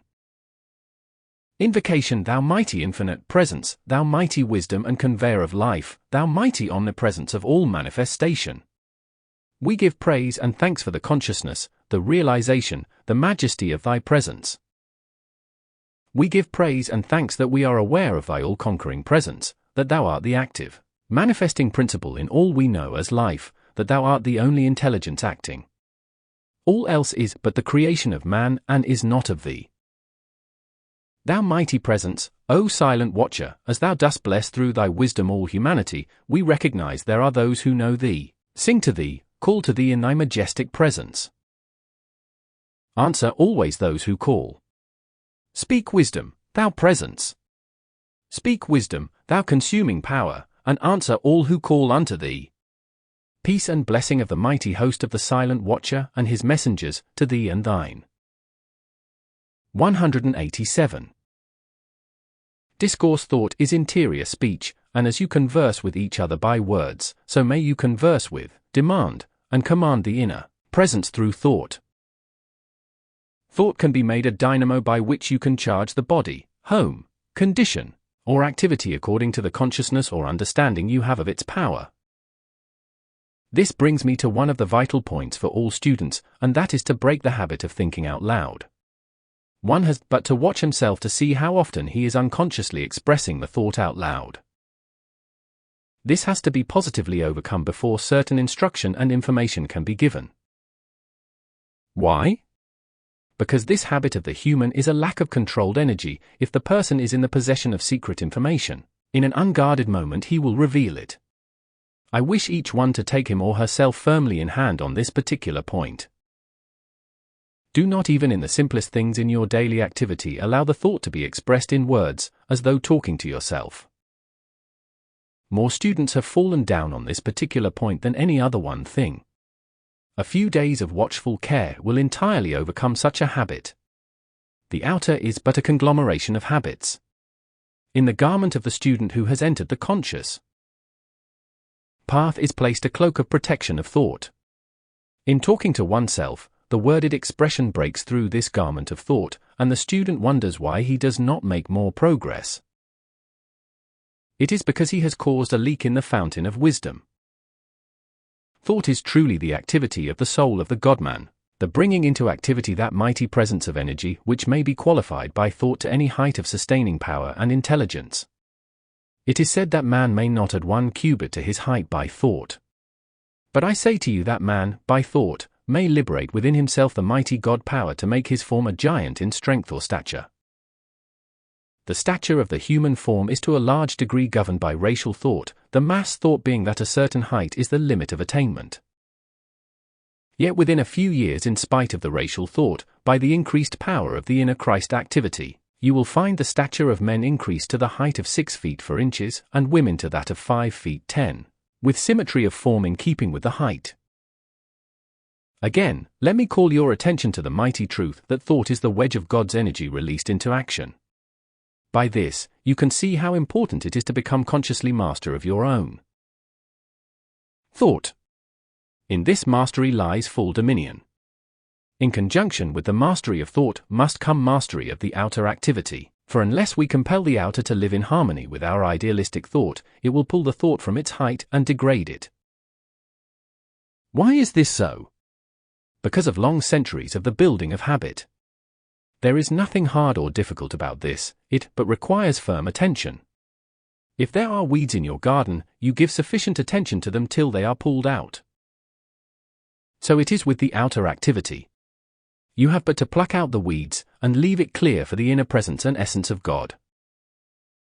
Let us go a step farther, which may seem a little more subtle and yet is quite as easy, for it is necessary to recognize your thought as the molder of form.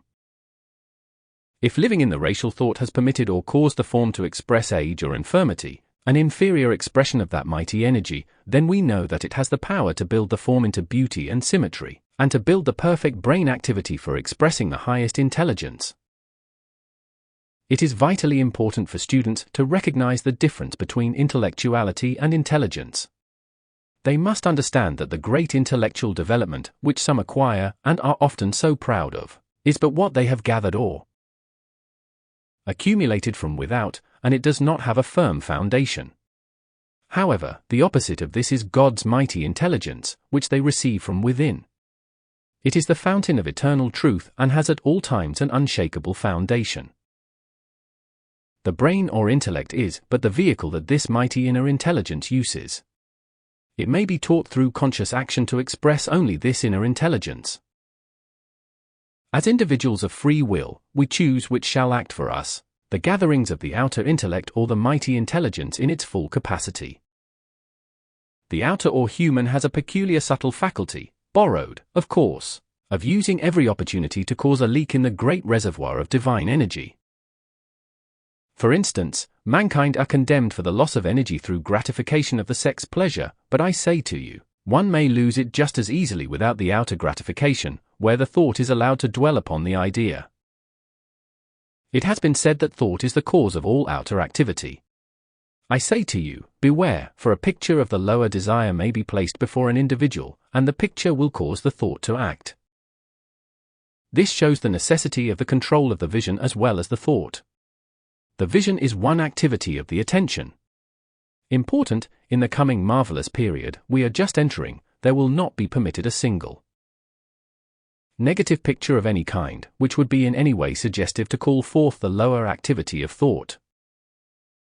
This is why we have urged so earnestly that no matter how negative a thought or appearance may be, to instantly take the thought. There is only the mighty inner presence and intelligence of God there operating. Whenever you are drowsy and wish to be awake and alert, say, God is here in action. I will be alert. When one has had sufficient sleep, one should take a firm stand and dismiss all drowsiness. Say to such a feeling, 7 a.m. alert, and God is here in action. The inner vision has the power of projecting itself to any distance. Thus you can be consciously present in two places at the same time. The brain is but the vehicle of the inner intelligence, provided so that you can have this experience. When mankind misused this free will, they drew themselves down into their dense physical bodies. One can be conscious at the center of a place and at the periphery also. This is how we in the ascended state can use 2, 3, or 4 bodies at one time and cause them to act according to the necessity of the divine operation, and not necessarily at one given point. They may even be at 4 different points of the compass. In the arisen state there is but omnipresence, when one gets to this height of consciousness. Even a seeming state of growth may be set aside when it is seen by the great intelligence that, by so doing, the individual can be a valuable messenger. Therefore, do not let a conviction form in your mind of previous supposed rules of activity, occult activity. There will be certain individuals, known only to the silent watcher, whose entire previous creation and activity may be set aside to become an unhampered messenger. The time will come when, if the outer attempts to intrude itself, certain radiation will go forth from certain individuals and compel others to see their wrong activities. This again is illustrated in the magic presence. Note, it may be possible for the Armageddon to be averted by the cataclysmic activity. That is governed by those far beyond us. Silent Watcher, the cosmic silent watcher may act only under the cosmic demand. Sleep, it is necessary for you to have a certain amount of rest. As you get into the higher state, you may find that there may be days or weeks while certain activity goes on, for a messenger is sustained always during any special activity. The presence, during any special activity, is always self-sustaining. Sleep is a complete relaxation of the vehicle. Until the atomic structure is unclothed of its density, this seems necessary so that the outer may receive the inner presence and inner radiance continuously. The conscious use of the realization of the self-sustained activity is the unclothing action of the atomic structure. It is very important, no matter what the requirement, that is, whenever the inner activity is expected to operate, to be strongly and clearly aware that it is always self-sustained. If we can become fully aware that we are already in the state or condition we wish, we will then have taken the shortcut to the accomplishment. This is the remarkable power in vision, to feel ourselves in the state or condition we wish to manifest. A question about the violet ray: what is the specific activity of the violet ray? Saint Germain, use it in its full color, which is its normal activity. Each ray, having its own dominant, natural activity, still contains each of the activities of all the other rays within itself. The first activity of anything is to become conscious that we have the ability, through the inner presence, to do what we desire to do. Without having the consciousness of being consciously able to do a thing, there is no outlet for it to act. To be conscious of a thing gives it an outlet, and through this it can act. We may use the gold, rose, and blue rays as a cleansing process after the consuming activity of the violet. In consuming the thought and feeling, when you command as the Christ, the flame takes on whatever color is needed to balance the activity. The inner intent is the intelligent God acting, and is the true motive or inner activity. The atmospheric condition when an arisen master appears, a few hundred years ago, when an arisen master manifested, he many times came with a rumble or hissing sound, from the intensification of the atmospheric condition into which he came. In the presence of an arisen master is an intense force. To a large extent, this has been governed in later years. The atmospheric condition of the Earth is much more pliable to the charging by a great presence than it was even 300 years ago, because the vibrations of the Earth itself have been raised, making it more susceptible to the inner activity. The great, sudden impact of the great transcendent force on the atmospheric structure caused a concussion, rumbling, or a hissing sound, or flashes of light.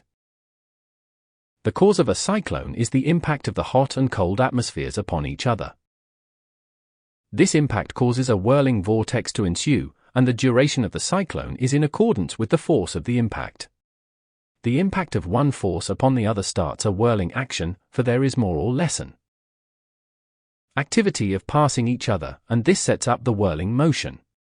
In the association of any two elements or different rates of vibration, the natural activity in each is to get away from the other. There are storms caused by vicious intelligences, and that intelligence acts within the storm. The Great Law has seen fit to check this activity. In past ages, tremendous things of this kind were done, which were no myth. Any storm can produce freakish things. Question: where are you going from here? Saint Germain: I am going to Washington from here. In South America, on the great heights of the Andes where the railroad goes by, is another gigantic figure of Jesus, high up in the mountains. I assure you that whenever the slightest attention is given by an individual to such things, there is always response, whether the person be aware of it or not. Benediction, thou mighty silent watcher, we give praise and thanks for thy radiant presence pouring into mankind, that thou hast found pleasure in contacting those conscious of thee, and that thou hast looked upon this center with thy benevolent majesty. We give praise and thanks for thy omnipresent, acting power. September 8, 1932. Saint Germain. Invocation startled Smiley. Thou almighty, majestic presence, infinite creator of all there is, thou dispenser of life to all formal, thou great giver of intelligence and activity to all formal, we give praise and thanks eternally for thy ever-manifesting presence, perfecting all creation and drawing it again into the perfection of thy mighty self. Infinite is thy intelligence. Infinite is thy strength and omnipresent activity. Let the children of men feel and know this for a certainty, that they may open the door of their consciousness and receive thy mighty strength of life, intelligence, and health, manifesting thy perfection now. Greetings from the silent watcher and from the great arisen host to you all. The discourse as we recognize the mighty messengers of God and their continual pouring forth of that supreme essence and energy, so do we know there is but one. 197. Process by which they pour this forth, and that is thought. Thought is one of the mightiest means of creation, and as it creates the smallest thing, so does it create the greatest. This will illustrate how necessary it is that mankind should govern their thought and feeling. Thus, they would govern all outer activity in harmonious production. As we contemplate the use of thought, finding that it will create the simplest thing, then we must know that it will create all things. When it does not seem to do so, it is because unknown there is lurking doubt or fear. All sincere students should analyze their thinking consciously and see if there is doubt or fear or anything negative. If there is, find out what it is, and then proceed to eradicate it from the consciousness at once.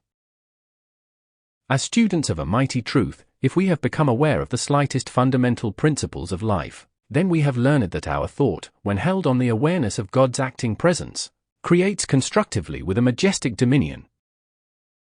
It is so unwise for one of God's children to sit in judgment upon another, for to do so means that we are not exercising the full confidence in the mighty presence of God anchored in the heart of every one of His creations.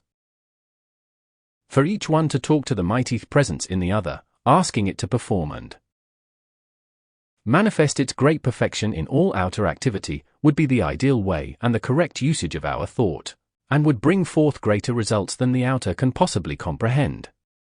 To Mrs. Ballard, I have just arrived from a very definite association with France. The French are one of the nationalities to which I have dealt out the strongest force, yet I am not a Frenchman. The world is my home. To create good is my religion. After we have raised the body, we have forgotten there is nationality or personality.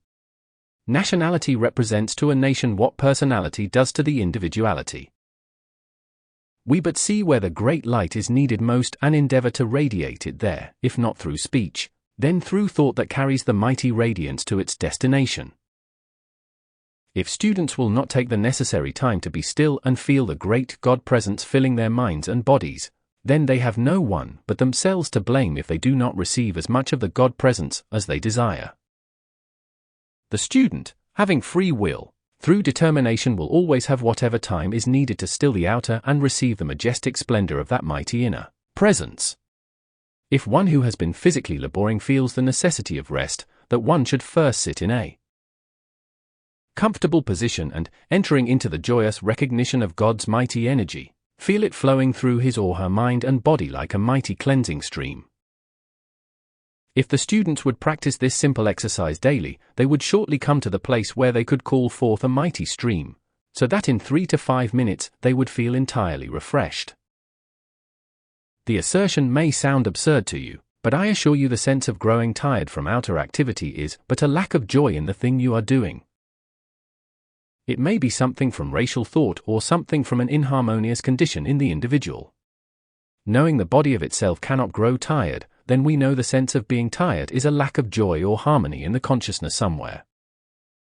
Naturally then, the first thing to do would be to still the outer and feel that mighty joy and peace filling the mind and body full to overflowing, just like you would see a pail of water full to overflowing, and that radiation would spread to those who need it. The first requisite to the use of exhaustless energy is a continuous happy, harmonious state of consciousness. Most individuals have a mistaken idea that this mighty energy of God is something they have to pump into activity, or pull out from somewhere, but I assure you it is likened unto an artesian well. When you have struck the level of the water, it requires no coaxing to rush to the surface in a continuous stream. So it is, when we enter deep enough into the consciousness of the mighty presence of God, we tap that mighty fountain of energy, and we do not have to coax it at all. It rushes forth like water bursting through a dam, and we may direct it wheresoever we will, for that is our divine birthright and privilege. Desire, it seems necessary again to put forth the mighty consciousness that desire is the mighty activity of God, the motive power, as it were, by which the wings of thought carry it forth into productivity. There cannot, I assure you, be a single thing from the lowest to the highest without desire back of it, for desire is the power of the soul trying to find expression. There are those who will tell you they have all many wrong desires, but I assure you it is only because of a lack of control of the free will. Any full-grown human being knows the difference between letting the energy go out into constructive or destructive channels and, therefore, can easily choose where it shall go. It is so vitally important for the student to have the correct understanding about desire. So much has been said, and falsely, about the supreme ideal being to kill out desire. To do so would be but to come into a state of apathy where you would open yourselves to all the destructive forces thereof when you have a constructive desire backed by its twin sister, determination, knowing that each is but an attribute of God in action. That moment you have loosed the mightiest power for an of achievement. Every experience that comes to the individual serves a double purpose: first, to turn the attention to the only creative source, God; second, to make the individual aware that resting in that supreme consciousness is the solution, instantly at hand, of whatever needs to be known. We do not receive it by throwing up our hands and screaming for help, but by taking the opposite stand and becoming so still and quiet in the outer that there is not a ripple of disturbance upon our consciousness. Then we will quickly find a solution to whatsoever is required. In understanding the mighty power of creative thought, and thought is always creating one thing or another, one cannot help but at once feel a great freedom, for no one can prevent us thinking what we maul.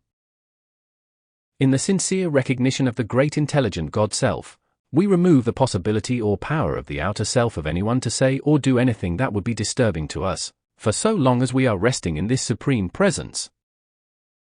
Its mighty radiance or energy is constantly carrying with it the consuming power of all outer disturbance.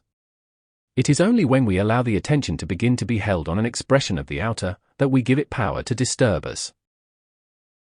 To instantly take the stand that there is no personality, there is only God in action, would prevent that stinger of ignorance from finding a landing place. Ignorance, like a hornet, always wants to use its stinger, but does not know where to find a landing spot unless you disturb its nest. And no one will knowingly do that if he knows the nature of a hornet. Divine love is the original nature within every human being. Inharmonious feeling or activity is but misapplied energy trying to gain something by force, which it can only have permanently through kindly, harmonious action.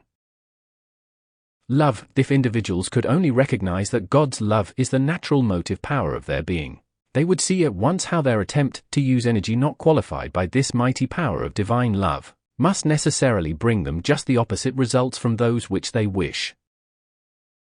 Therefore, let all sincerely open the doorway into all expression, into all activity, and we will find our world transformed and moving within an armor of protection where only light, peace, and harmony reign.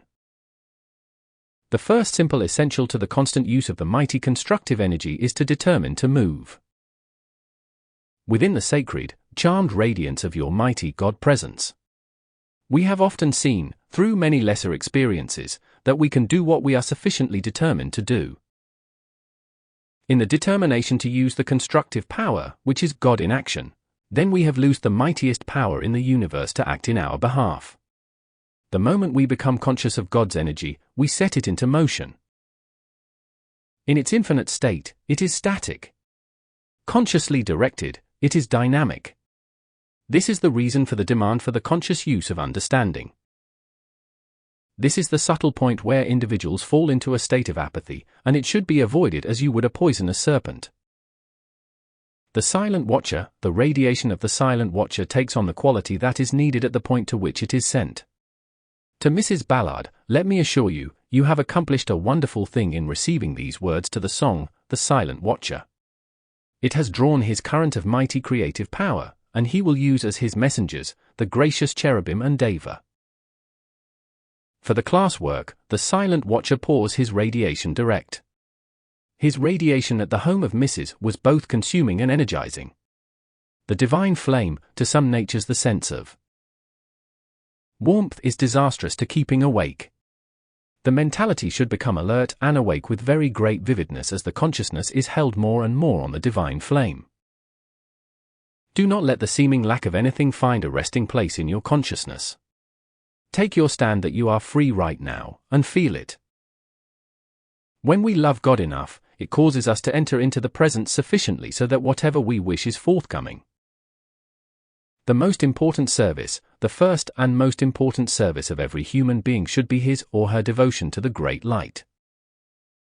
The reason there are so many more masculine than feminine masters in the physical octave is because it is very much more difficult for the feminine to shut out the ever-present sense of curiosity, which comes from the fact that they constantly live more in the feeling element.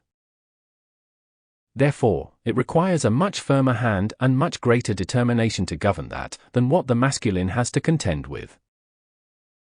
This, however, must be completely governed by the feminine element before real, permanent progress will bless their efforts. Occasionally there is one using a feminine body who, although delicate and refined, possesses enough of the positive masculine consciousness to govern the otherwise uncontrolled feeling. These individuals become great feminine masters, and it is worth all the effort anyone using the feminine form can make to attain it. Before 15 years have passed, you will find the world smaller than ever. Television and the right aerial transportation will make the world like a great audience chamber. It is much nearer than most people suspect. Things are steadily progressing. There are at least 40% more settled, normal conditions in the business world than 6 months ago. That is a very great gain. The price of things will be maintained at a much more normal balance. The stock market is a disgrace to humanity when in it, one man who wants revenge against another has a certain means of gratifying it. The entire system of everything will be changed in such a manner that individuals will be protected, and the selfish element of the big fish wanting to swallow up the little ones will have made them so sick that they will not wish to try it again. I would suggest that you keep up the sending of peace and freedom to all humanity, for where there are sincere individuals, it can be utilized to very great advantage. You cannot come into contact with the radiation of these great ones and not have these things manifest. Benediction, thou mighty presence! O silent! What shall we give praise and thanks for thy mighty radiation, for the light and wisdom flowing forth like rays, a mighty river reaching out and enfolding all who are sincerely reaching to the light, making them thy center of radiation.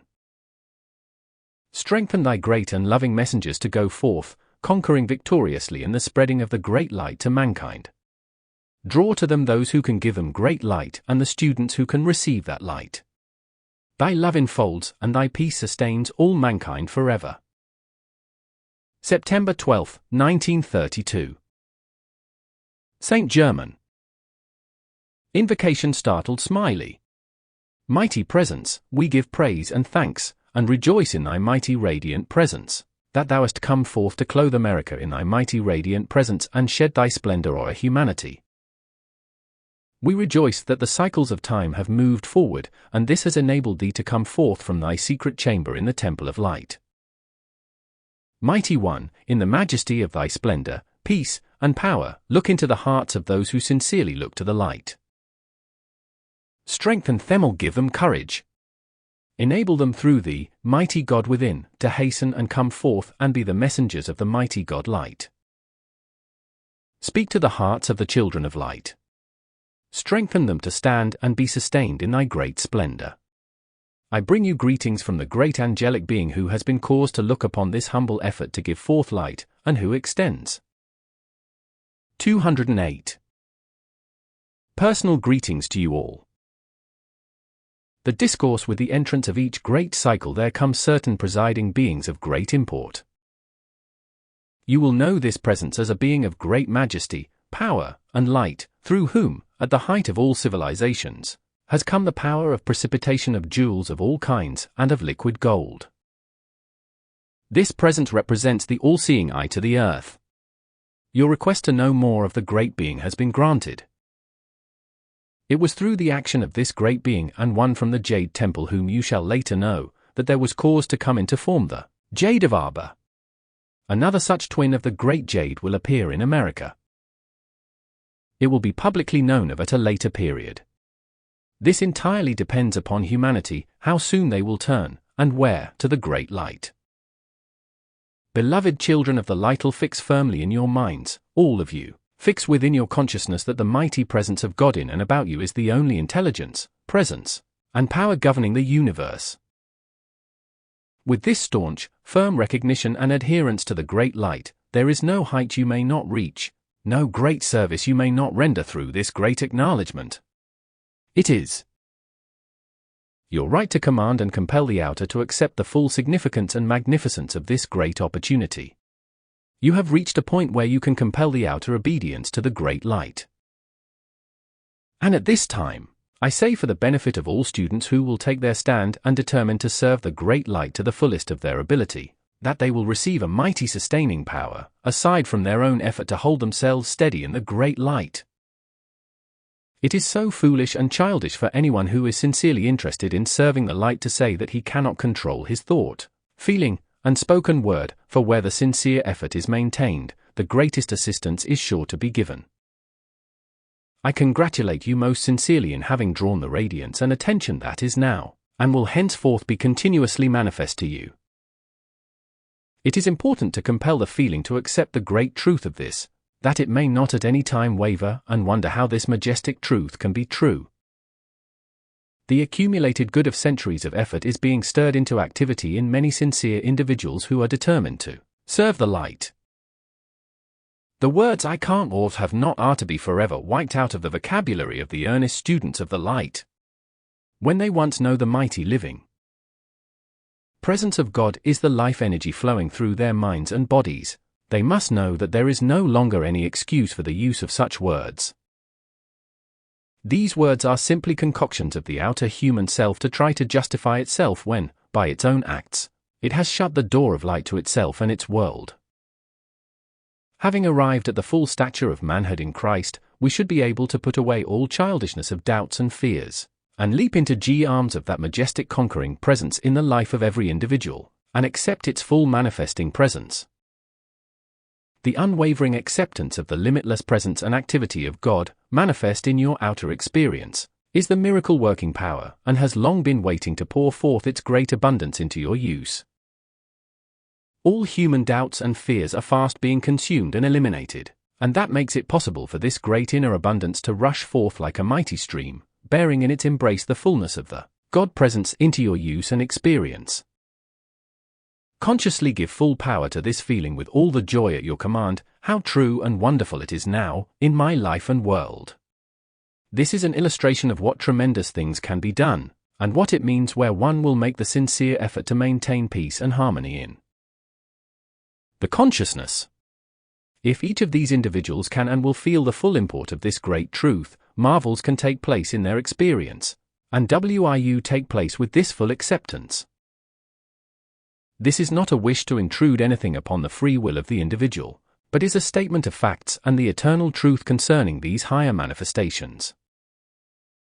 When we find that there are those children of God who will accept, in confidence, small trusts, then in time they will find themselves recipients of great and mighty trusts. No one knows his or her strength until sacred trusts are given into his or her keeping. Liquid gold is sometimes precipitated for its emanation in healing. It is very like quicksilver, only of gold, and its structure is very similar. As a rule, in contacting this denser vibratory action, it always contains a shade of jade green. In its higher activity the green is hardly perceptible, and in this state it takes on a shade of light rose in place of the green. Whenever intense raising activity takes place, there is always this observation, yet rarely is the individual conscious of it. I trust you can, each of you, feel this wonderful radiation about you, filling you with this joyous feeling and adoration of that great light. Try to feel yourself a great fountain of it, pouring forth all the time, knowing that there is but the one mighty intelligence, presence, and power of God acting through your mind and body. Rejoice that 7 a.m. free, forever free, from every limitation of the outer world. Use for pain in the head, this thing is nothing. Therefore, there is nothing in me that can accept it. I know there is only the mighty presence of God acting in my mind and body. Therefore, in God's activity there is no pain or disturbance. Many times if you begin to contemplate a source, something causing a disturbance, it gives it power. Sometimes it is necessary to know, but now we must take the stand not to accept anything of the negative. Give it no attention, therefore no power. The attention sometimes gives a thing power that we are not aware of. Lest one fall into a mistaken attitude, if there seems any unusual activity at any time, take the consciousness, All of God's activity within my mind and body is perfectly natural and normal. This balances the outer and avoids the misinterpretation of that which is really a blessing into becoming a disturbance. Use this often. There is only God in action in my mind and body. If there is a wrong thought about an experience, you neutralize or requalify it, and thus you lose its blessing. In all of God's activity in the raising process, it is impossible for it to contain any disturbing element unless the outer mind misinterprets it and requalifies it as a disturbance. Remember, to avoid this, one should at all times, in feeling an unusual vibration within the mind or body, take this attitude about it: how beautiful and glorious this feeling is, for I know it is God's great presence at work within me. When you begin to consciously use this energy of God within you, you are qualifying it in some manner all the time. So it behoves the student to awaken to the fact that he cannot take anything for granted, for he is supposed to qualify whatever passes through the consciousness. This is why we suggested some time ago the use of a mighty truth: there is no personality. There is only God in action. At that time we did not think it wise to give this explanation. Questioned by Mrs. Ballard, the idea conveyed by mythology that there were, at one time on this earth, any such beings as the Cyclops is a mistake, is it not? St. Germain, at no time have there ever been beings with the Spirit of God within them, with but a single eye. Such an idea was a distorted view concerning the former state of those beings who still retained the full function of the third eye or inner sight, like the X-ray. The all-seeing eye is the right conception of this state. There was a time when those which are known today as the pineal gland and pituitary body were one. They were the all-seeing eye. The skull or brain structure, which was of denser substance, was in no wise any obstruction to the use and activity of this inner eye that really looks in all directions. To the all-seeing eye, no form is an obstruction to the vision. At all times the all-seeing eye has the form of an eye as you know it today. The greatly dimmed activity of that function, even today, causes you to sense a presence behind you as well as ahead of you. At this previous time as the soul DRPW into denser form, it required the activity of an arc, as it were, by which the two activities in conjunction step down the activity of this inner vision. This sparking broke the image of the vision, the same as an arc breaks up the current, and instead of a steady flow, it was in intermittent jumps. This causes the present intermittent activity. This became necessary as the outer form reached a certain density not wise to explain at present. If there could be a continual flow or connection of light between the pituitary body and the pineal gland, we could see everywhere and through all things at all times. This is really the inner sight. This would be the same activity as when they were one, or in other words, unite them into their oneness again. When one can visualize the two as the all-seeing eye within, wonders might take place. The child with the X-ray eyes, in this case the pulsation between the pineal gland and the pituitary body has become so frequent that the flow is almost continuous. In all forms where the power of the all-seeing eye is used, the shape of the human eye is retained as we have it today.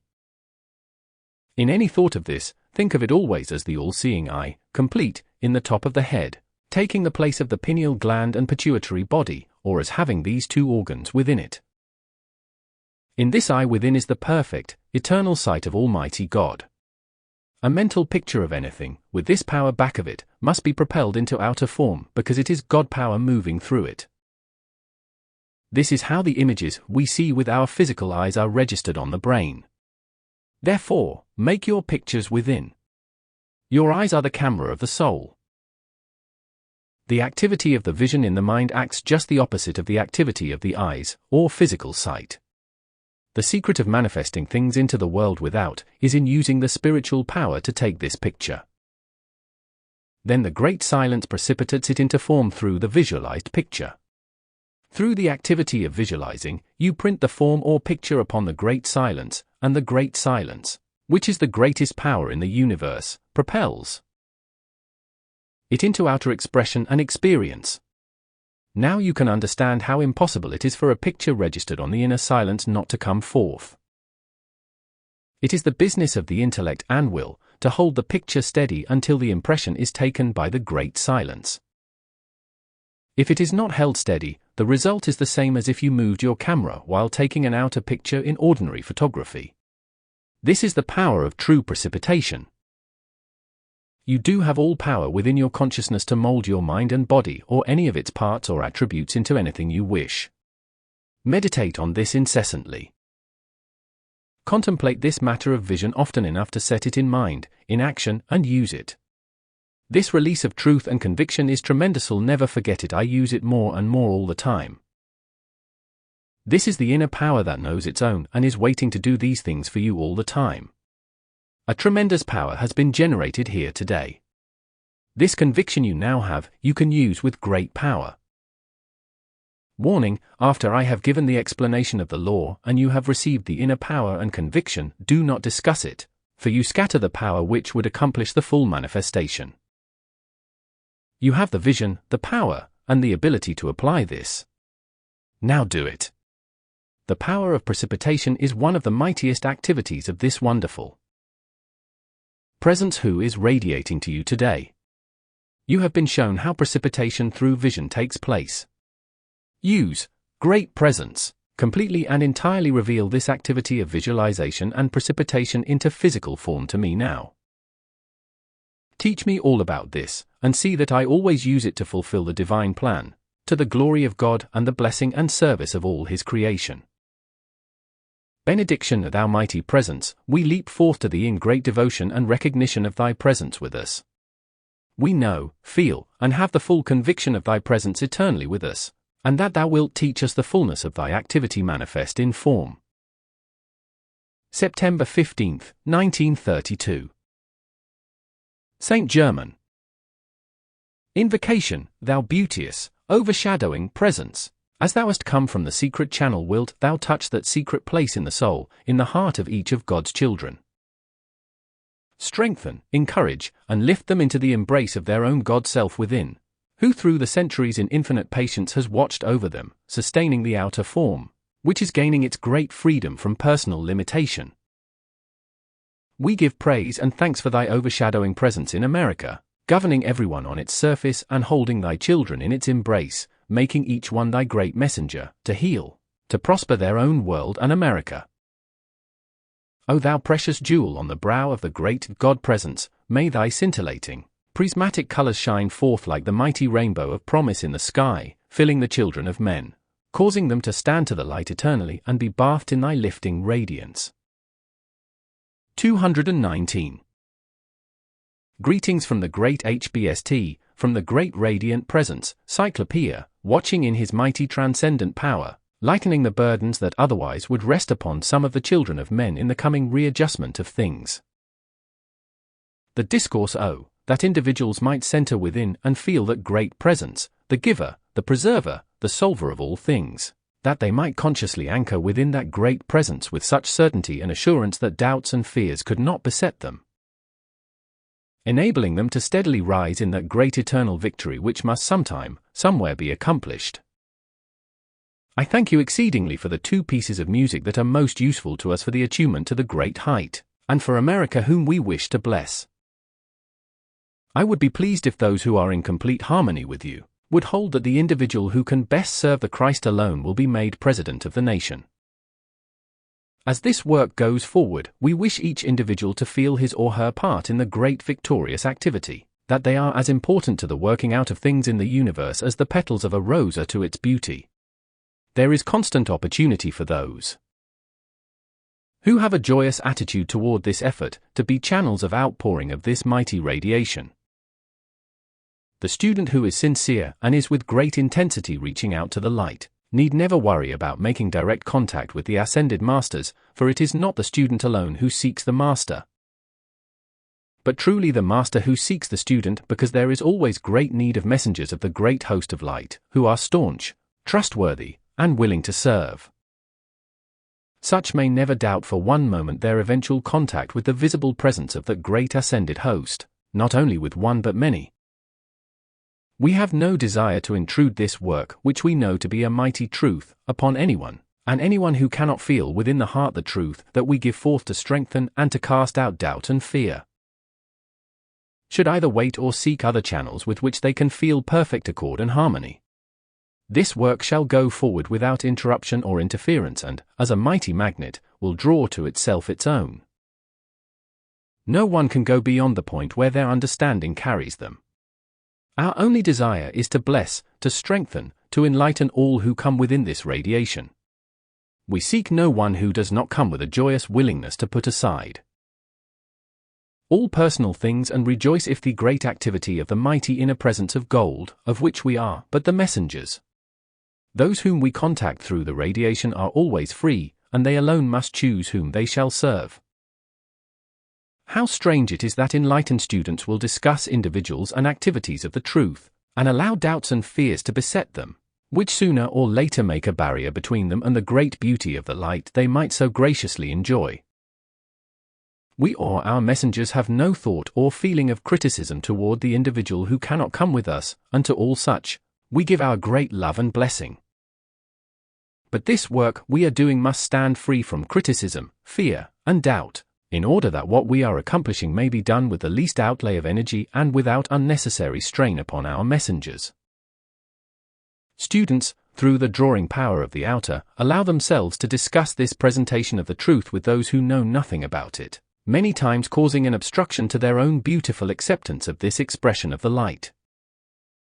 Each should know for the other that there is only the mighty presence of God in action in each one, in their speech, thought, and action. Then they would avoid the subtle pitfalls that are but breeders of disturbances. God in them. Show them the light unerringly.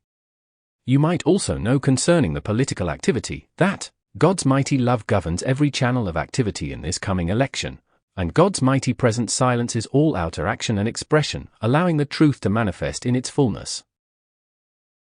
Cyclopeia especially wishes to utilize it as the outpouring of that mighty radiance to America and to her people. Calmly and silently know that the mighty radiance is spread over the entire country, touching all hearts and raising them into the receptivity of that mighty radiance. There has been an attempt to turn the tide against justice, and we trust this will prevent it. Benediction, we give praise and thanks for the endless stream of dazzling light enfolding this activity and each individual in it. This radiance goes out to those who are looking to this presentation for the light, and we enfold in that great intelligence all who can receive it. September 19, 1932. Saint Germain.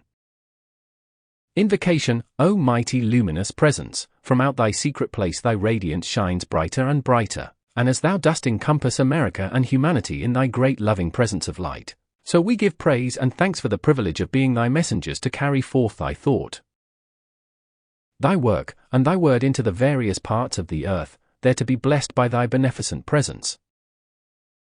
O mighty host of light, as messengers of that one supreme power, we give praise and thanks for thy ministering presence to ourselves and all mankind.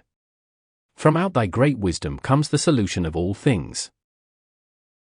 From out thy great light comes the great consciousness that opens humanity's consciousness and is the great presence, self-sustained forever. Greetings and love from the great host for establishing conditions in which they delight. There is a 224. Difference between musical peace and ordinary peace, as we term it. This music is harmony of the spheres and carries much higher and farther than other activities, except where the thought is sent, propelled, by conscious dynamic force. The discourse, the old seeming myths and legends were far more true than the humanity of today are willing to acknowledge. The gods and goddesses of the olden times were greatly enlightened beings whom the humanity of that period looked upon as too superior in wisdom and light to ever dream of becoming like them.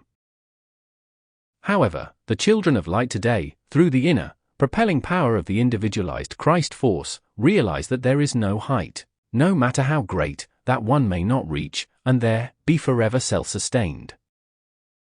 Reminder, I wish again to call your attention to what was given last week on visualization, and ask that you read it daily so that you get the true conception of visualizing. Contemplate it as often as you can, for I am aware that the door of your consciousness is opening to receive the full use and understanding of its mighty power.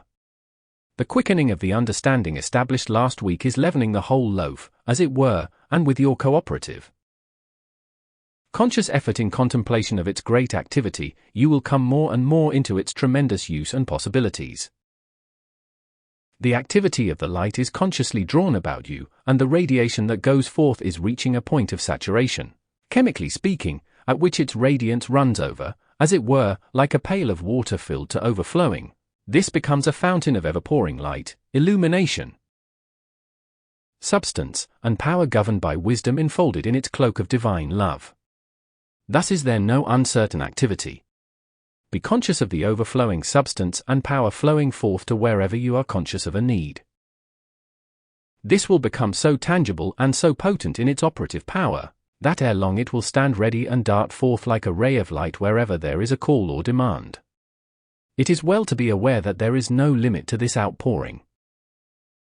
You arrive at the point of consciousness where this mighty power surges forth to fulfill the demand, without contacting your physical body. Why? Because the consciousness reaches a height of the self-sustaining presence where it is, can be, and will be more and more directed from the electronic body, which will maintain this outpouring in calm poise and peace. The only activity required is to fix the attention upon that which is consciously known to be needed. Aside from this, be aware that from the height of the electronic activity the work is constantly going on, and being consciously directed from the Great Master Presence within. This is preparation and a very important step to the outer and inner becoming one. When there is sufficient calm, peaceful preparation, the wisdom flows like a gently flowing stream, carrying with it a conviction and radiance not possible in any other way. Daily work until the 10th of October, spend at least 3 to 5 minutes every night until the 10th of October, making your clearest visualization of the all-seeing eye, which is the highest, yet normal means of causing the pineal gland and pituitary body to act in perfect balance. This will naturally cause other centers of the body to act in harmonious accord with it. In this manner divine love and wisdom are naturally caused to act upon the lower centers, raising their activity in a manner and grace not otherwise possible. This will bring splendid results. Each student should for 5 minutes in perfect quiet sometime during the day, claim the full power of perception and its full activity in his or her life and world. This will enable everyone to have insight and foresight concerning their activity and affairs, which are activities that all students need and really crave very much. One should contemplate that one has right now the full God power of projection and precipitation, and the power of molding and manifesting the inner substance into whatever form is desired. This may be applied by all of you. Here is a secret not conceived of or known except in the retreats, which is an exact opposite of what is ordinarily understood from the general activity of the outer, when the inner has raised the outer to a certain point of recognition. The outer begins to rejoice exceedingly in its cooperative action. From this point on, the conscious effort to hold fast to the joyous desire to act within the magic circle makes it far easier than I can explain to you in words. Several of you are reaching this point, for which I rejoice with you. Warning, each one of you should take a firm determined stand that no thought of criticism, judgment, or condemnation should at any time find lodgment in your consciousness. I am enfolded in the mantle of the Master Christ, therefore I maintain my thought, feeling, and words free from all criticism and judgment. This maintained will open doors of wonderful light and activity. With this, take the stand that when you have done the best you can for an individual through instruction or radiation or both, you place that one in God's hands and insist that your outer self remain free from the contemplation of the subject. This will give a power, activity, and use of the inner presence that will many times amaze you. Hints to the group, we feel greatly encouraged over the unusual harmony manifested within the individuals yesterday. If this great loving, joyous feeling of one student to another and to their instruction is maintained, wonders may occur at any time in their midst. Several have sought the visible presence of one or more of the ascended host. This attitude maintained might enable such a desire to be fulfilled for the group. If each can enter joyously into the acceptance of this idea, it will be well indeed. In contemplating the use of the true vision, let each one demand of his or her inner self unwavering conviction in its use, for when the vision has placed the picture desired within the great silence, It is positively certain to be propelled forth into visible form the moment it has registered there with sufficient clearness. Do not have any consideration except to know that the picture is placed within the great silence, firm and clear, and you will not need to be concerned when it will manifest, because the law of the great silence is to propel it forward into visible form the moment it is registered. As a rule, the student endeavoring to place the vision picture within immediately begins wondering if it really got there. This questioning prevents the clearness of the picture striking the inner plate or great silence.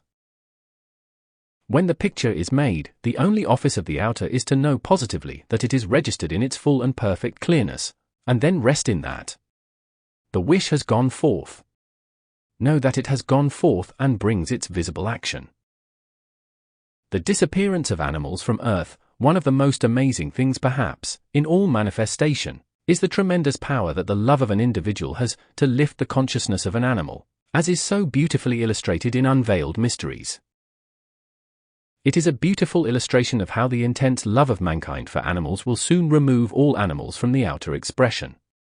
Metempsychosis. There was a time in the progress of humanity when the conscious division of the constructive and destructive use of the inner power and energy began.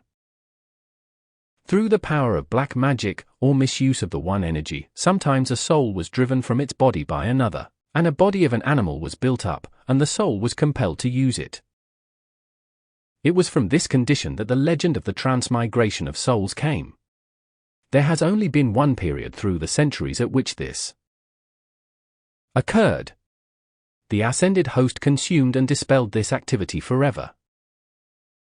But the memory, which has never been erased in an etheric record, still lingers, and now and then an individual having contacted this record, keeps alive the idea that should long ago have been forgotten. Dominion over the body, people can, if they will only realize it, talk to the organs or parts of the physical body just like they would to a child from whom they wished obedience. They can say, now you get into perfect normal activity and see that you maintain it.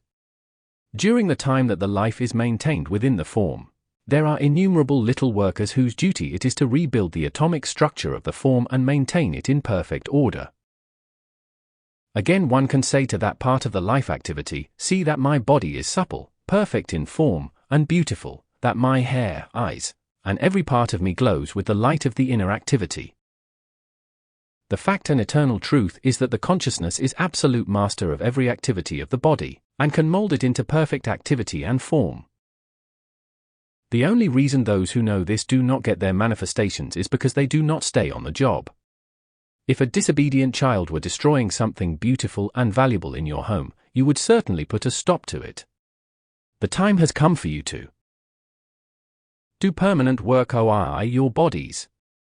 The work of repairing and perfecting the body is done through the electron. Say to the intelligent workers in your entire body, get to work and see that every particle of this structure is replaced with God's perfection.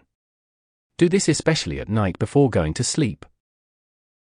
Realize that you are setting to work intelligent beings who obey you. The consciousness must be impressed upon the workers that the perfection is permanent. The electron is a focus of perfect energy from which the workers draw their perfection. Instead of knowing that everything we place within the body is God's pure substance, most of us have the idea that some of God's substance can be harmful. The idea that any of God's substance is naturally harmful and inharmonious to man is absolute nonsense. To meat eaters, the reason that flesh food does not belong in the human body is because there is a certain animal quality in the natural structure of the flesh, and this automatically acts from its own trained environment of activity. Question: what causes the change in desire for food? Saint Germain: it comes through the raising of the consciousness, and this quickens the activity of the atomic workers. Very important, the force field around the electron is naturally perfection. The force field between the positive and negative atoms may be so charged with the force of the electron that it maintains a constant constructive activity. This is done by the conscious activity of the thought through the vision. The province of the conscious activity and the right use of its power is to qualify this force field between the atoms with the perfection of the electron. The nature of the little workers is to keep perfection. A good affirmation is, see that this is renewed and maintained in its perfect activity. Remember always, the human mind will revert back to imperfection unless you keep a death-like grip upon it until it makes full union with the golden flame. Take your stand. Know you have within you the mighty Master presence, and tell it to see that you are sustained in the constant activity of perfection. You must consciously give quality and permanency of the quality to the atomic structure if perfection is to be maintained without interruption. Command often, I speak to you, the conscious workers of the constructive process. See that perfection is created and maintained in every function of all my bodies. Germs, there is no germ of any disease, except what the conscious mind creates. The medical profession call this activity germs. Phagocytes, these little workers are constructive by nature and are placed in the body to maintain perfection, but the discord in the thought and feeling, if allowed to express in the consciousness of the individual, compels them into other than their natural activity or work. For healing more quickly, whenever you visualize the golden light acting, qualify it with infinite intelligence, and command these little workers to create and maintain perfection in the mind and body. This adds a tremendous element to the healing activity, which is the natural action of this golden light. In the light is an intelligent activity. When this is directed by the conscious command, it sets in motion tremendous power of the Christ. Get the full realization of this fact at all times, so that you will know that this consciousness always acts according to your demand. Instead of allowing these little workers in the body to accept destructive suggestions, by your conscious command you keep them obedient to their own natural perfect activity. Whenever you hold the vision on healing, be sure to qualify it in this way with the conscious command. By the use of the conscious command as the Christ, we transcend the law of growth. The law of growth is only in the outer activity. There was a time when birth came through the power of the inner vision creating the full form as desired by the masters within. This is the same power that is used today by the ascended host who project forms for their own use. The ascended beings at this time, unless a number of activities are required at once, usually take their own body for the work. If 3 or 4 activities are required at the same time, they project that many forms through which the energy is to act. The law of growth is only a concept of the human mind that accepts the limitation of and the concept of time. The ascended host can send or project a form just as easily as a thought. The instantaneous action of the desire creates the form by the thought, for their thought creation is instantaneous. If you wish to project your thought to a distance, you have but to clothe it with your picture. To make a form tangible to the outer senses, it must be clothed in the atomic structure. The transportation of a body by levitation is a much lower action than the dissolving and reassembling of it at a distance. The latter is a much more rapid process. The manner of transporting the objects from the temple at Mitla to the royal Teton was by the disassembling process. This was the method used for all in the retreat except the portraits. In the case of the portraits, we did not wish to interfere with the cohesive structure as it had been previously established, for reasons not explainable now. In passing through solid objects, things are disassembled and reassembled on the other side. In this way we keep the inner blueprint intact and reassemble the article again according to that perfect pattern. Benediction, thou mighty infinite presence, we give praise and thanks for the clearness of thought and understanding today, and that thy mighty intelligence is now acting in the minds and bodies of these thy students, eternally sustained in its fullness and activity. September 22, 1932. Saint Germain. Invocation. By the sign of the heart and head, which is thy symbol of love and light, we greet thee, O silent watcher. In the depths of thy great peace and silence, we reach forth and receive thy mighty radiance filling our lives, homes, and worlds with the conquering activity of thy mighty presence. Out of the fullness of thy active presence comes the quickening cooperative action of the outer and inner life into full expression in the life of each one. We offer eternal praise and thanks for that eternal contact with thee, and that we know that evermore thy master presence is giving of itself every assistance required in maintaining the perfect contact with the mighty God self in each, so that we may live, move, and reap the great reward of eternal peace, eternal vigilance, eternally receiving that great light more strongly each day in our lives.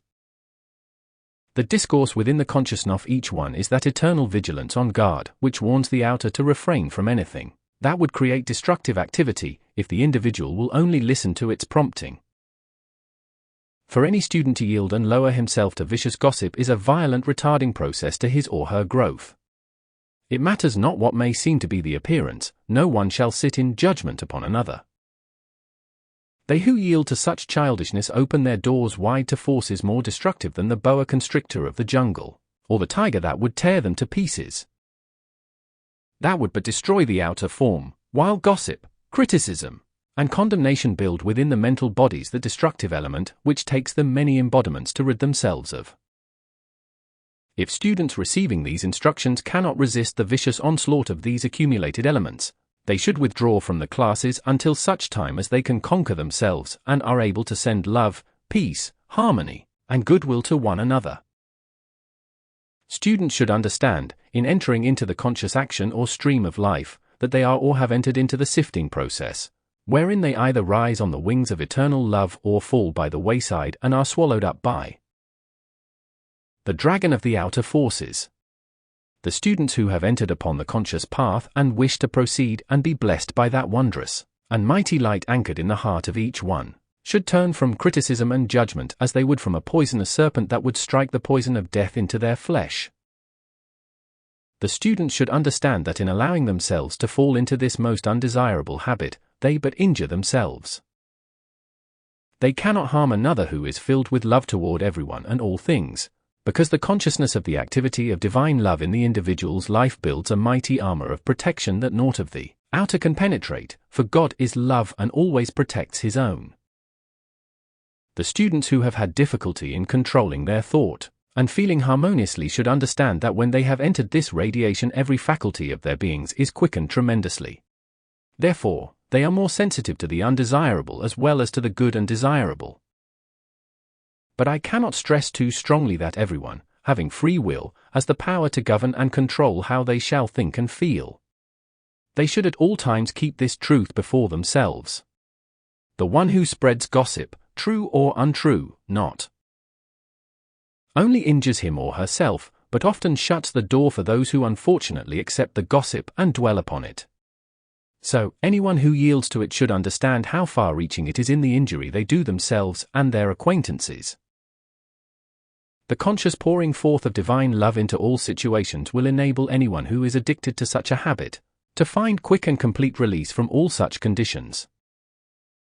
I rejoice exceedingly when one with great inner strength is able to resist and refuse the acceptance of subtly destructive suggestions, and to stand firmly within in the mighty presence of his or her glorious God Self.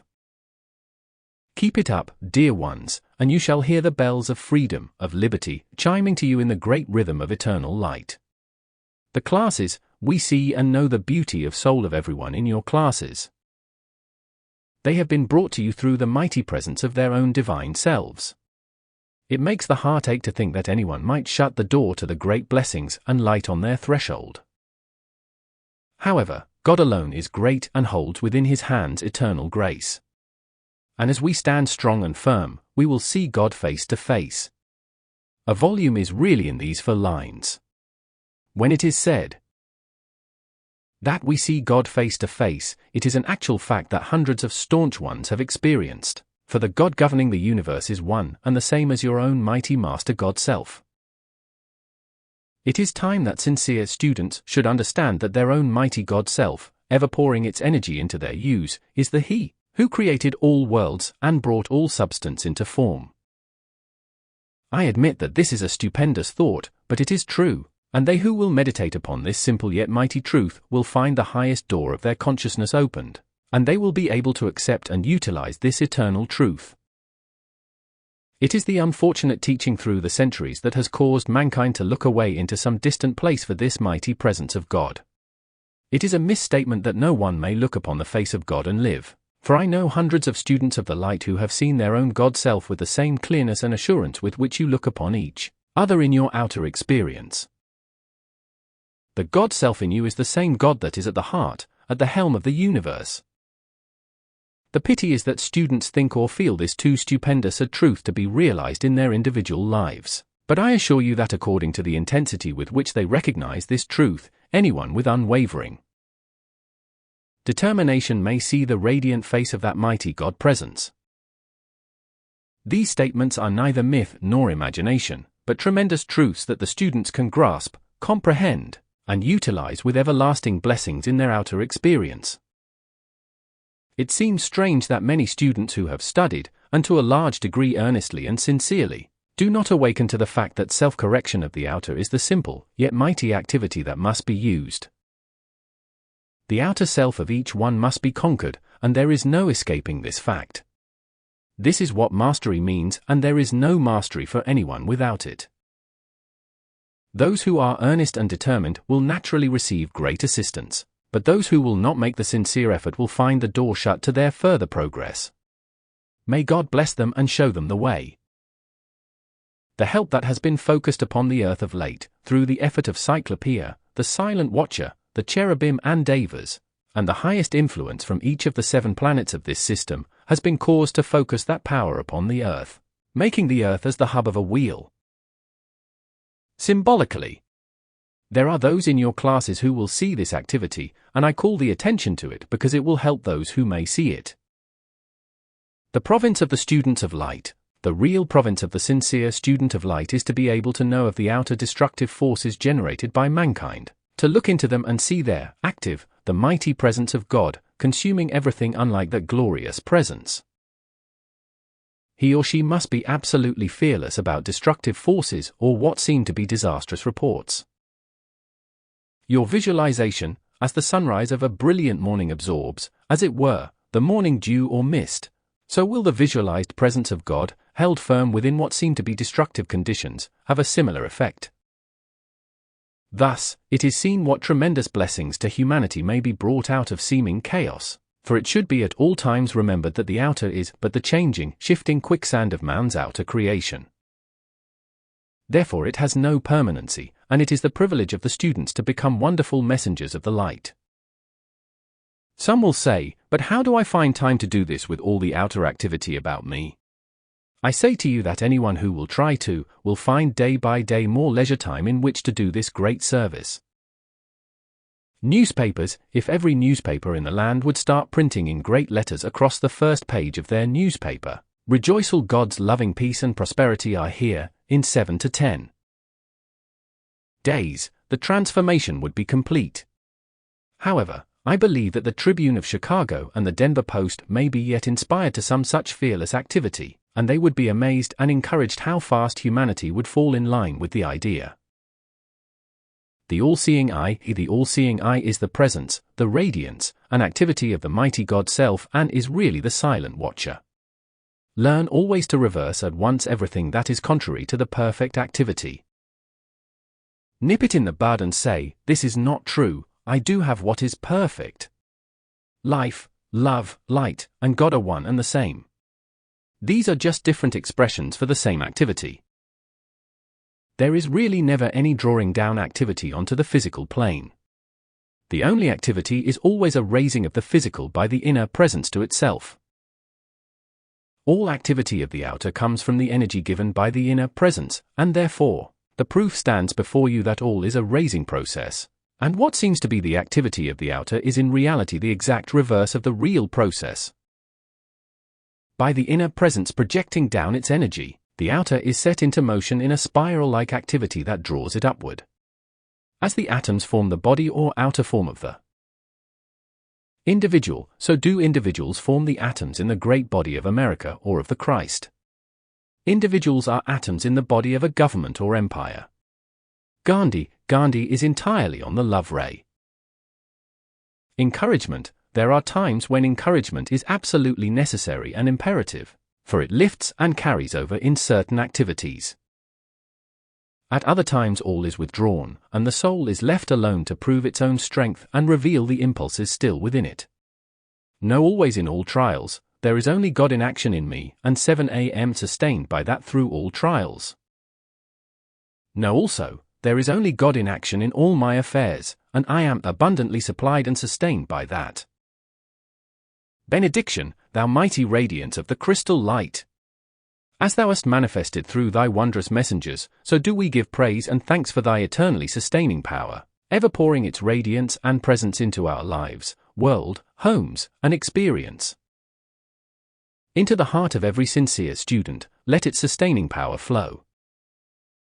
September 26, 1932. Saint Germain. Invocation, thou great star of light and Lovel, we are filled with great rejoicing that thou dost again, after so long a time, project thy penetrating rays of light upon the earth. Through thy mighty quality and power will the mighty light of the Christ, thus mighty I Am presence, find entrance into the hearts of humanity, holding thy anchorage there, so that thou mayest hold and sustain the attention until the fullness of the Christ finds dominion in the hearts of the children of earth.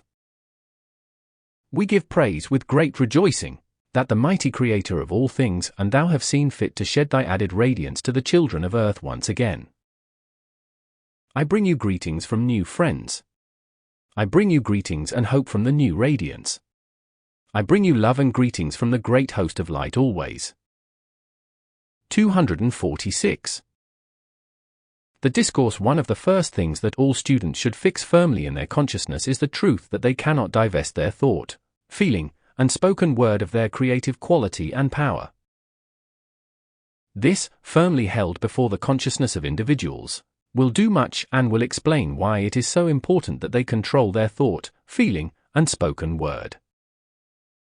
Mankind through the centuries has made the great mistake of focusing the attention upon the human accumulation instead of the principle of life within the individual, this mighty I Am presence, which each one really is.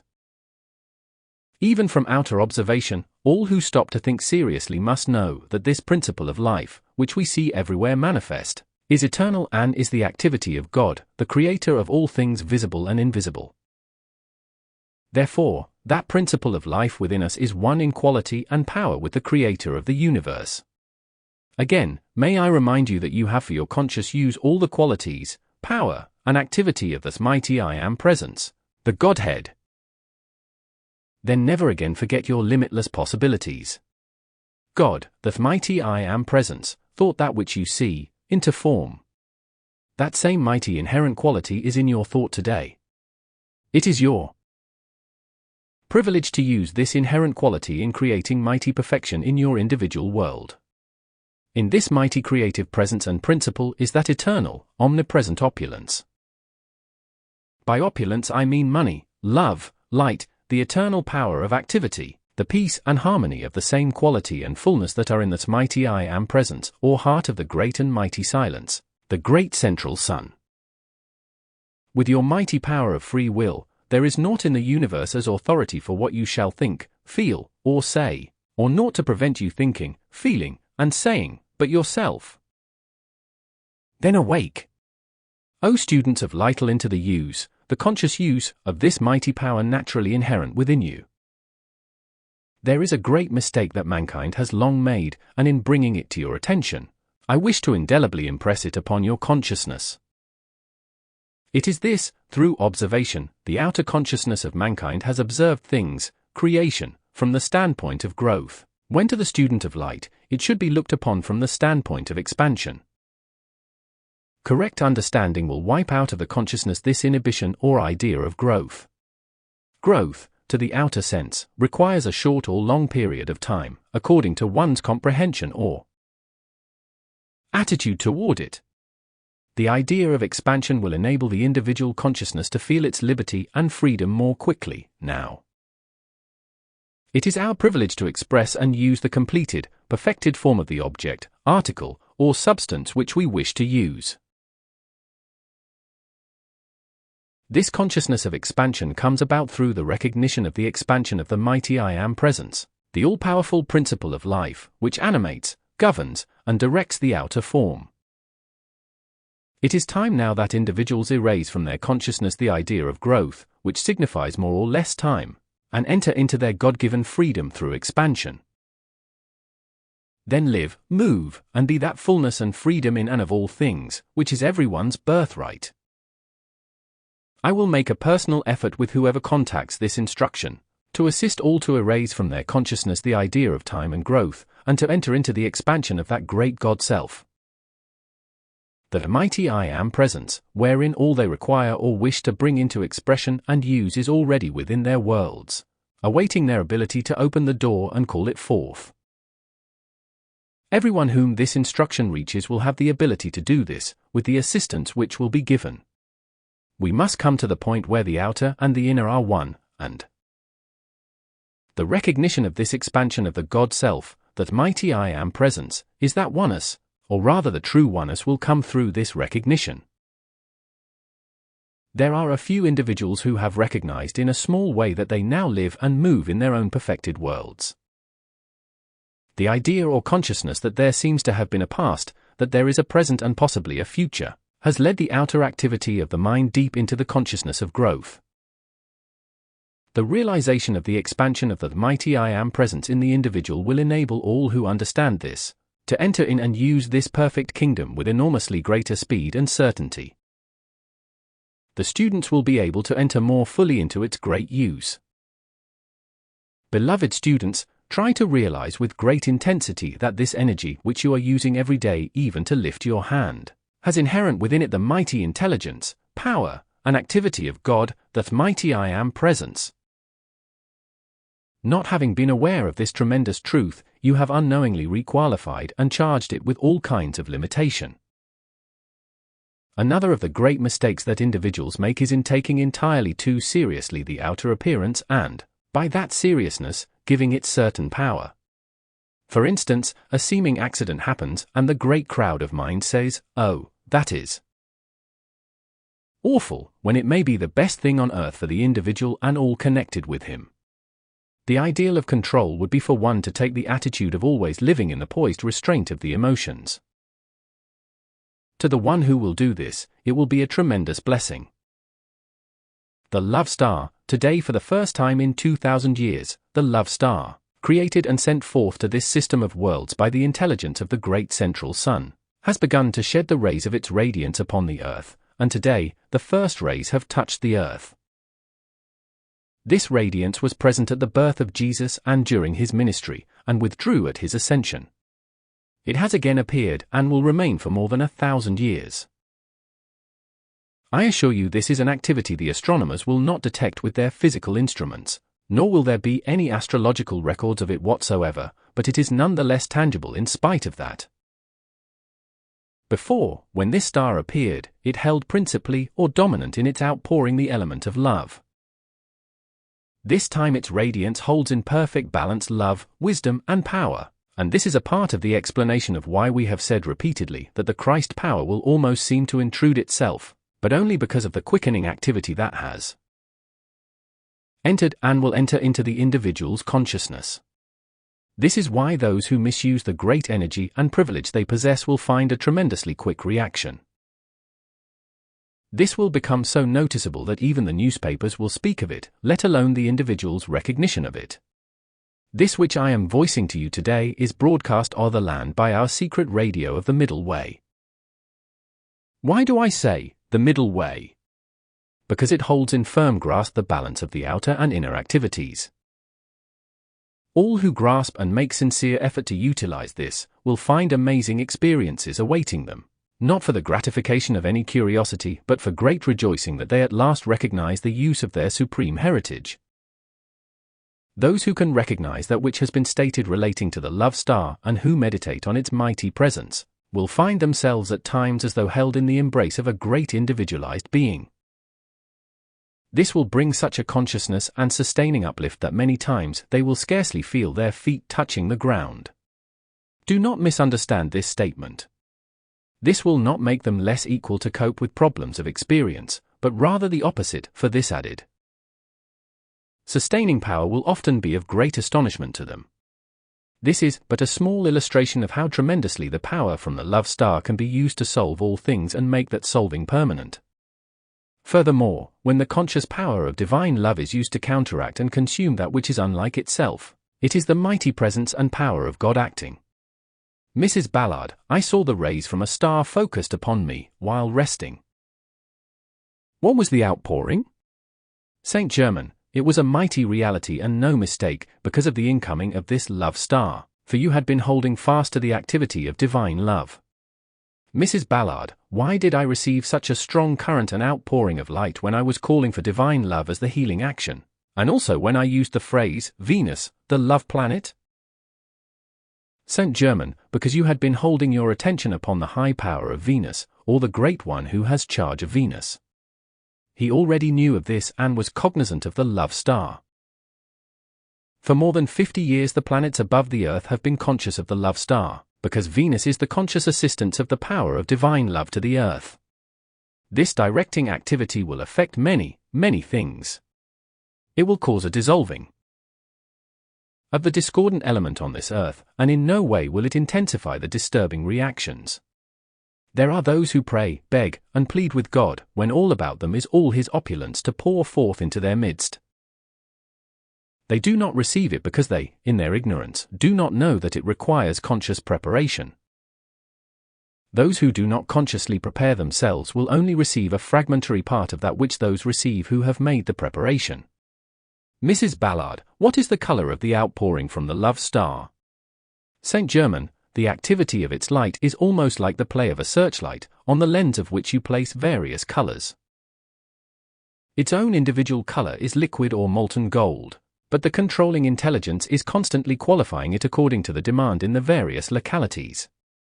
This is the first time its activity has ever played over all the Earth. 2,000 years ago, its outpouring only included Judea, of which Bethlehem was the central focus. Mrs. Ballard, will this star pour out a still greater power at Christmas? St. Germain, yes, because the consciousness of mankind is raised at Christmas, and this, through long activity, has caused humanity to feel peace and a radiance pouring through them at this time of the year. So it is a tremendous opportunity to utilize any additional force that is at hand. Mrs. Ballard, was this the star that led the 3 wise men? St. Germain, no. The star visible to the wise men was a radiance from the divine self of Jesus, which at the moment of the ascension caught up the outer form in its eternal embrace. Mrs. Ballard, was Jesus' manifestation to this earth only a small part of his work? St. Germain, I think it well to give a much-needed explanation, which your question brings out. According to the intensity of the individualization of every great master presence, does that one draw from the great fountainhead all the power, authority, wisdom, love, and activity that is required at a given point of action? The question might readily be asked, why did the star appear to the wise men, so called? Because in a previous dispensation, they had been associate messengers of the light and their recognition was indispensable to the work that was to be done. You will notice that there were 3 wise men and Jesus made 4, which was the cosmic squaring of the circle, for that dispensation to the earth. This enabled that activity to take place without interruption. There are those questioning minds that will say, if God is all and omnipresent, why are these manifestations mentioned of added assistance? Because of all the fears, doubts, and unbeliefs of the outer shell, built up by humanity. Thus they would have greatly delayed the cosmic progress intended, by the use of their own free will. This cosmic progress must and does at all times come through on cosmic schedule. An individual in his upward progress without the assistance of an ascended master, may poke along indefinitely not knowing that he may reach up and, through his mighty I Am presence, contact those great ascended masters who have won the eternal victory over the earth and its activity. One of the great privileges and provinces of the ascended host is to aid those who discover their presence, and the great masses of humanity who do not. But those who do not have the certain knowledge of their presence, can only receive a fractional part of that which comes to those who do have certain conscious knowledge of their existence and assistance to the earth. Again, let me call the attention of the students to the truth that in looking to an ascended master for assistance, it is exactly the same as looking to your own mighty I Am presence, except that those who have passed this way and attained full victory and mastery, have the conscious knowledge of that victory with which to assist the one not yet ascended. The following is a point very little understood, which so often creates fear on the part of the student concerning the masters of light. The masters at no time intrude themselves in any way upon the individual, but do respond in a wonderful manner when the attention of the student is focused upon them. Their entire work with every individual, be he a conscious student or not, is to help him feel a much quicker and more personal contact with his own mighty I Am presence, his divine master. When a student is fortunate enough to have conscious knowledge of the ascended masters of light and wisdom, and works with them in conscious cooperation, it enables him or her to easily accomplish in 1, 2, or 3 embodiments what might otherwise take 12 or more to attain. Then is it not worth all the conscious effort and determination it takes to hold fast to these great ones and their teaching, to keep from poking along and waiting for the great cosmic activity to prod you along and propel you forward to the place where you should be? There has been a great lull in the activity of occult students in the last 40 years because many in the outer groups, and some on the inner, did not receive the visible manifestation and expression they desired. The principal reason is because, as stated in Unveiled Mysteries, many activities of the old order of the occult world are being transcended, and that which is transcended becomes obsolete.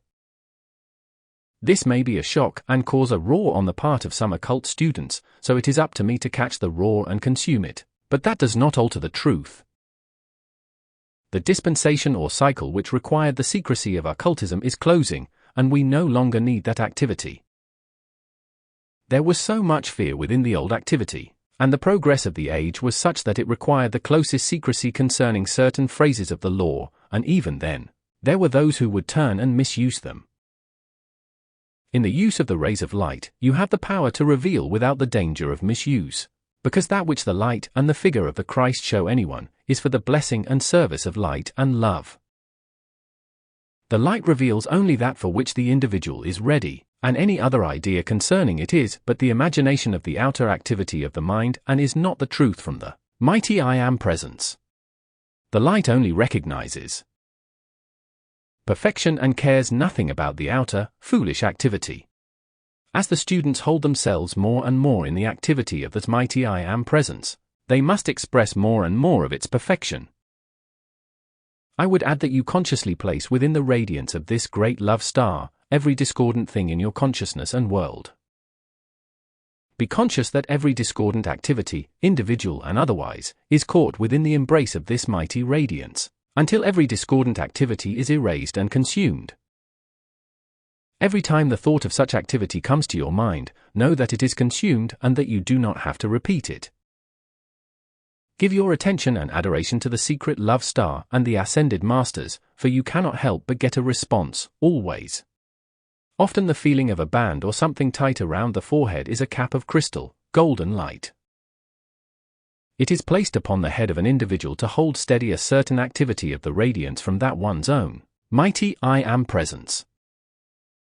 At a certain point in everyone's expansion of the light, this is always done.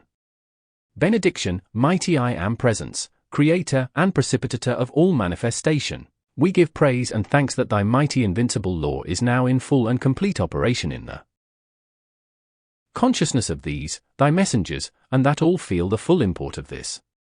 Hold each in thy mighty embrace until he or she experiences the full conscious use of thy love, wisdom and power. Reprinted from June 1936 Voice of the I Am. September 29, 1932. Saint Germain. Invocation startled Smiley. Mighty majestic presence.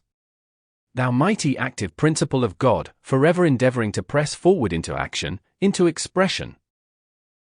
Thou wondrous presence, thou eternal light and boundless wisdom.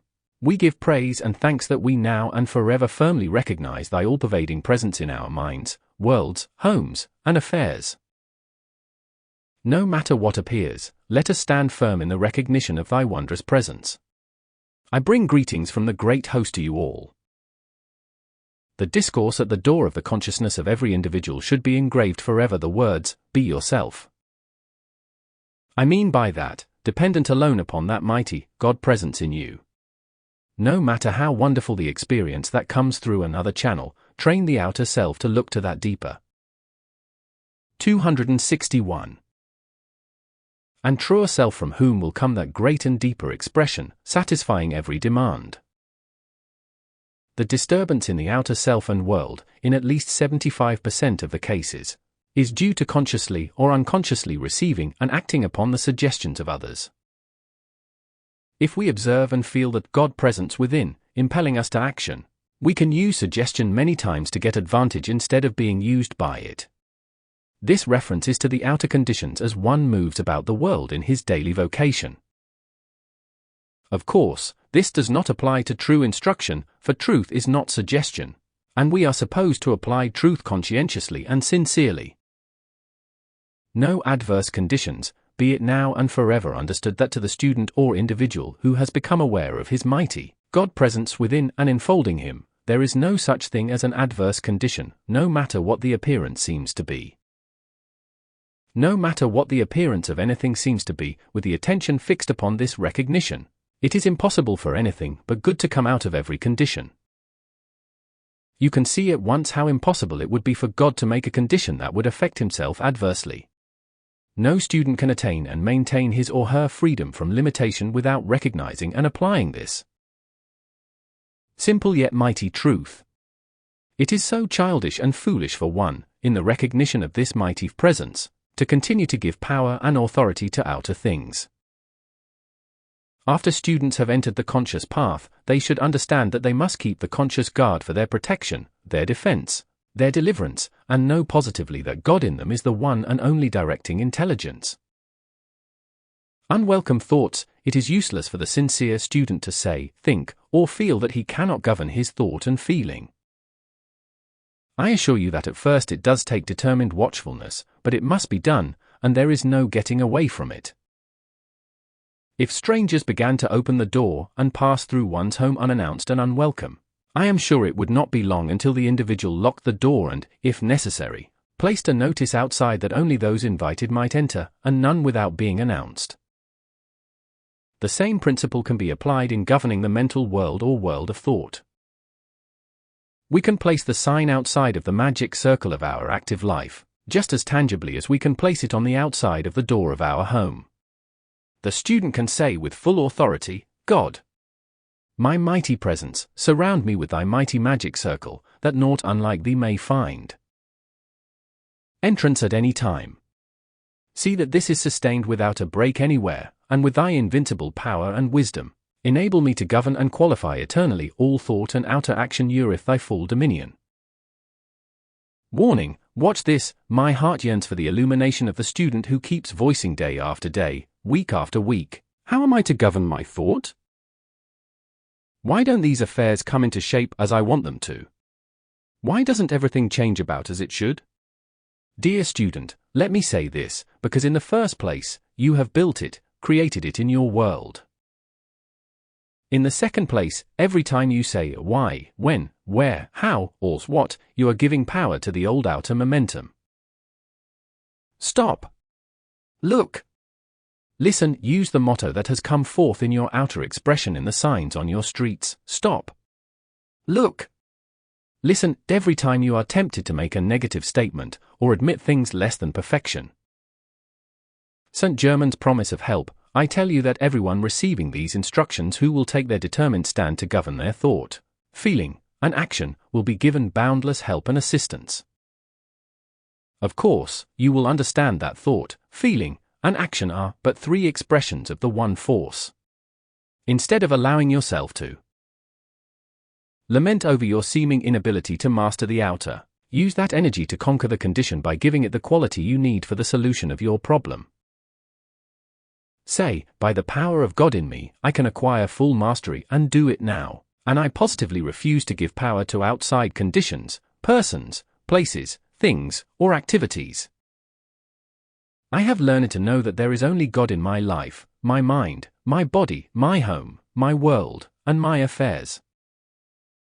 In your schoolwork as a child, and most people have had their difficulty with mathematics, when adding up a column of figures, if you did not give your full attention to it, your answer would undoubtedly be incorrect.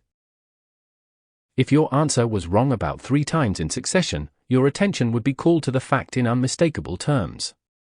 So it is necessary for you to take this same determined stand, no matter what the appearances seem to be.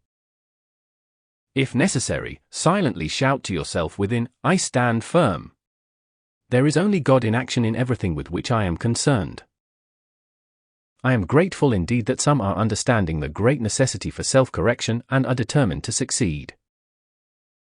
All who do this will find themselves steadily forging ahead and, time after time, have proof of this mighty active presence. This will shortly give them all the faith and courage in the world to place their feet on the neck of the outer self and hold it always subject and obedient to this mighty inner God self. Oh, beloved students, why waver and wobble around any longer? Brace up! Tighten your beltle face and conquer this outer self now, and go forth in that blazing light that will draw around you to the point where you will not have to be concerned about the outer activity, by the law of your inner being. It draws to you all harmonious action, love, light, and wisdom, which you will joyously send forth like a mighty river of light, pouring its presence and radiance over those blessed ones who have not yet gained the fullness of the victory. The quick victory. The student who wishes to gain a quick victory over the outer must cease lamenting the outer conditions because, in doing this, he is unknowingly giving power to the outer appearance that is holding him in the very condition that he does not want or like.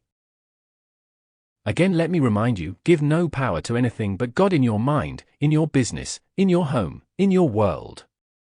I trust after this explanation that no student will be so unfaithful to his or her own God presence as to fail to recognize its action in everything he or she desires. The radiance of God be with you all and help you to do this. Phagocytes. It will not be long until the students of this work will settle down to commanding the little workers in every part of the body, to enable them to do wonderful things in the body.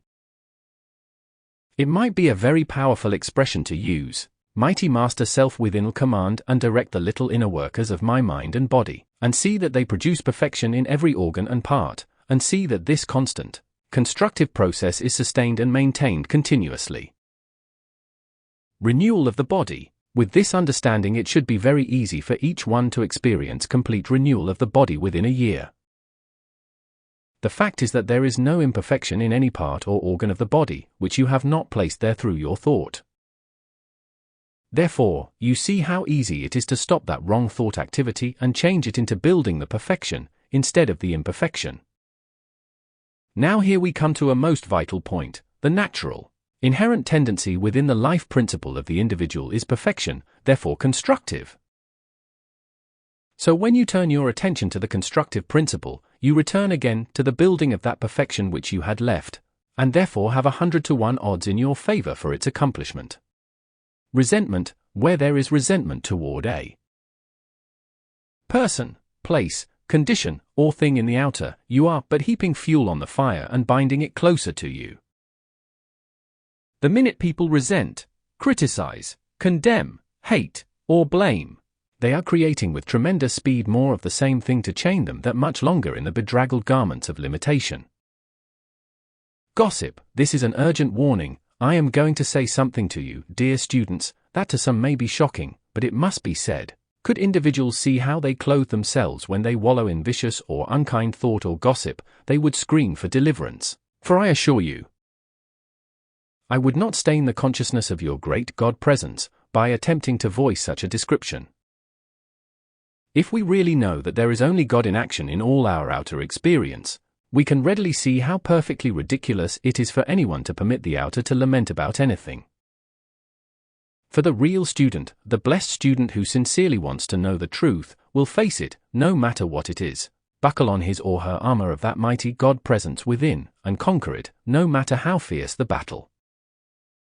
But if at all points he keeps himself reminded that there is only God in action here all the time, he will find the otherwise great struggle diminished 1,000-fold. For yourselves and the students who receive this instruction, everything is tending to draw the power to the topmost center, and a wise statement is, God. The mighty I Am present 7. See that the energy in my body is perfectly balanced throughout my mind and body. God. See that this person, place, or condition is harmonious in action here, right now. Arise and go to the Father is marvelous for business conditions especially.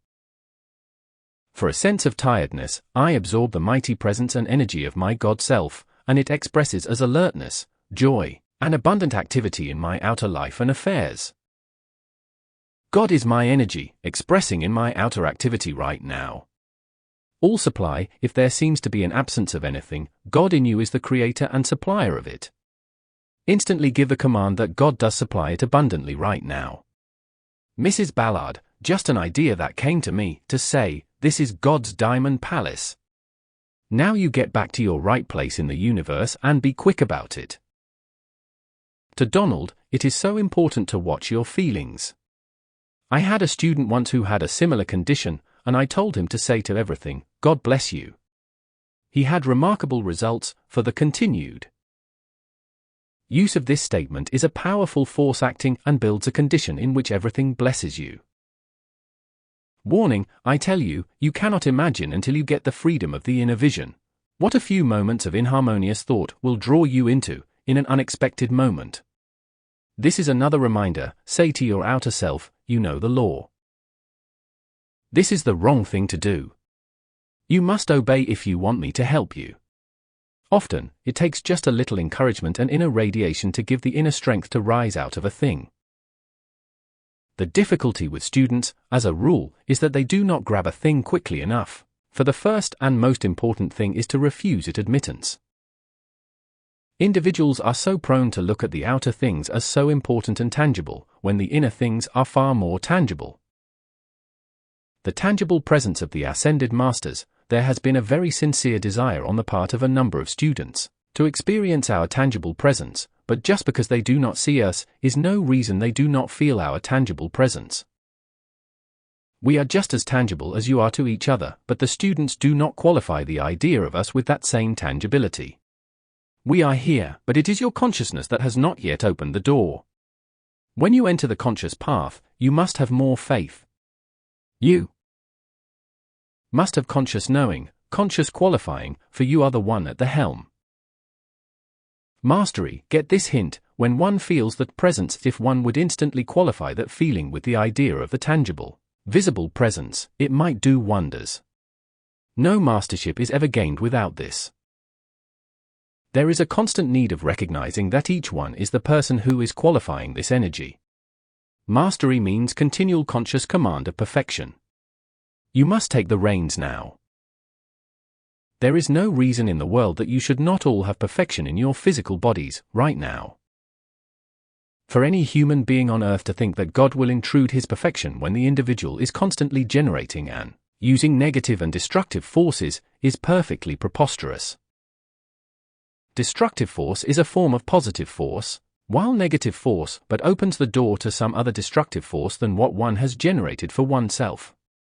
The destructive force is intensely dynamic.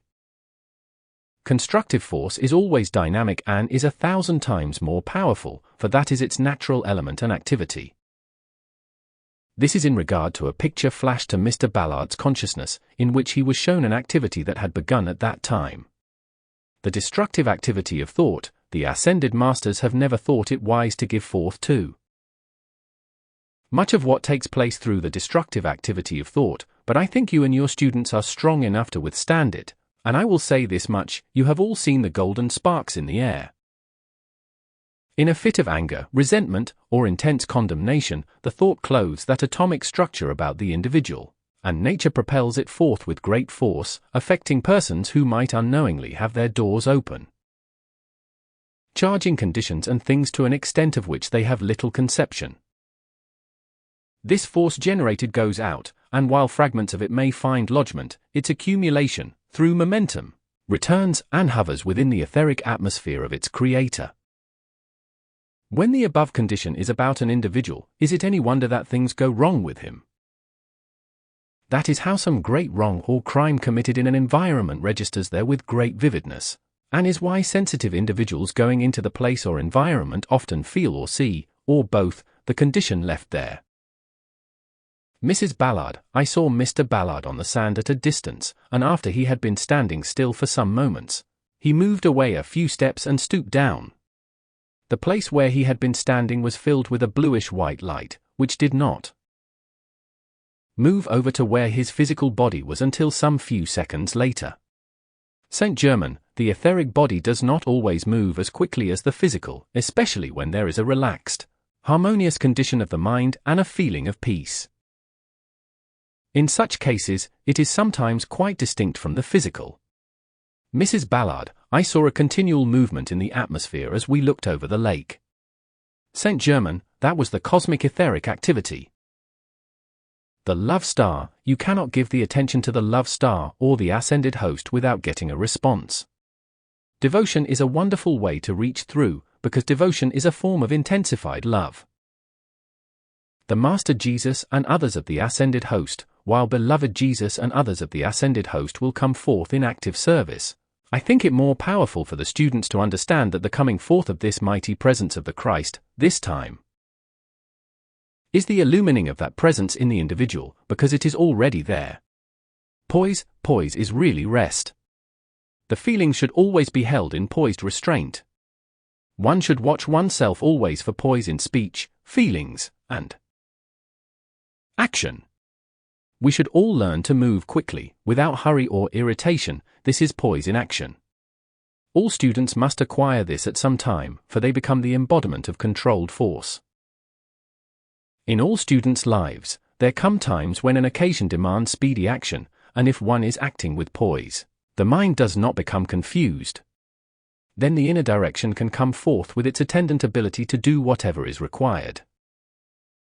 In this way the feelings are kept quiet and the mind clear to receive its right direction and carry it out. This is why sensitive individuals naturally, in doing work in the outer where there is no noise or confusion about them, accomplish a great deal scarcely knowing that they are doing it. The vibratory action of noise strikes the mental atmosphere, creating disturbance, and unless the consciousness takes control of it, it causes a leak in the marvelous stream of energy flowing. Benediction, mighty presence of God! We give praise and thanks for thy gracious outpouring today, for the radiant host that are giving of their life, healing, poise, wisdom, and power in great unending streams to the sincere students who are looking to the light. We thank thee. Arctura Semi-Annual Visit. July 4, 1933. St. Germain. Invocation, thou infinite presence of all love, power, and freedom, we bow before thy great majestic throne. This symbolizes America's freedom, the freedom of all children of the earth in the cosmic radiation of this mighty I Am presence, whose seed is being planted in the minds of mankind. So shall all be raised into that higher consciousness of true freedom, unselfishness, love, and adoration to God for the great privilege of life. As the true understanding of life means and is God in action, so may all mankind feel the sacred privilege of the use of life, and conform to that harmonious, loving, adoring consciousness of their source and of each other, thus enabling the true and mighty God power to reign in all activity. As was intended in the beginning. Thou mighty Arcturus! We welcome thee, that thy wisdom through thy mighty radiation shall bless mankind, enlighten and uplift them. The Discourse. Arcturus.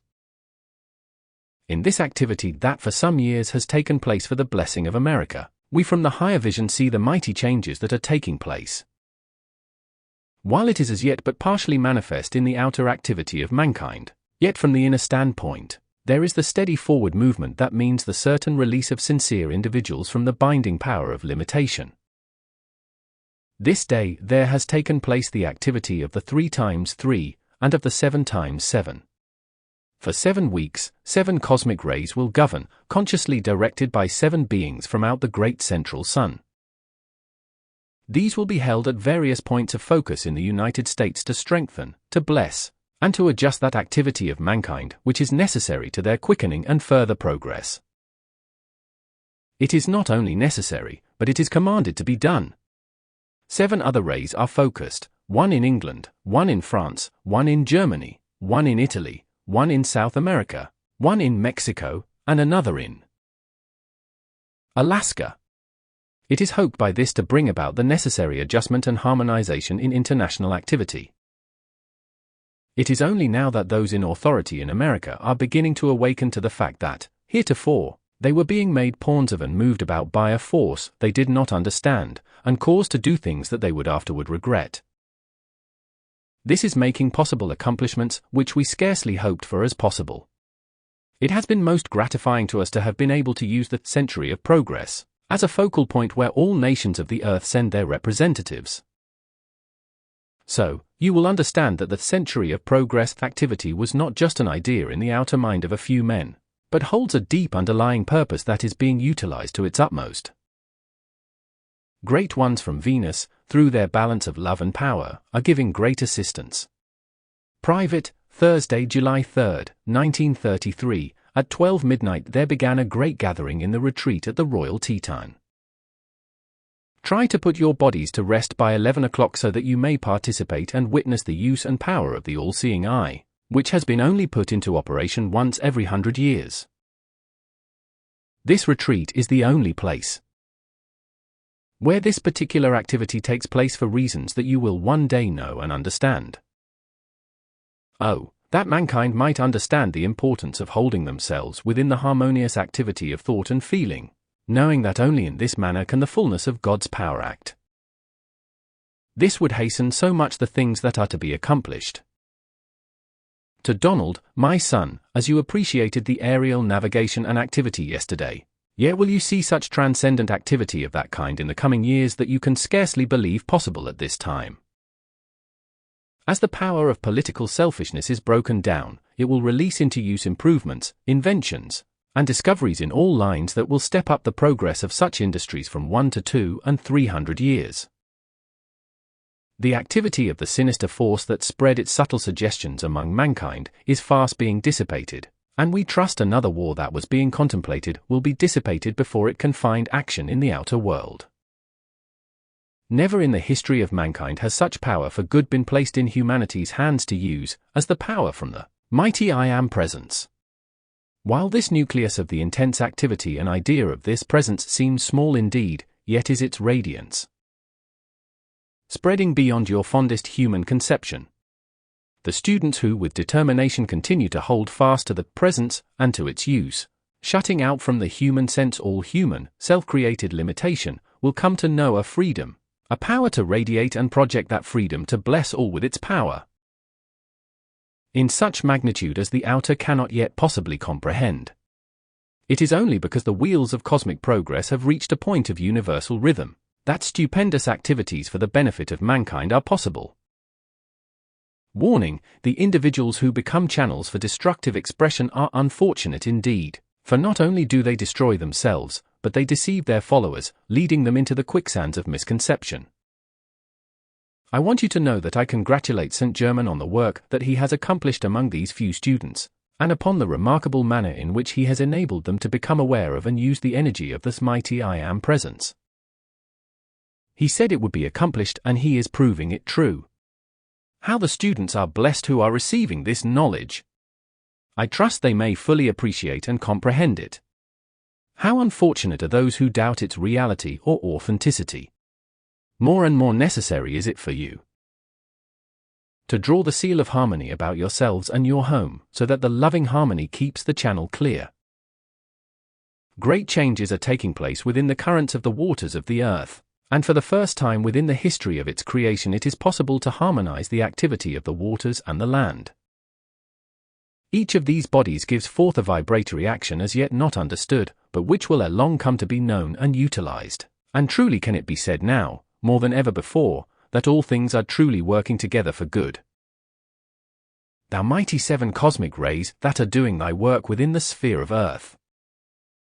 In thy radiance of pure love, fill all the earth, its waters, its air, its ethers, consuming the mental creation of mankind which they have generated for so many centuries, cycles of time, so that the humanity of earth may find its outer mind freed from the impact of its own creation, so that they may turn and go forth in adoration of their own great light, the mighty I Am Presence, and they receive into themselves peace on earth, goodwill to man. With all the love of my being I send this forth, not only in this record but in the singing record of the ethers, to reach the heart of mankind and lift it in harmony to its source, that it may bless and be a blessing. I am very pleased to have been with you again, and to see how it is possible for you to generate enough love and determination to stand against the impact of the outer world, and voice the truth that makes all free. You know you must acknowledge a thing before you can receive it.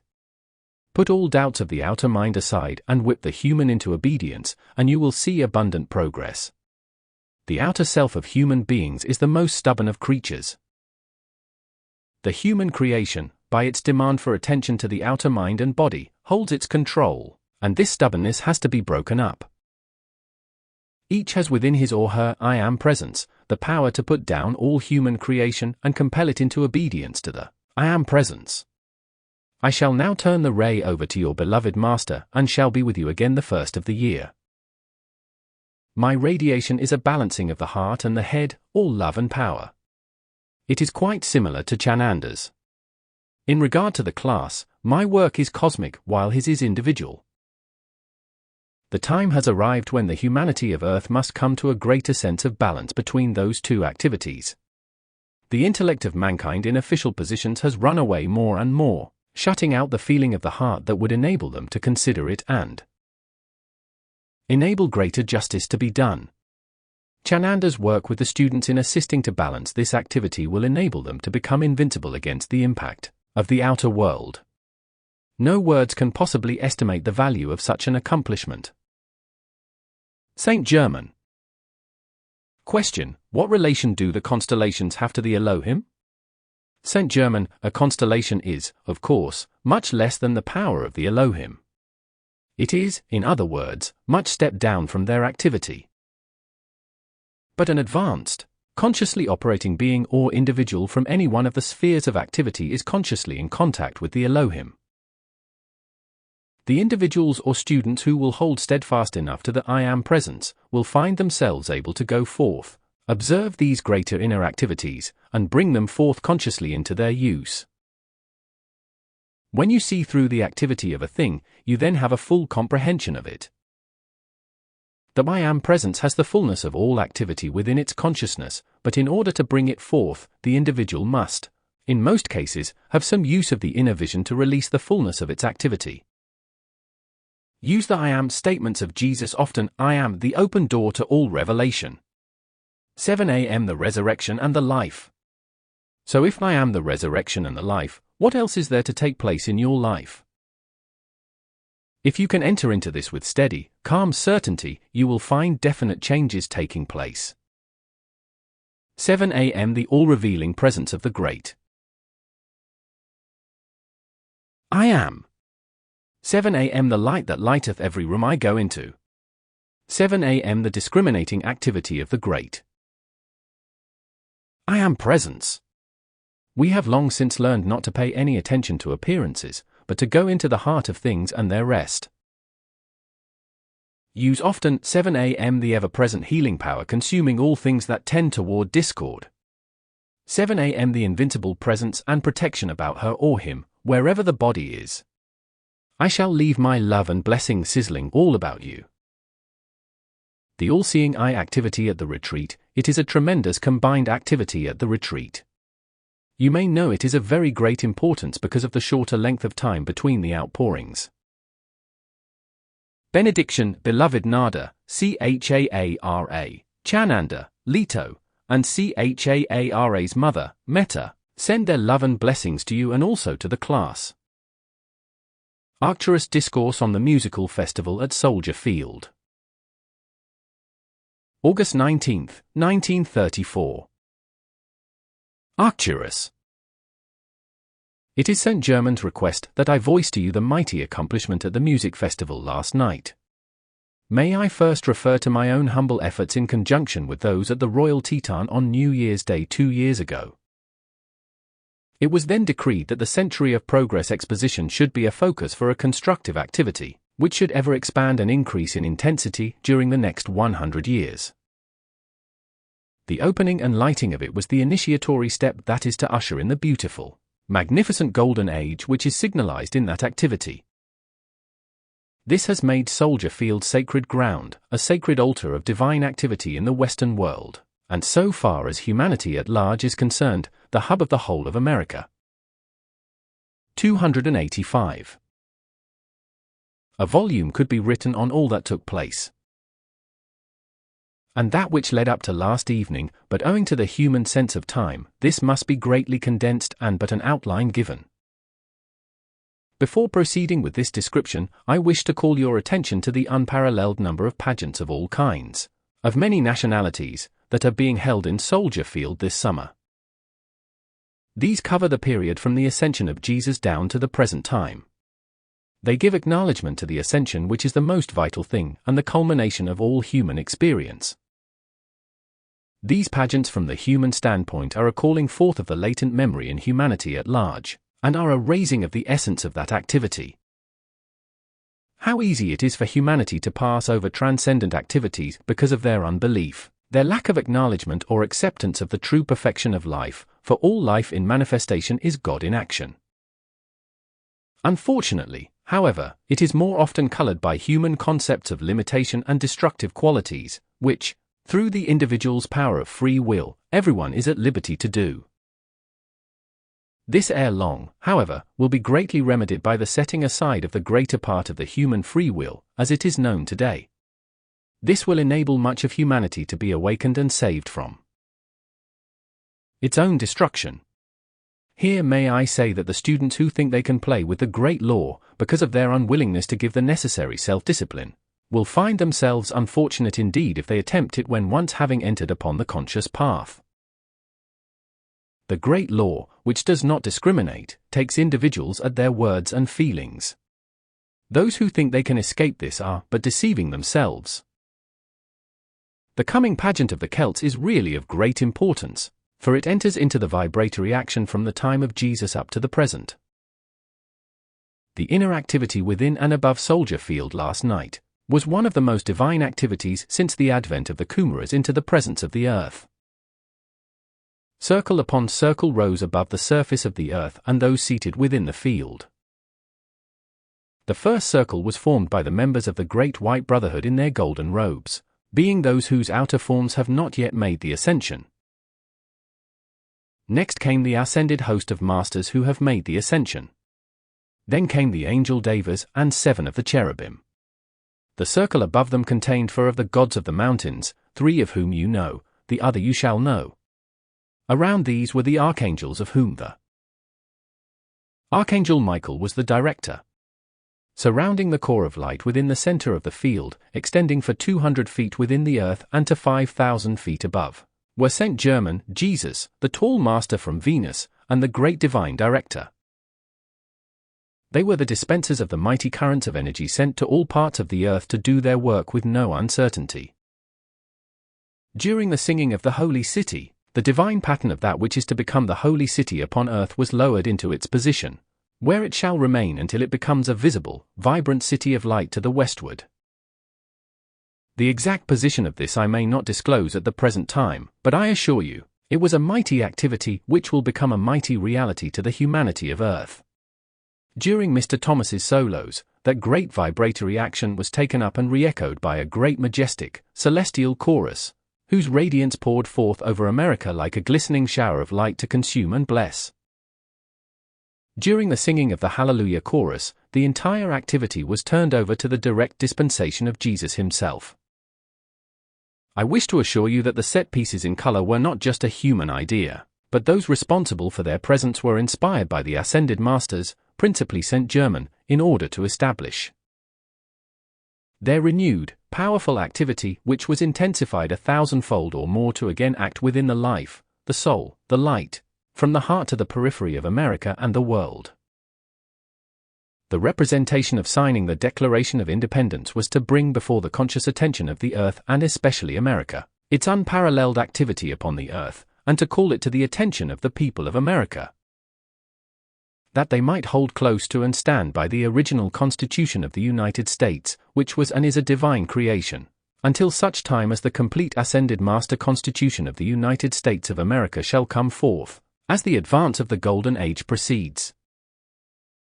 The Golden Eagle and the Shield represent the height of divine protection for America again re-established. The Bell of Liberty in the power color of blue represents the glorious liberty and freedom forever for America and the earth, from all human selfishness, the instigator of which in every case is private profit. The cause has been the same throughout the ages. The 4 powerful blue rays that formed a canopy over the field, thought to be ordinary by the mass of humanity, represented the 4th dimensional activity brought into visibility upon Earth, and if it be necessary for the protection of America, the jewel in the heart of God, then that blazing light as of 1,000 suns shall descend upon Earth and consume all human inharmony and selfishness from the planet. The fan of pink light at the beginning was qualified to serve in the entire activity, and the great love star stood above all, shedding its rays through tier above tier of great beings. I congratulate you and this good brother and those many students of our beloved St. Germain, and I thank you all for your earnest, sincere work on behalf of the freedom of America. May the activity of these beloved students of light ever continue to expand until from this nucleus, the light of its radiance covers America. I also congratulate our beloved St. Germain for his great accomplishment in establishing this nucleus and focus in America, and for his wonderful love, his light, his work for America for nearly 200 years, which ere long will begin to bear fruit of such perfect kind as has not been heretofore in any civilization. I bow in acknowledgement of his great love, wisdom, and strength.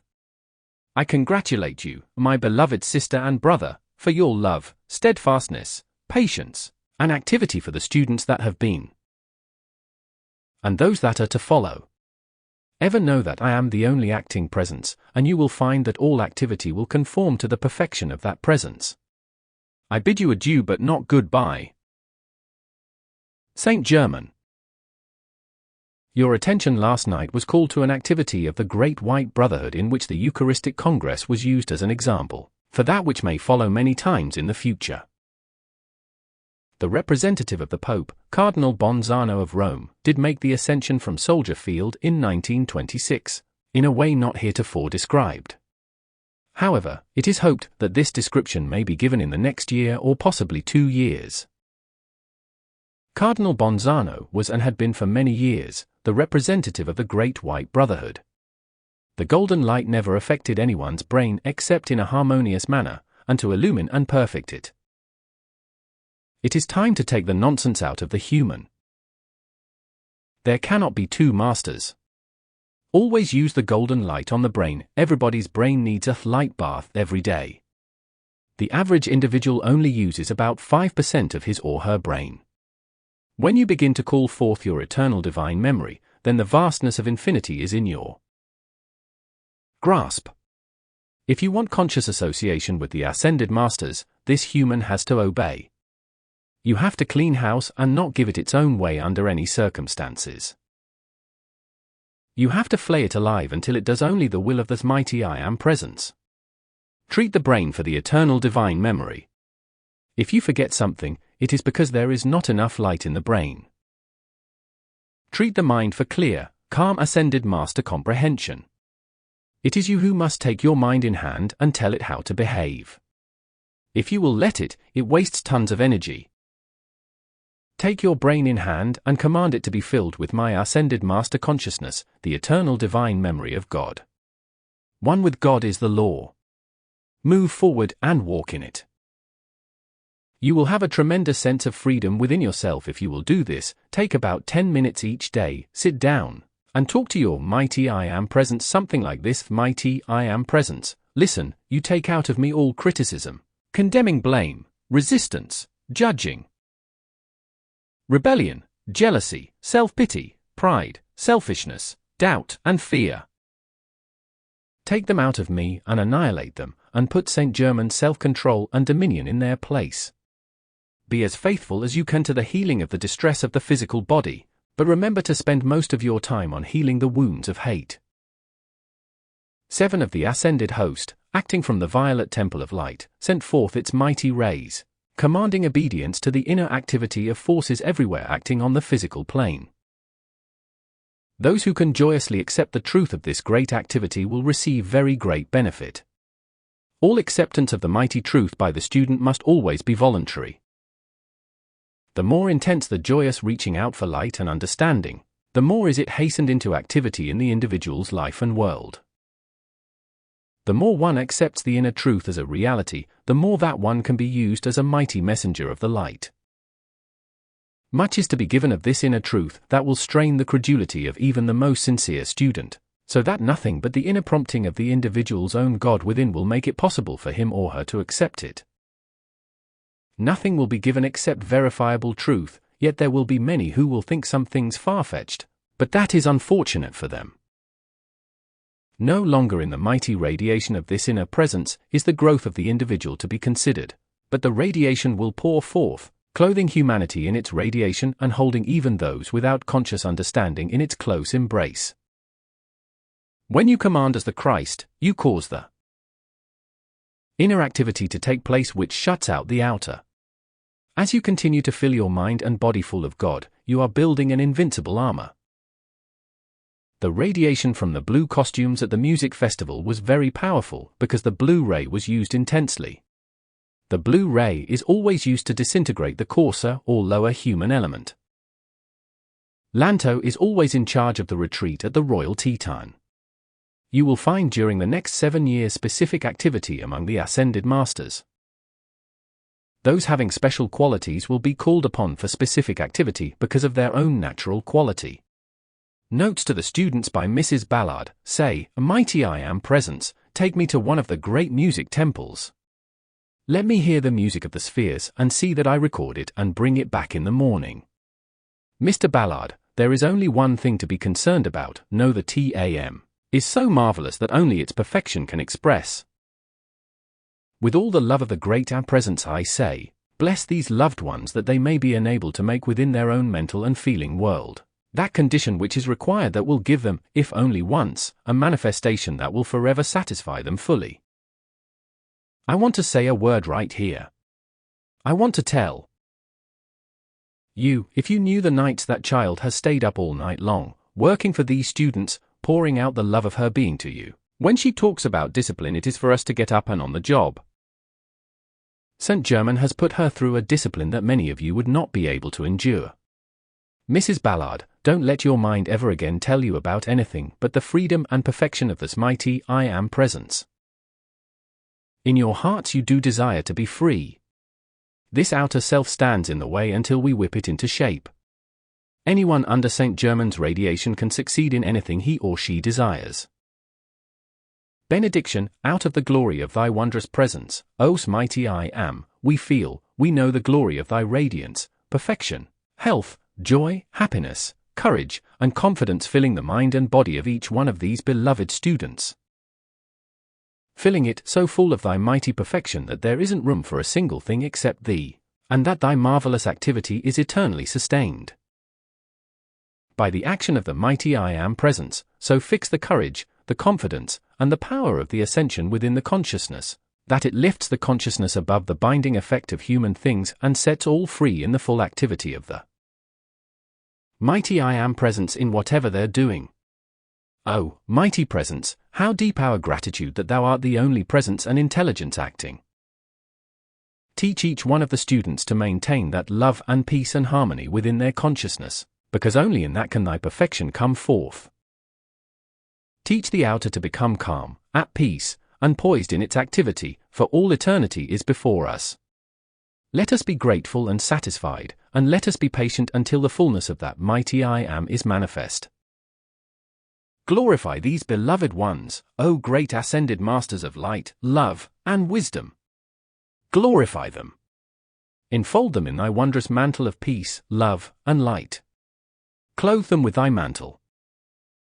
Protect and hold them so close within thy embrace that no human thought enters to mar the beauty, the perfection of thy wondrous radiance which thou art. Glorify each one in that light, expanding and filling the body with its pure, mighty energy, courage, confidence, and perfection. Glorify each one with that perfection which transcends all human concepts and sets each one free in beauty, perfection, and service of the light. The portion of this discourse by Arcturus is published in Volume 3.